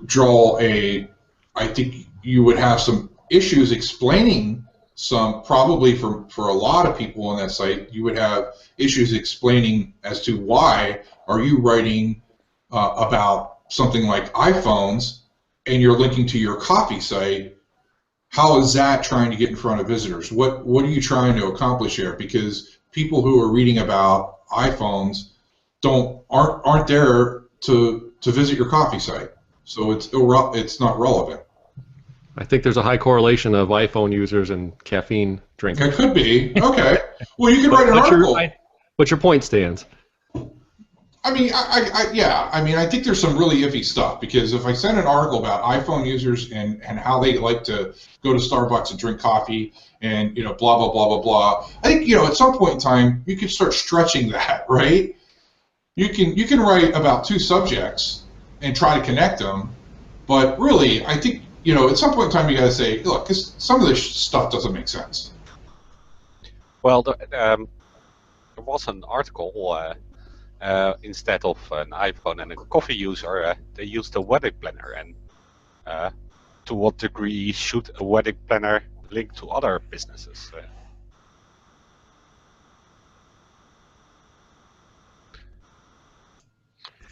Yeah. Can we just sort of take away the emotion from this and just look at the functions, or the way that, I'm saying this very badly, I know, but let's look at the way that My Blog Guest operates. It's a meeting point between publishers and authors. It's a place for them to meet. There's no finance, no financial consideration given to the exchange of articles, although both authors and publishers pay a fee to belong to the meeting point. Now that's perfectly reasonable. I can't think of any such things analogous to that, but I'm sure you guys can think of 100 of them, where people pay a fee to belong to a club. Now, in that club, they exchange articles. Now, they had a rule where one article could only go to one publisher. Once one publisher had accepted that article, nobody else could touch it. Now, surely that is probably the most effective anti-spam measure I've ever heard of. It also just as a caveat there, it also went through Copyscape. So as a publisher, if you received an article and you published it, the two things, at the time of publishing, it was not on somebody else's site, and it went through Copyscape. So you know it wasn't a copy, or any part of that article was copied from someplace else. But the issue comes in, I think you find the problem, or the problem arises, is how the majority of people were using the service and why, what they were using it for. No, and the central issue of that exchange of content for a followed link remains. Or value. So if I were a publisher and paid the author for the article, that's a different matter. Then you as a publisher would you'd expect complete editorial control over that piece because you paid for it. You didn't pay the author, but you receive content. What are you giving instead? What's the sort of the exchange value of that article that you want to put on your website? And I think many people must have been using it for the followed links. Venture that the majority were using it for that. That's what it was for. Yeah. That's what it was for. And that's the whole problem. Well, no, I don't see that as a problem. I really don't. I mean, you don't run Google. Well, look, up there in the cult of Google la land, they probably see things that way. But out here in the real world, I mean, for argument's sake, everybody talks. Men say they don't pay for sex, but I mean, wasn't it Aristotle Onassis who said that if there were no women, there'd be no need for money? No, you're right. Am I getting a bit deep? Yeah. So it's all very well to say you shouldn't be exchanging an article with a link on it. Why frigging not? Seriously, why not? Everything. Because Google decided not. Yeah. That's why. It's Google's ball. And because 10 bazillion people are doing it to try to game Google for purposes of putting their shitty website up at the top of my search, and Google doesn't want that to happen. That's why. I mean, it boils down to what Google chooses to do. And it makes sense. The goal, the ends, makes sense. You can't discriminate against this one particular network for doing that when exactly the same situation happens every day on every newspaper site in the world. Okay, well, again, it's back to the intent. It also, you have to remember that I think Google has data that you don't have, and that Google probably can see, look, 98% of the people associated to this website are spammers or whatever, or doing something that we don't like. And also, I think when you say discriminate, it's as though Google has never penalized any other website ever, and I don't think that's the case, and I'm sure that tomorrow somebody else will be penalized, and the day after, if not today. It's just the first one, or the first one that you've heard of. And even if they did discriminate and go after this one, maybe because it was the low-hanging fruit, it was at the top of their list, it's Google's ball. They can do whatever the heck they want, right? Well, actually, no. I think that search is public property. Well, Jim, what you think and what Google does aren't the same thing. Well, I don't know about that, because ultimately it comes down to what government says Okay. So when the government goes and passes more legislation and makes that what you think law, then they're going to have to abide. And I'm ignorant here, so have they done that yet? Yes, they have. In the case of down there. In the case of Microsoft in the USA, they use monopoly legislation to stop Microsoft from forcing the use of Internet Explorer. All right. So what would be and should be, and you're the one that used La La Land, the beautiful, wonderful utopia of how the Internet should be. Hang on. Until that happens, they're going to do what they want until they're forced. Out here on the Internet, we have the real world. When I said La La Land, I was referring to the La La Land in Mountain View. Okay, well, yeah, there's a lot. I think there's some. I think what it boils down to is there are some websites and some people and authors that belong to that community that produce really great content, that were very conscientious and were not spammers in the sense that if you on the broad sense of spamming. I think that I don't see any problem. From my personal perspective, I don't see any problem somebody writing an article for a website in exchange for a link, as long as it makes sense and it's a good article, and both parties say that they want that to happen. They want that exchange to happen. And also the author, right, the link from the article will go back to the author's website, and the author is already an authority on that particular subject, otherwise they wouldn't be writing about it. And if the author isn't an authority on it, nobody's going to pick up the article. If the article's crap, they're not going to publish it. Well, that was one of the things that from going back years, that when I was on that community, you could read snippets of articles. If somebody wanted to send you an article, you could look at it and read it, and you could definitely deny the article if you felt that it wasn't written to your standards.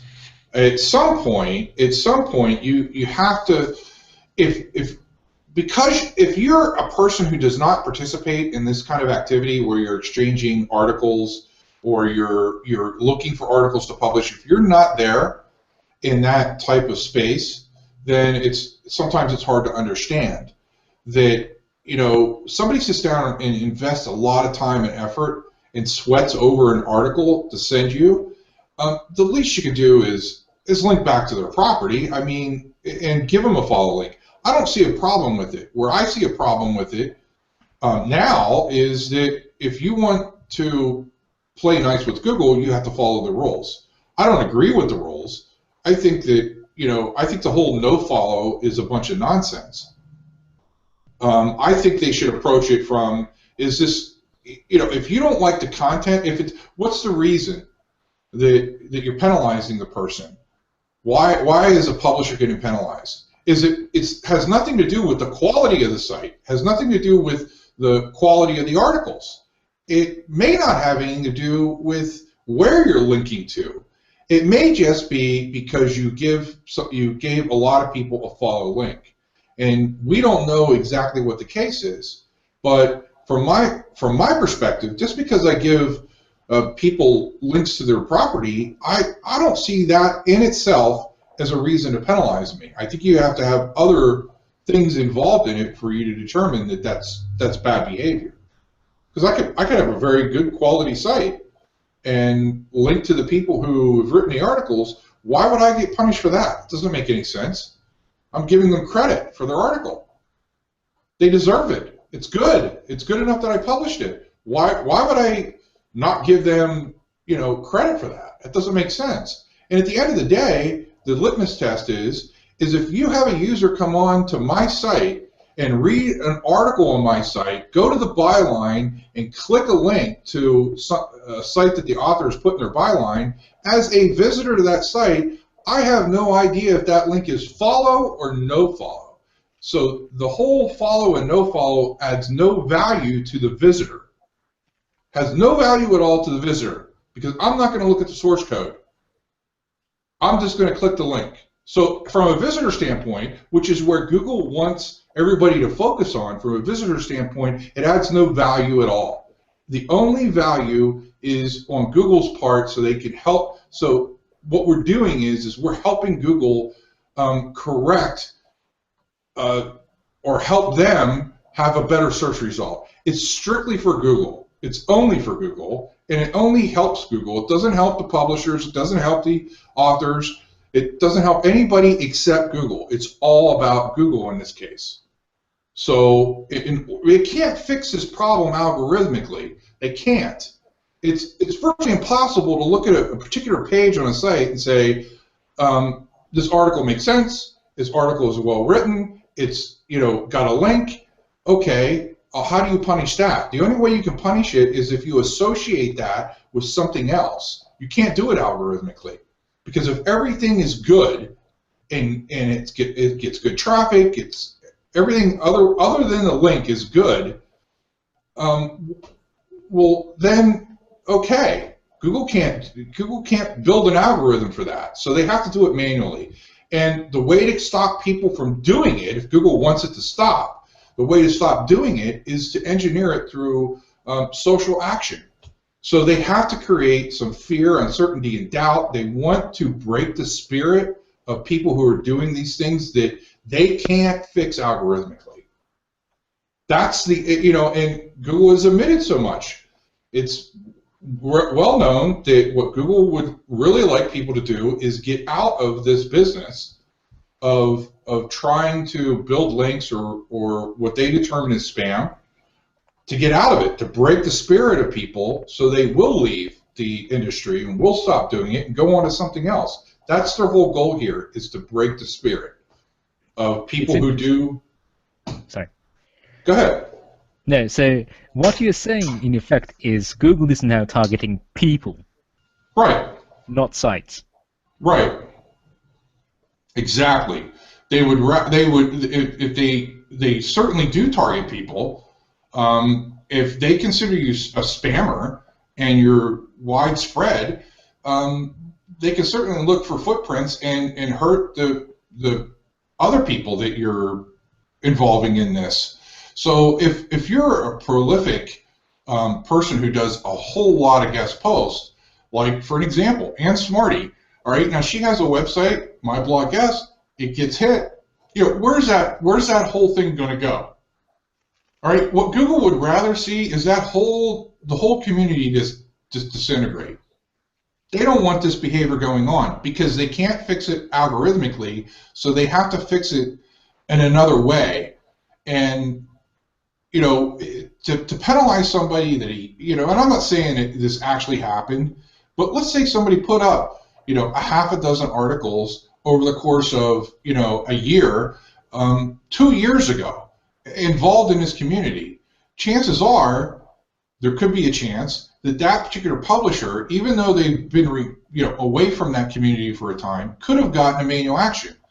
Well, if you're not up on this and you see a manual action in your webmaster tools, and all of a sudden you're losing some traffic, you're going to try to find out why. And you're going to stumble across this, and your take on it is don't accept guest posts, right? Or don't do any follow links. So that's what I got out of it. So it is socially engineering because they can't do it algorithmically. It's virtually, I don't want to say impossible, but because nothing is impossible, but it's really difficult to do that algorithmically. So from my perspective, the whole thing goes back to, what does a visitor gain by having a no-follow? Nothing.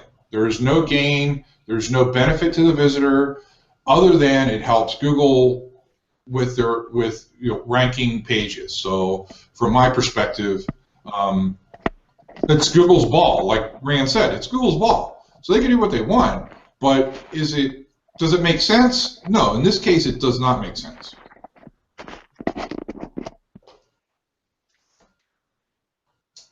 Now, if it's spam, that's a different story. If you're talking about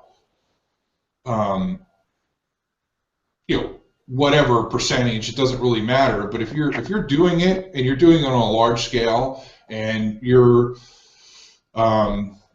pounding away at it, trying to get better rankings.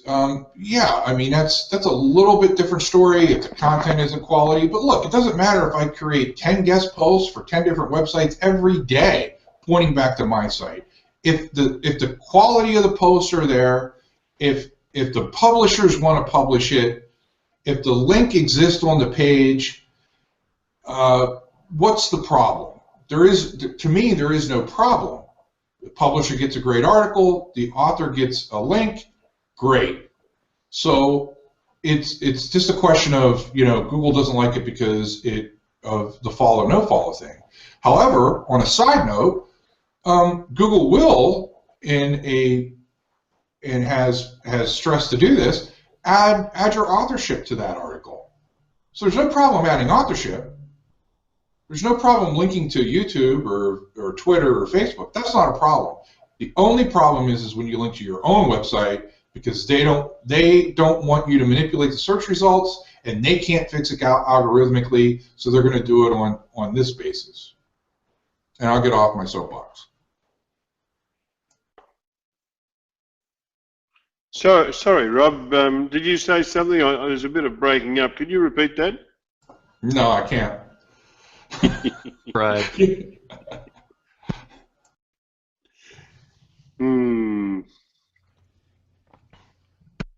Masataki was. I thought Rob was just warming up. Yes, that's true. On something that you mentioned earlier. Go on.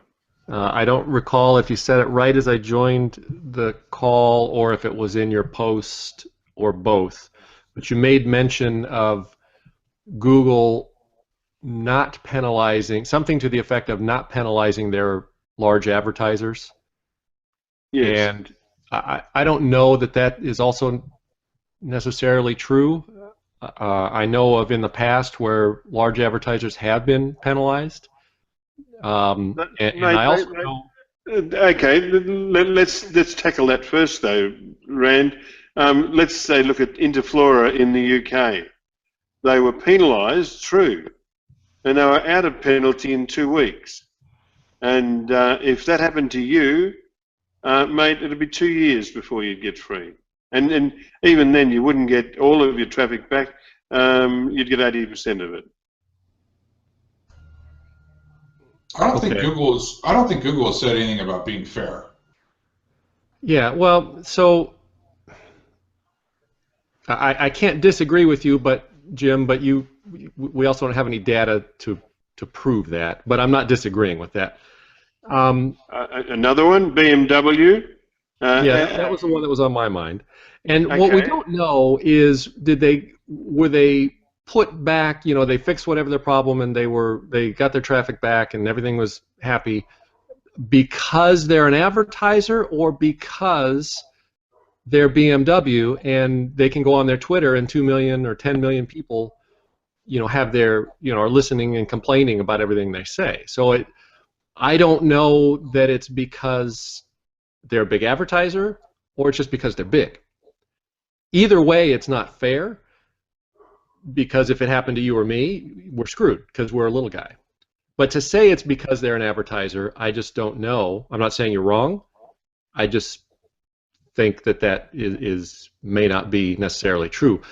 I know that, and I know because I've known employees at Google on the AdSense team, and it could be that they're just purely lying. But any time it's brought up, the connection between the AdSense team and the search team or the spam team, they, oh, we don't talk to those guys. We have no connection with them. We're not allowed to speak. Literally, we are not allowed to speak to them.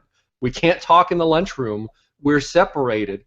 And when you're a big company like Google, under the scrutiny of Google, it would almost be suicide by stupid if you were to be conspiring and having the advertising teams talking to the search team. So I don't know. I just want to throw that out there. Oh yeah, look, totally agree with that. I mean, AdWords and search are two different silos within Google, apparently, and I don't doubt that for a second.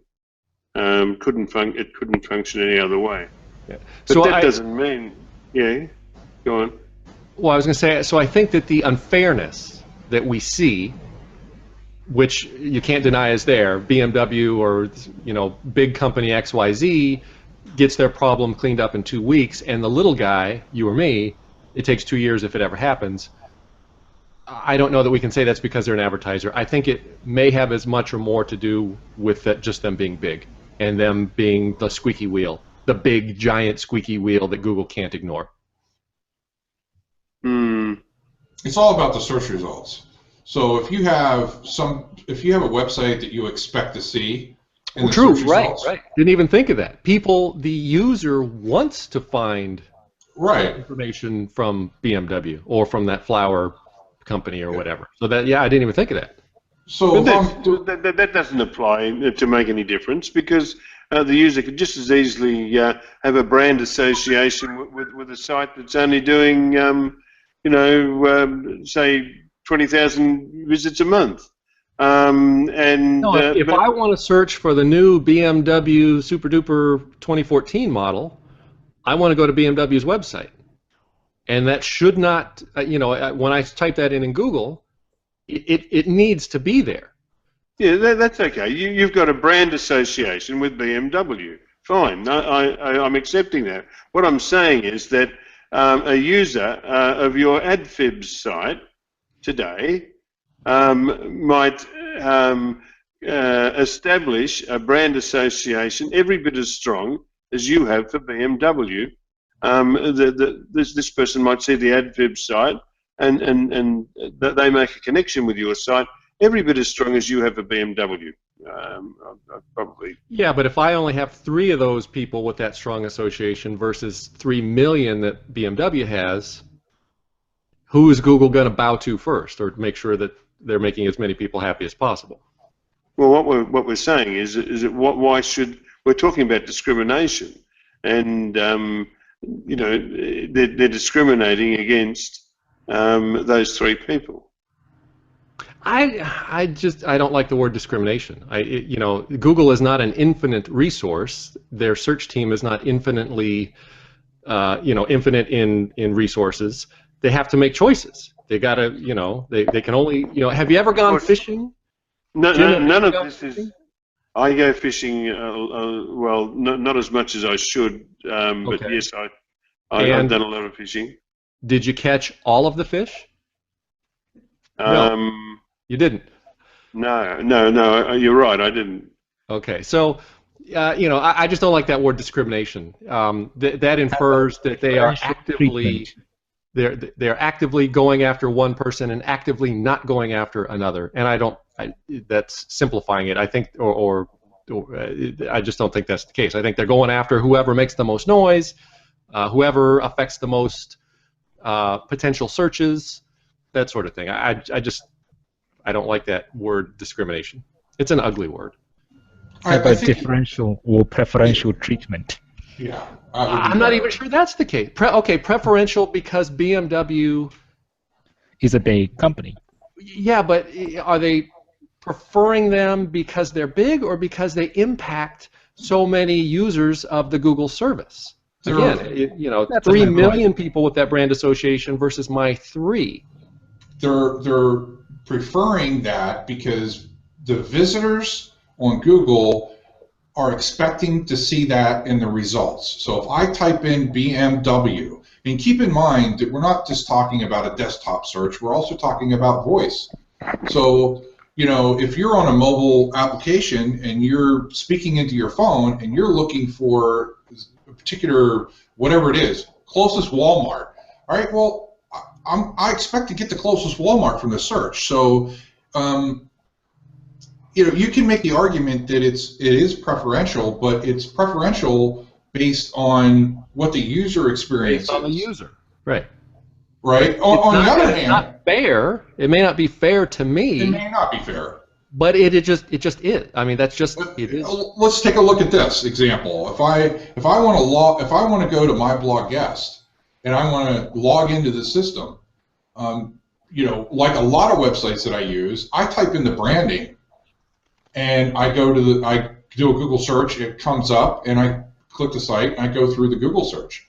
Well, right now, or yesterday, I don't know if it still is, the brand, the actual website's not ranking for the brand term. So that particular case, they're penalizing my blog guest by taking them off the first page. So as a user experience, it frustrates me because I can't find that site. But Google doesn't want me to find that site. That's the key. So even though, I'm the searcher and I want to find that site through a brand query, Google doesn't care about that because, they don't care because it's a small amount of people. But if they hit Walmart and, every time you type in Walmart into your search box, you can't find the Walmart site, it's going to frustrate the heck out of a lot of people. Right. Especially now they have unhappy customers, unhappy users. Right. Granted. So is it fair to agree that the preferential treatment is not necessarily only for big advertisers, as has been inferred? No, I can relate another story to you, but just let me carry out a search here. I just want to see something. I just want to get a result out of Google Trends. Just bear with me.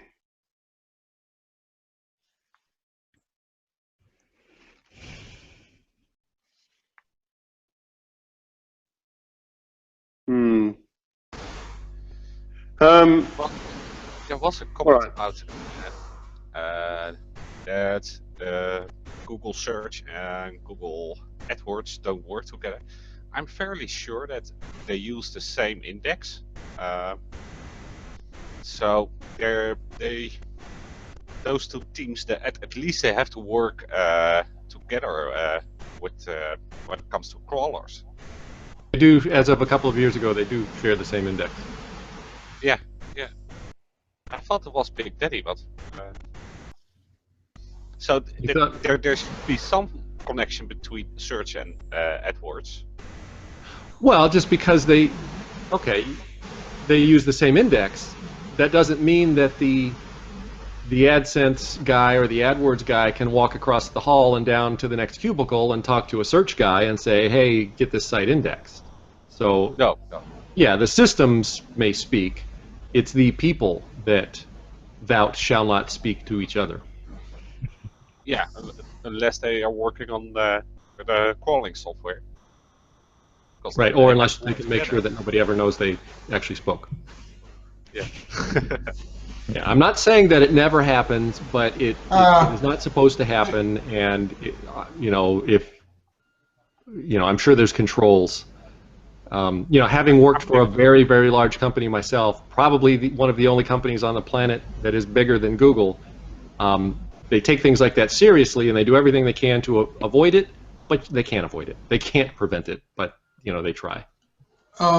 Just to put a little bit of color around that, they do speak to each other, although there's some definite firewalls between what can be done and what can't be done.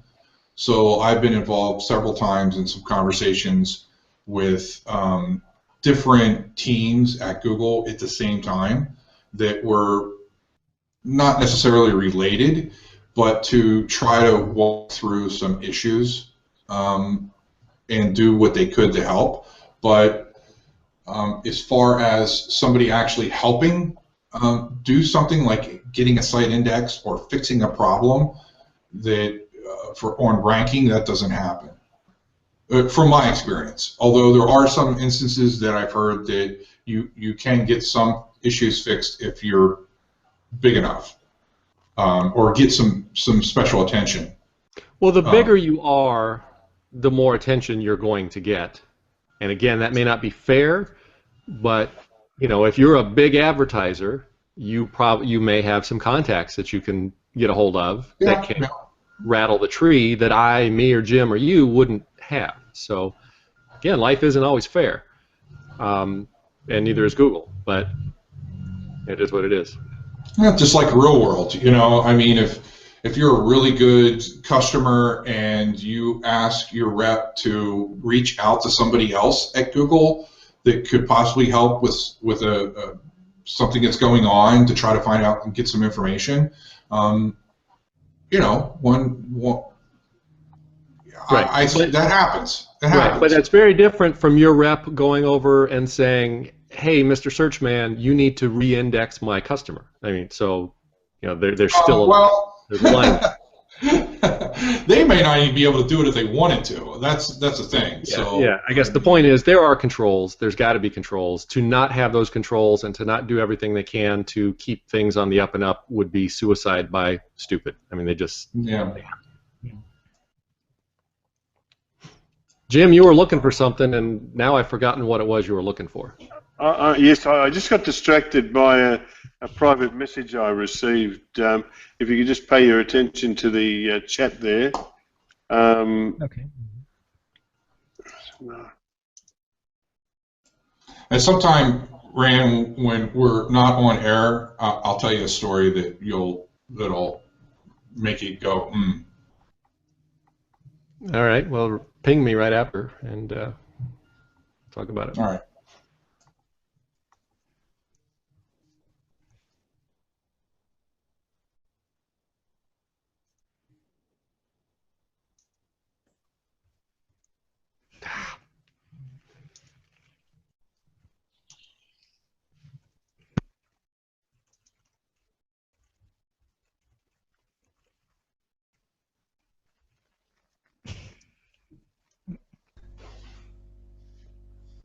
What do you guys think about the Drive drop in price? Is it dumping or not? The Google Drive. The Google Drive price drop? Yeah.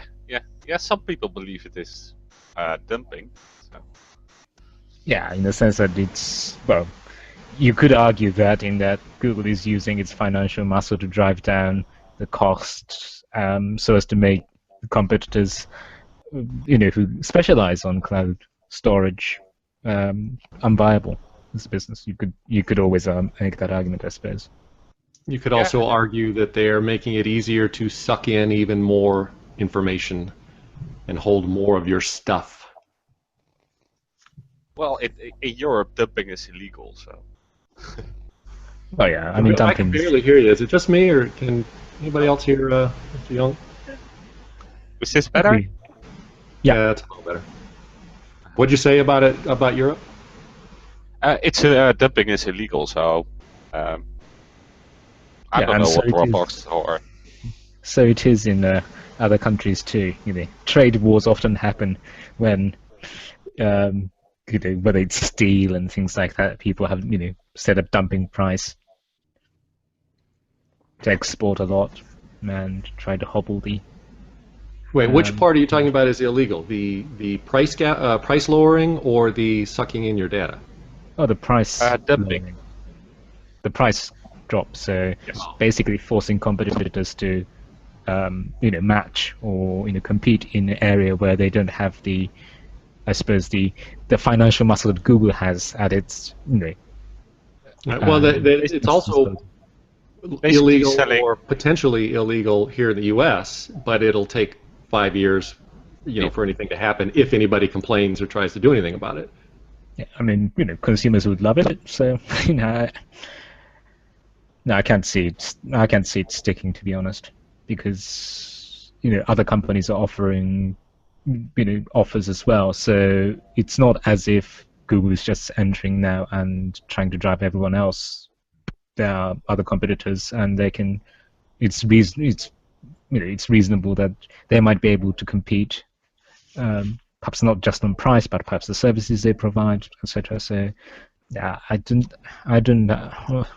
personally wouldn't agree with that line of argument. They did say that they updated their infrastructure. They were using big data or big table, and they changed that to something else, and that makes it cheaper. They say that's why they made the price drop. Yeah. Yeah. I mean.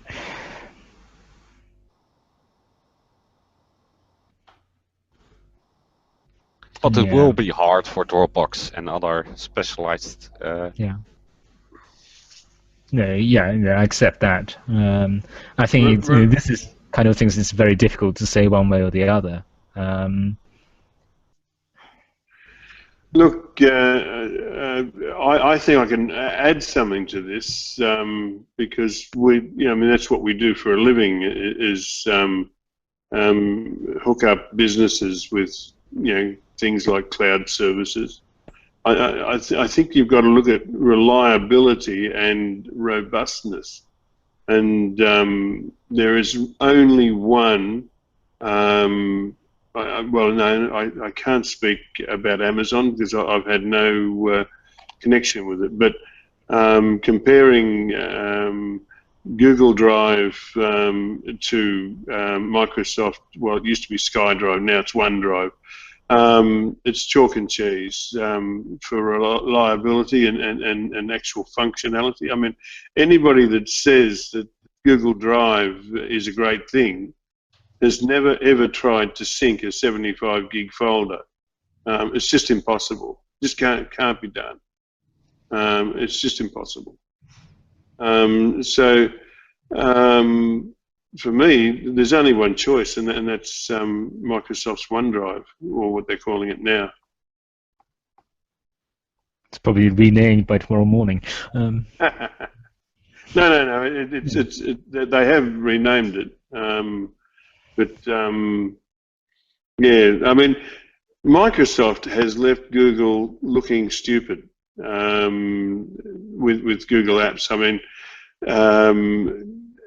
when Google Apps first came out, and they had a sort of a Google Docs and sort of a spreadsheet, and it had so much promise, but somehow or other, Google has lost its way. I mean, it really hasn't progress past that tacky starting point, and to see what Microsoft have done with their web-based apps, Office 365, mate, it is just amazing, and the integration of other services like Link, it's and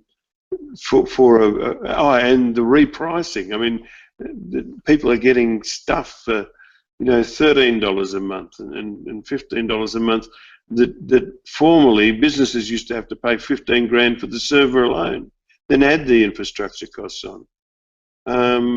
Yes, so Microsoft have really gone out and as the aggression that Microsoft displayed in the last 6 months translates into numbers in the marketplace, I think we'll see Google way behind, because the product is just crap.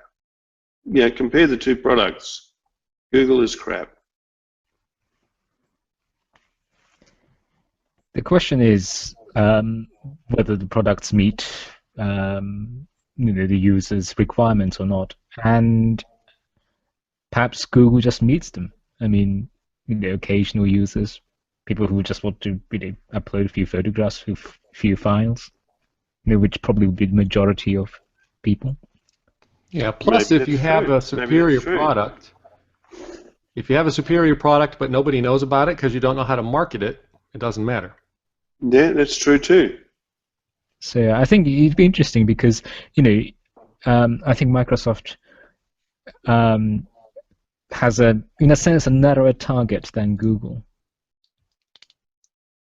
in that respect. I'm not sure I know what you mean. No, as I said, if people are just, if people just want to upload a few photographs or a few files, then Google, Drive would do the job adequately, and people would have Gmail account or they have YouTube or whatnot, and they say, okay, yeah, I'll use that, and it's linked. So if you use Gmail and things like that, it's now all linked up together, so you get drawn into it, and it's probably easy to use for many people, and if people's needs are satisfied, then they wouldn't look for alternatives, even though there may be better alternatives. So, but if you're professional or if you are, sort of high-end user, as it were, then you're looking for specific performances, then you'd obviously make a careful choice. But that market would be smaller. There's a small segment of the market than someone who just wants to store a few files, few photographs. No, there I have to disagree. I mean, the business market is where the money is. I mean, they're the ones. The consumer market are buying a tablet or a laptop or something for the kid for the uni or whatever, and they're spending in terms of 4 years, 5 years, or whatever. The business market is equipping 15 workstations, rolling them over every 3 years. Updating the software. It's a business critical application, so they just make sure that everything is, all the ducks are lined up in a row. The average user, their tablet might develop a fault, and it'll sit on the dining room table for 6 months, and they won't care. But a business user has to have things fixed now. And they're the ones that spend the money. I don't know what those figures are, but certainly Microsoft already has it in with the business market, business use Office, and like, to give you an example, you can have people saying, don't want anything to do with cloud, don't want to know about cloud, and I have to admit that I'm on a panel with Microsoft, and for years I said, they kept saying cloud, cloud, cloud, and I kept saying no, no, no. But the thing is that you go to businesses now, and they say, oh look, we don't want anything to do with cloud. We just want to replace this server. But when you sit down and show them, not that I'm doing it, I'm just getting stories related back from my sons. But you show them, what they can do with cloud, and they say, where do I sign? It's as simple as that. Microsoft is really going to hit the ground running. I mean, might not be reflected in 6 months, might be longer, might be 2 years. Who knows what the take-up's going to be? But certainly, I've been in this business since, well, I suppose since '87, but certainly since '98, and we've been a certified partner of Microsoft since 2002. And I've never seen it like this. I've never seen things so exciting in software development, like in just supporting small business networks, which is usually pretty boring, but the things that are happening right now are just exciting. No, I think you're right. Microsoft is bundling them, the Office 365 with OneDrive. I think if you buy Office 365, you get some OneDrive or not? Yes, I think that's so. If you buy a Surface Pro, you'll get 100 gig on OneDrive. If you introduce somebody else, another client, you'll get another 10 gig or something like that. No, you get 5. Refer a friend and earn 5 gigabytes. That's pretty good. I didn't say I was right. Oh yeah, No, I but just looked it up. Yeah. No, but Jim's absolutely right about business, because Apple hasn't cracked it. Google isn't cracking it. I mean, we're talking about businesses. Was it the Apple version of Office 3 now, or do you know that, Ronnie? There was something to do with it. I think they called Pages. They have. Oh shoot! Well, Pages is one of the items. Heck, I can't remember the name right now. Some pieces of it are free. I don't remember. I don't actually use it. I use the free, one of the free open source systems instead of Apple's, even though I've got Pages and Words that I've had to pay for. But yeah, some of it is free now. I just don't recall what. Me neither. I'm using LibreOffice here. And what is nice about OneDrive is that they support open document formats. So. Ooh. I use OpenOffice, which is also ODF. Yeah. LibreOffice. And I can open those documents in my Apple Keynote and Pages programs. They support it also, to some degree. Yeah, but Google Docs doesn't support open documents format. So that's a shame. Does not No, support it? as far as I know. Oh, I thought you said it did. Well, that sucks. That's lame. Why would anybody use them? Go ahead, Randy. So why would anybody use that?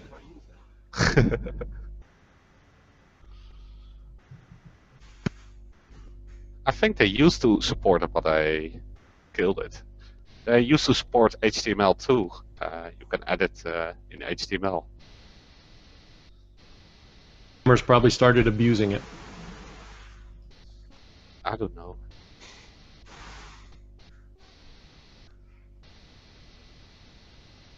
Jim, are you still looking for whatever you were looking for 30 minutes ago? Actually, look, Totally sidetracked. I hope you'll forgive me, but because it relates to a private conversation I had, even if I tried to disguise what I was saying, it probably would be a betrayal of trust. So I really... Yeah. I don't remember what it was anyway. Yeah, I can't remember either.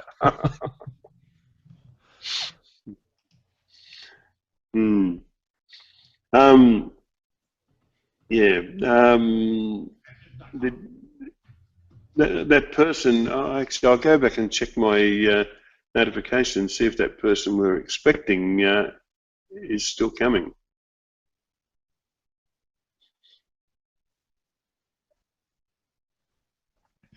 Oof.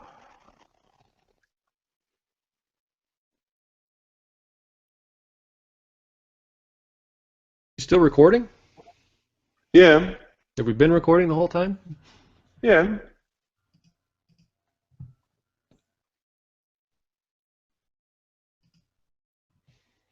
Maybe she's not. She asked, when is the Hangout? Sorry, I can't figure it out with my iOS G Plus app, but I would still love to be there. So I sent her a link to the Hangout, and that was at 4:15 a.m.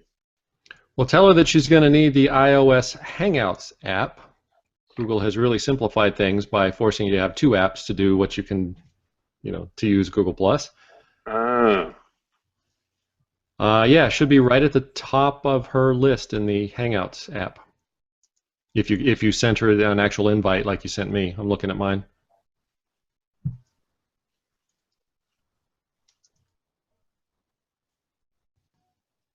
Not that that helps. Yeah, it does help.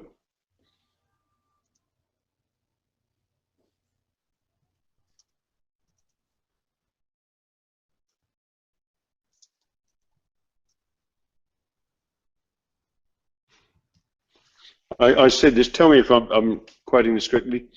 Apparently you need to have the iOS Hangout app installed to join. The G Plus app is not enough. Is that correct? That is correct. Yep. Done. It used to be enough. And Google, in their wisdom, split them into two apps. Uh-huh. So, yeah. Well, that's sent. But I think it'd be interesting to hear what Jenny has to say if she does, in fact, join us. There we are. I'd say that was... Oh, no, gone. I wonder if it... Well, it might have been anybody, I guess.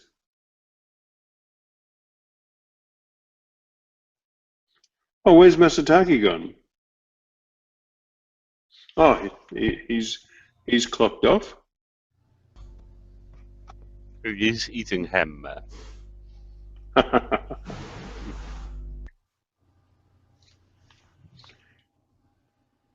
Yeah. Randy Brown. Now we're here in stereo.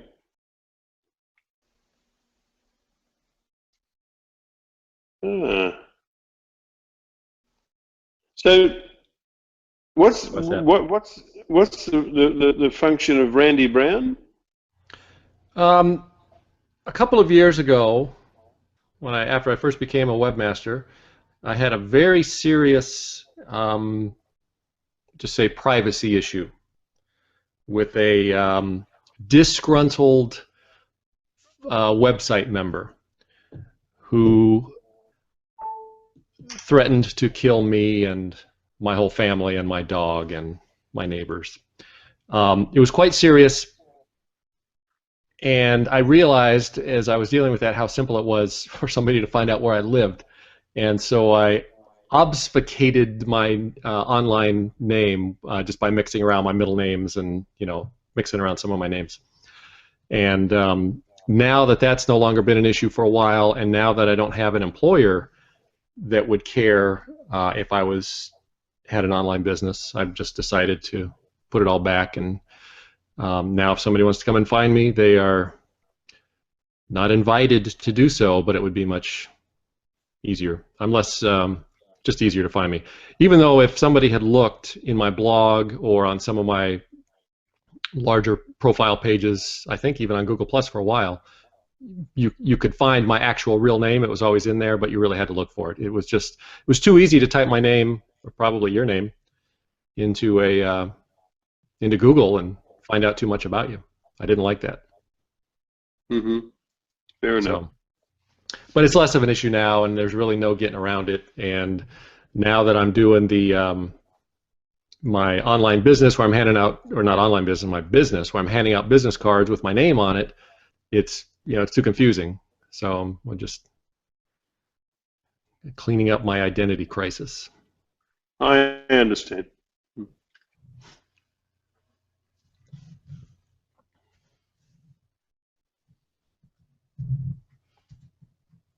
I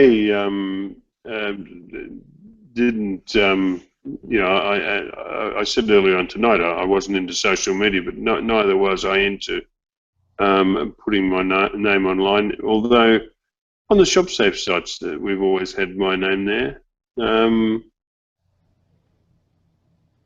Yeah, we have.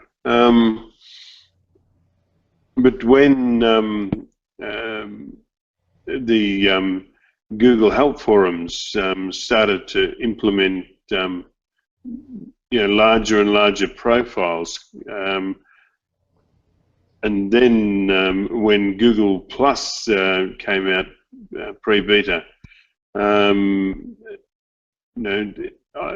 it seemed to me that being public was the only way to go. So I tackled it with a vengeance and filled in probably more than I should have. Yeah, well, nowadays there's no avoiding it. Back in 2007, it wasn't.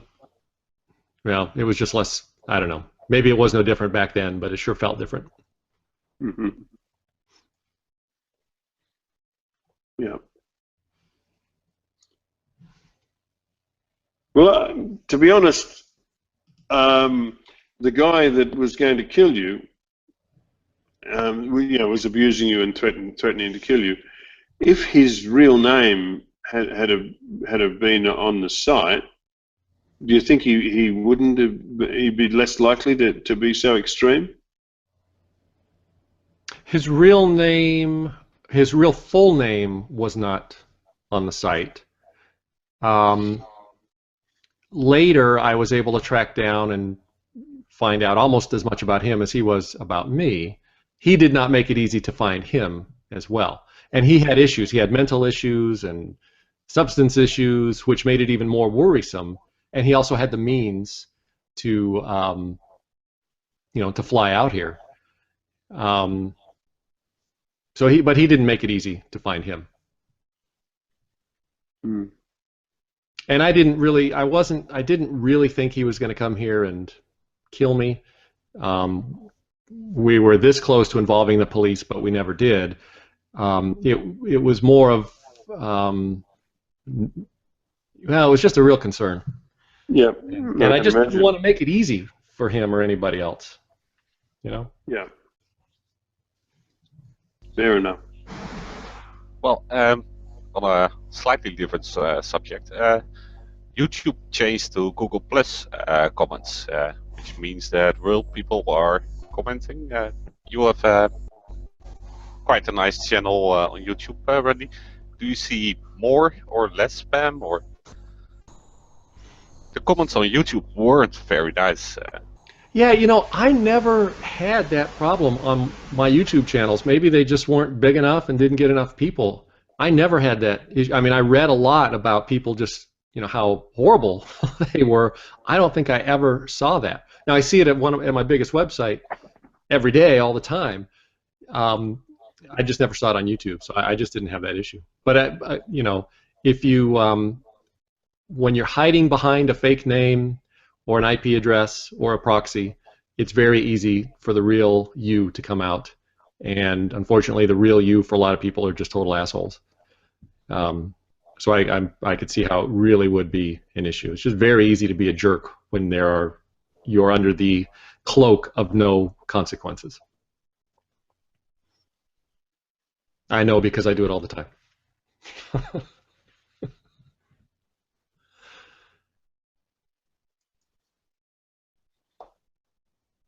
Well, are we about finishing up here? Is that what I'm getting? Well, I'm hoping that Jenny will turn up. She might be in store. Yes, I did. Yeah. She hasn't responded. I'll try it. No, she didn't respond at all. But then again, she's on an Apple product, so hey, know. Not quite sure what you mean there, Jim. I'm only tricking, mate. Yeah, the Google Plus. I wish app, I wish I could catch fish as easy. Yeah, the Google Plus app on iOS is actually pretty good. Mm-hmm. I don't like their decision. I'm not sure why they split Hangouts off into a separate app. I'm sure there was a good reason for it, but that was the Apple man. I mean the Google man, not the Apple man. Mr. Young might be able to tell us because the Google Hangouts app runs on an in-house Google. Is it protocol, Mr. Young? Is that what we'd call it? Yeah, there's still a open protocol XMPP, but the reason I think they split all those apps is because Facebook split their apps and Google Plus just wants to be Facebook. So. Yeah, I can't imagine that being the only reason. Wink, wink. We're seeing an ever-increasing steady stream of visitors from Facebook, Mr. Young. You're doing a good job there. Nice. What are you doing to do that? To achieve that? I did nothing. Just created a page and don't have likes, I guess. 5 likes. Yeah, I started the same thing. You never say you do nothing. Say I have some secret sauce that I use, and that's what's causing it to happen. Yeah. Then you can make some money. But you're posting the Hangouts on it, aren't you? Yeah. And some articles. I try to mix it a little bit. So this nothing is beginning to expand. Yeah. For example, a post to Micah's site. I copy-pasted that one on the page. Some other news item, I guess. I just recently gave Facebook a second chance, or a first chance with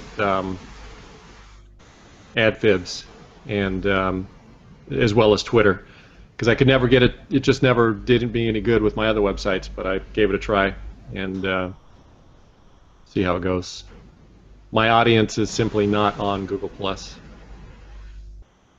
Not sure what audiences are other than SEO and webmasters. And photographers. Photography, right. And science. And spammers. Yes. Yeah. Actually, big industry on Google+. I pity girls with large cleavages because, like genuine girls that aren't spammers, because whenever I see a large cleavage coming up in my to follow list, I just cross them out because they've always been spammers, and so I save myself the effort of having to ban them later by not following them back in the first place. Yeah, 99% they're a guy with one eyebrow and a beard. I was there's this one woman that I know who recently got on Google Plus and was complaining that and she's very beautiful, complaining that all she gets is unibrow guys and beards trying to hit on her and you know, that sort of thing. And I went and I looked at her stream, and all her stream is her taking selfies of herself in bathing suits and sexy poses and stuff. And then she's complaining that she's getting attention. So, yeah, typical woman.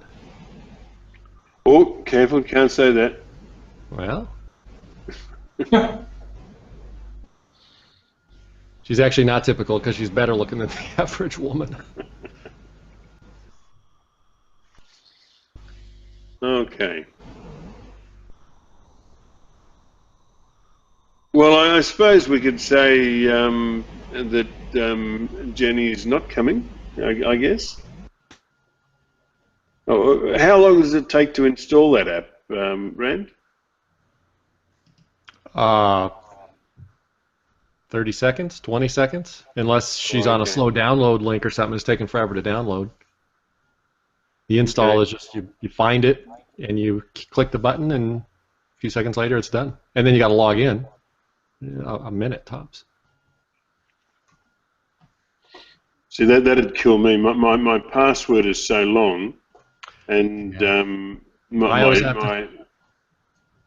to switch over to my 1Password program, copy it and paste it, because I don't even know it. It's some big long 50 string, 50-letter string, and then of course I've got the two-factor authentication, so I got to wait for the text message. And yeah, so she's got all that going on. It could be a while. Well, I'm easy. I don't mind. I've had so much fun tonight. I really enjoyed tonight's hangout. But yeah, I don't mind sticking around, and we still have viewers there. And if there's something that you'd like to discuss, I'm happy to respond. Jim, I had another bone that I wanted to pick with you, but I can't remember what it was. For the life of me, it was SEO related. It's from a few weeks ago, but I'm getting old and I have forgotten. Was it about the vendetta on David? Vendetta on David. I don't even know what that is. Do you remember? How can I put this? You're getting old too. I'm talking about Al Remich. Oh, that one. No, because I think you and I agreed on much of that. No, it was something. No, something you and I were going around about. I don't remember. Obviously, it wasn't very important because I can't remember. But I was telling myself, God, I'm going to get on that hangout and I'm going to give Jim my 2 cents.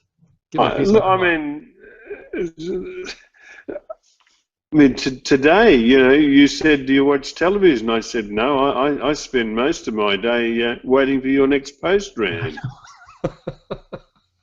I actually like that comment. That was a good one.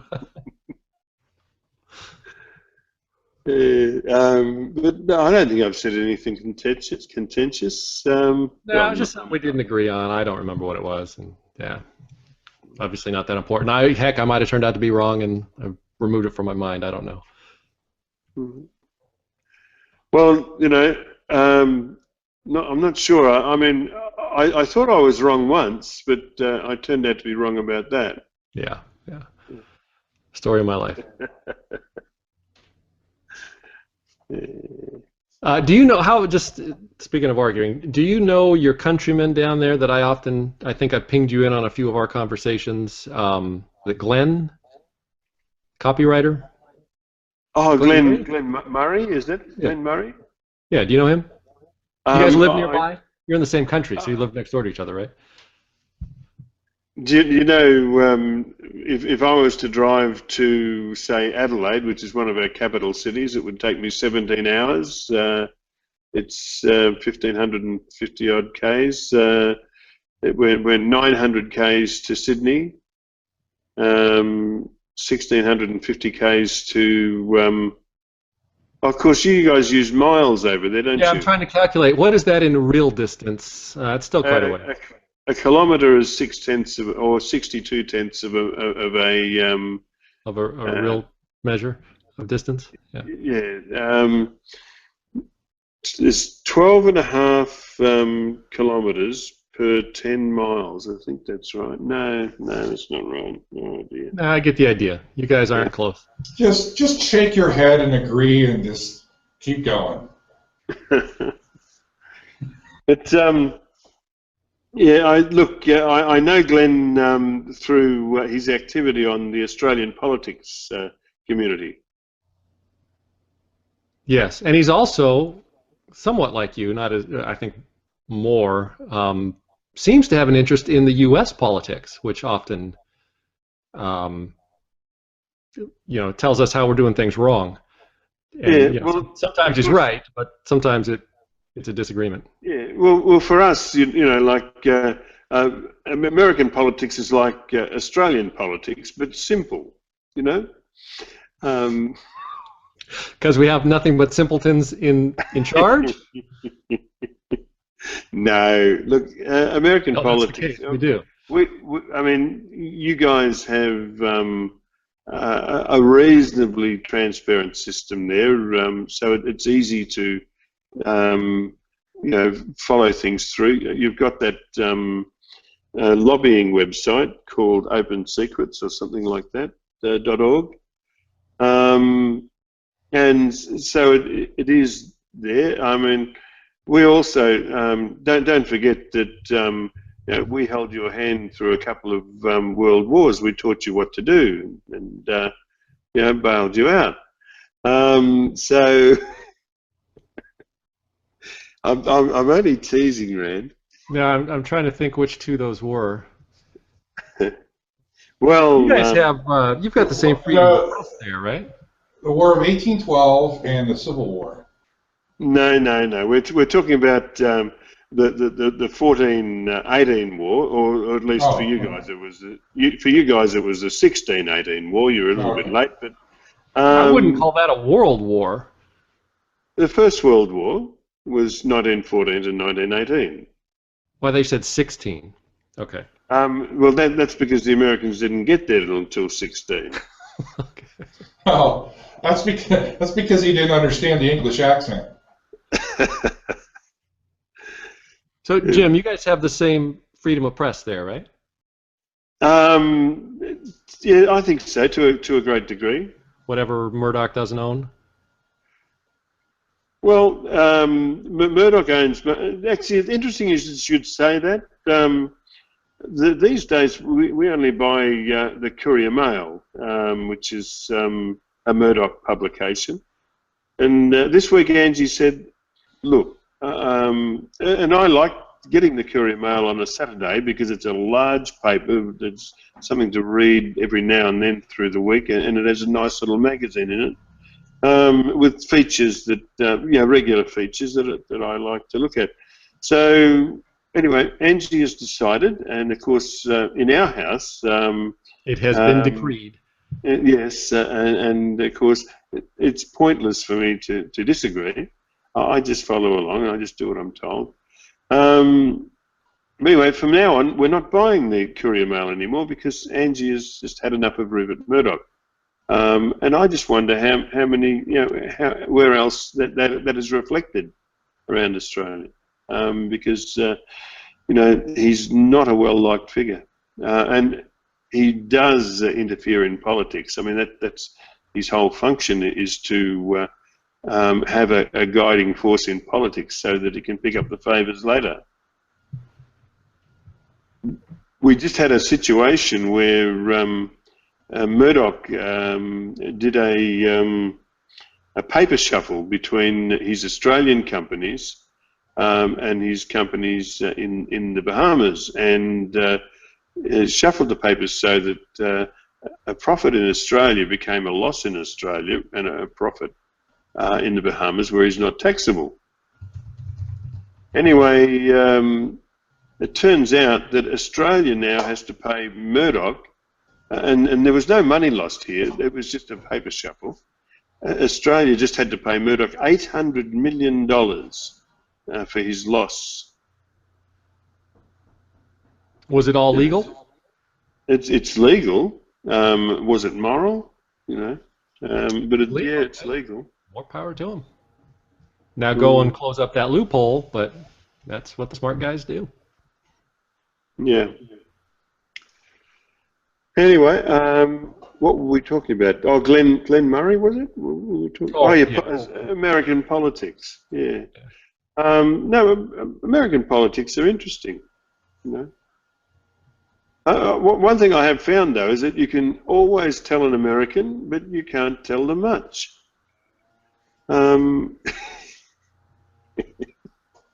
That's true. You're taking this in, aren't you, Rob? Yeah, he's busy. What? I'm sorry, what? Were you trying to tell me something? No. Sorry, I was definitely not paying attention. Yeah, I just had We're still live, so I'm a little bit nervous about saying anything. Oh, I see.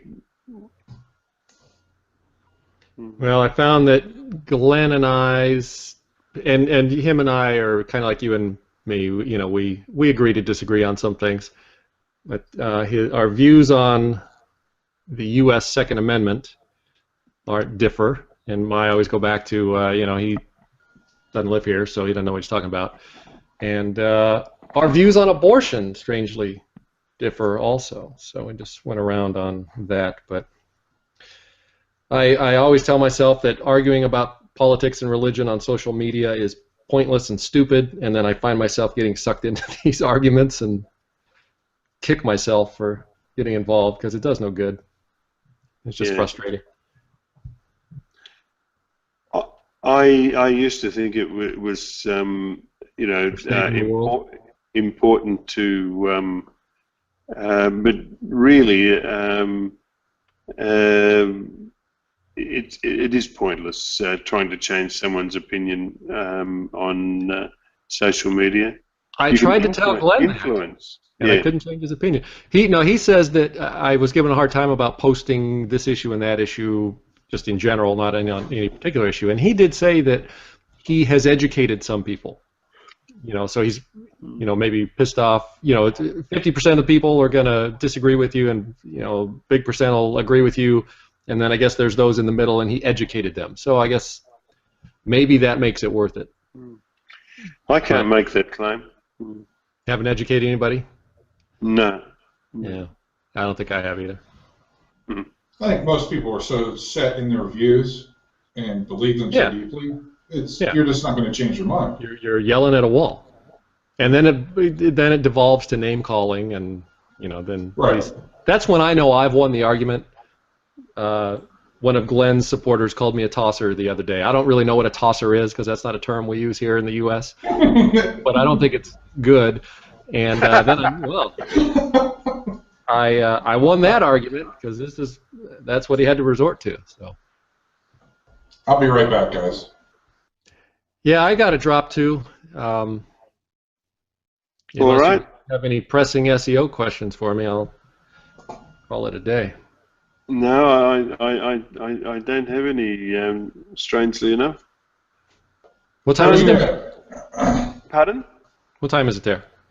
2 minutes past 5 a.m. You know, I was, before I drop, and I know because I do have to drop, but what time is it there when you start this call?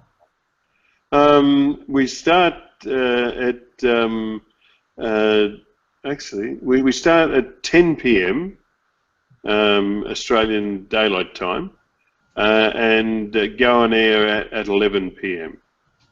Because I was thinking, and I've only thought it through in my head. I didn't actually get the world clock and calculate it out. But if you moved it back, you know, to like 4 or 5 p.m. your time, wouldn't that bump it into more U.S. time zones and just make it easier for you and easier for us?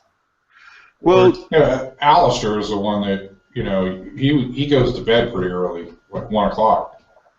Yeah. Well, look, the issue is that 4 and 5, I don't think we'd get the starters because from the Australian side, they're all gainfully employed, and the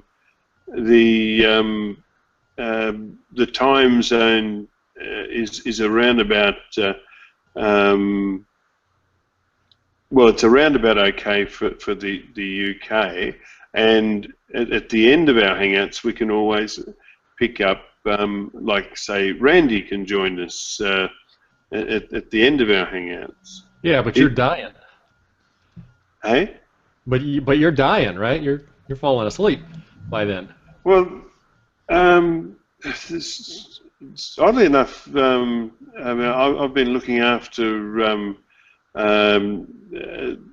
you know, servers for nearly 18 years now. So being up at these hours is just normal, because you know, when you have to do something like an update or whatever, you don't want to do it during the daytime. You want it at the lightest time. And say to make a change here in Australia, this is the lowest point of the day.